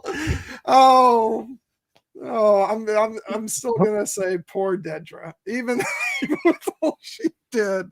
Like, I felt like, again, talking about like how brilliant the show is, like she's one of the worst people ever. And yet still I was heartbroken for her nonetheless. Like especially this moment. Yeah. You know, when the lights go out and she just buries her face in her hands, sobbing. Like it was just because we know what her life is going to be now, and she completely deserves it. But still, it got me. Just absolutely incredible. No, I mean I'm hard pressed to think of a more fitting fate for Dedra, even though obviously, you know, as you said, on a human level, it's actually sincerely heartbreaking that, setting aside the fact that she was devoted her life to this fascist cause, she devoted her life to a cause and she believed in it and she tried to do her best, and then they discarded her. And it's just her tragedy that the cause she devoted her life to was fascism. And so this is the fate that awaits her. And I like thematically, I think it's so much better than if she had died like in a confrontation with Luthen or something along those lines. Yeah. Like this feels like the true, you know, comeuppance for her, even though, as you said, we can empathize with her on a human level for this to be her end. And yeah, and the fact that it's a Narkina-like prison, whether or not it is actually Narkina 5 rebuilt, is pretty perfect. So yeah, I mean, I love this montage so much. All the images you mentioned, and one that you didn't mention, but we alluded to earlier, the fact that we do get the one shot of Perrin in the car. I don't have that, sadly. But yeah, I mean, there's no way around it. I wish we had checked in with Perrin specifically in the Senate episode. With Mon, but from what I understand, the original conception of a scene between them was going to happen on Chandrila, and like he's very clearly not on Chandrila in this shot. He's on Coruscant, but maybe he was still supposed to be on Chandrila at that point, and from a character standpoint, they were going to do stuff with his character in terms of his like trustworthiness and you know stuff, and I'm not sure if that, in part of me is like, oh, that would have been a cool inversion of what you expected, but on the other hand, maybe it's better in the end that we don't go there, and Perrin is just who Perrin has been on the show, who I kind of came to love this season, regardless. So yeah, I just would have liked to get a bit more of him, but at least we got this shot, which is perfect. The fact that he's having an affair with Davos Gold. Yeah, I loved it so much. And as you said, like, I really wish that we had gotten a little bit more of Perrin. And under the original conception for those episodes, perhaps we would have. I would have been incredibly disappointed if we got nothing at all. So I'm just glad that we have this small acknowledgement and we can kind of fill in the blanks ourselves. And the fact that, you know, Perrin, I mean, frankly, I'm surprised he's not in a cell, given the fact that that is like my only one kind of like quibble about him still being on Coruscant. I'm like, it's shocking that he's allowed to be out and about and not imprisoned. Like if he was just on Chandrila, maybe they could have, like, that would have made a bit more sense. But it's one of those things that I'm not like, I'm not going to hyper analyze it just because I just liked it so much as a final shot, and I'm kind of glad that that's where we leave him. So yeah, I think it's great. Yeah, and Guilty Undertaker is mentioning in chat, I want to know what happened with Lita. Yeah, like, we never saw Lita again after the first arc, and unfortunately, like, I kind of just think we have to infer that, you know, she's going to go on her own journey with recognizing that perhaps her mother was right about this whole arranged marriage business all along. Or maybe not. Maybe she and Stecken are happy. And to be clear, like, I think we're gonna get more from these characters in the future. I think somewhere along the line we'll follow up with them, and that'll be fun. But I do just think, given how much of Perrin there was in the first half of the season, I would have liked to get just a little bit more. I agree. Yeah, but I again, I want to bring back like the analogy to like the Lord of the Rings theatrical versions. Like, that's what season 2 of Andor kind of feels like to me. And like, I feel like there's a parallel universe where we get an extended version of it, and then we get the added like Perrin scenes. It's not going to happen in reality, but that's the way I look at it. Like, when you're kind of focusing and getting down to what you really need for a season of television, certain things get lost, and so at least we got this, which is nice. But yeah, and then we just have the final moment, which was so beautiful. Which I know this was your theory that we were going to follow up with bits at the end, but I think you said you thought it would be like a post-credit scene. I'm ultimately glad it's the final image of the show, because I think what it does is it takes us beyond this just being a road, like the last episode just being like a Rogue One segue into like this being like a final statement of the series on its own terms, and ending, as Tony Gilroy said he wanted to do, on a message of hope for the end of the series. And yeah, I just think it's what a freaking gorgeous shot. And then the shot before this, we see B2 Emo finally. Yeah, B2 Emo with his friend, I think AG-17, and Talia. Talia is still around.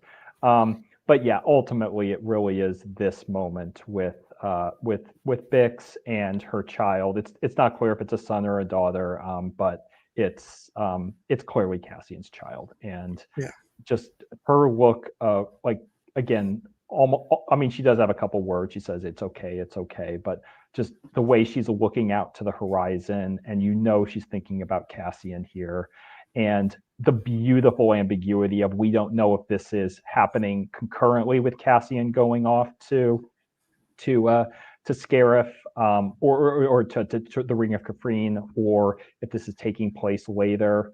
And we know in our hearts the devastating truth that, unfortunately, Cassian is never coming home to Bix. They will never get to, as she said, do all those things that they thought they would. But it's still a message of hope, as you said, because the idea of the next generation carrying forward, and again, Bix having made this choice both for herself and for Cassian and for their child, and that Cassian will make that sunrise for them. And ultimately, I just found, like, I agree that, as I said, even though I theorized that this would be a post-credit scene, I am so glad that it was in the episode proper, because if we had ended just with Cassian flying off to the Ring of Kathryn, like, I would have found that like a satisfying ending, that yes, it links directly into Rogue One. But then ultimately, yes, you do need to continue on to Rogue One to get the full picture of the story. Yeah, this is a moment that is just for Andor. Yeah, and I feel like this puts a beautiful cap on just the fact that the end of this series is predominantly all about the characters of this show, and like capping off their arcs. And I think ending on the scene before this, it would have been too much of a, go watch Rogue One to finish the story, which, that's still there to a degree, but this is an ending to the series Andor. Yes. And I think that's what just makes it so great. And I do prefer personally to feel like that this does take place concurrently with, you know, Cassian and K2 heading to the Ring of Kathryn, because I don't necessarily like the idea of it jumping ahead to after Rogue One, because I do like the idea that chronologically this, like, that Rogue One does pick up, you know, like right after the end of this. And plus, I find it sort of beautifully tragic in a really sadistic kind of way that the Bix we see here is looking out in hope for, you know, the future in which, you know, Cassian is reunited with her and their child. It's super sad, but artistically and story wise, I just like I guess I just like to have my, you know, my heart ripped out. But yeah, either way, I think it's a beautiful final image for the series, and I just love that after everything, after all the theorizing, the fact that Bix survives, and that she and Cassian had a child, and that can lead into future storytelling, you know, for Star Wars, and that there's a legacy for the show, not only with Bix, but also with Clea and Vel, and Wilman. You know, it's the fact that characters do survive this series, and who aren't in Rogue One, but that means that they didn't have to die with everybody else. I just love that the legacy of this series gets to continue on in these characters.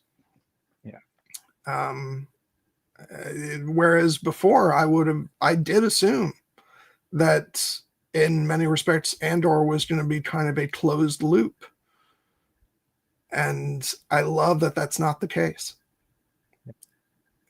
And so, and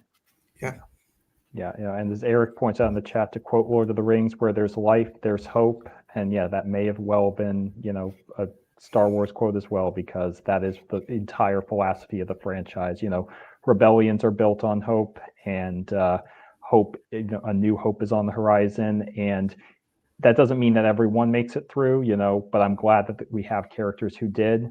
And even though it breaks my heart to think about the moment when Bix will ultimately learn that Cassian is not coming home, that he gave his life on Scarif, it gives me hope to think about the moment that would follow that, when after her understandable sadness, she would think about everything he did and everything he did for the galaxy and for her. And I can only think that her response would be what Cassian had said in the past to Mon and to Wilman. He made it worth it. Yeah. And honestly, I'm so thrilled. I know, like, none of them are probably thinking about this right now, but I am thrilled with the possibility that we might get, along with all the other wonderful actors, but that we might get Adria Arjona back in Star Wars at some point to continue her story. That would be great. And obviously the same is true for Elizabeth Dulau and Faye Marsay, and Faye Marsay, and Muhannad, Bhaier, and all the others. Yeah, it always like takes me back when I say Faye Marsay's name, and I'm like, oh, that's right. Vel is the waif from Game of Thrones. It always, I never get used to that. I love it. But yeah, I guess that's it. We neared 5 hours, but we're going to finish up before we cross that mark, which, you know what? It's fine. We had to devote however long we needed to these final episodes, because I think this show deserved it. Yeah.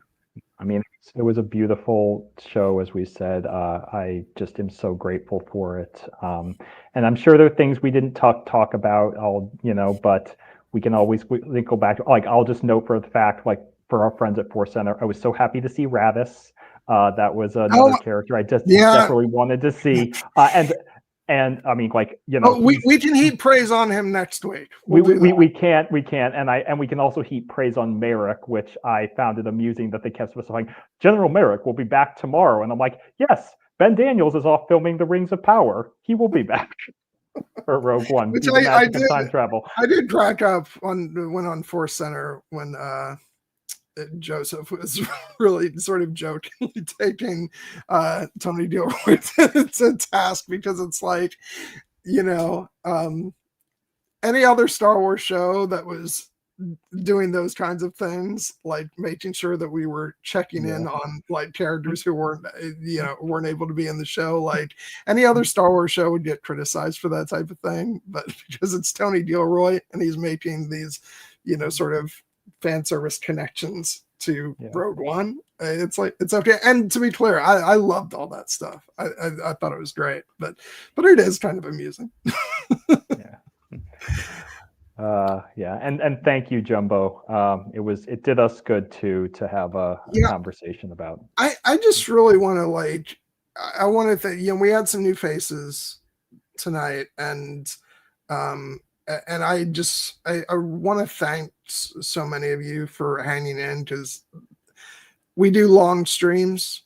We can't help it. We just love to talk in depth about the things that we love. And it really means a lot that you guys stuck with us through this thing. This is actually, we had a lot of people, tonight watching, and we just appreciate it so much.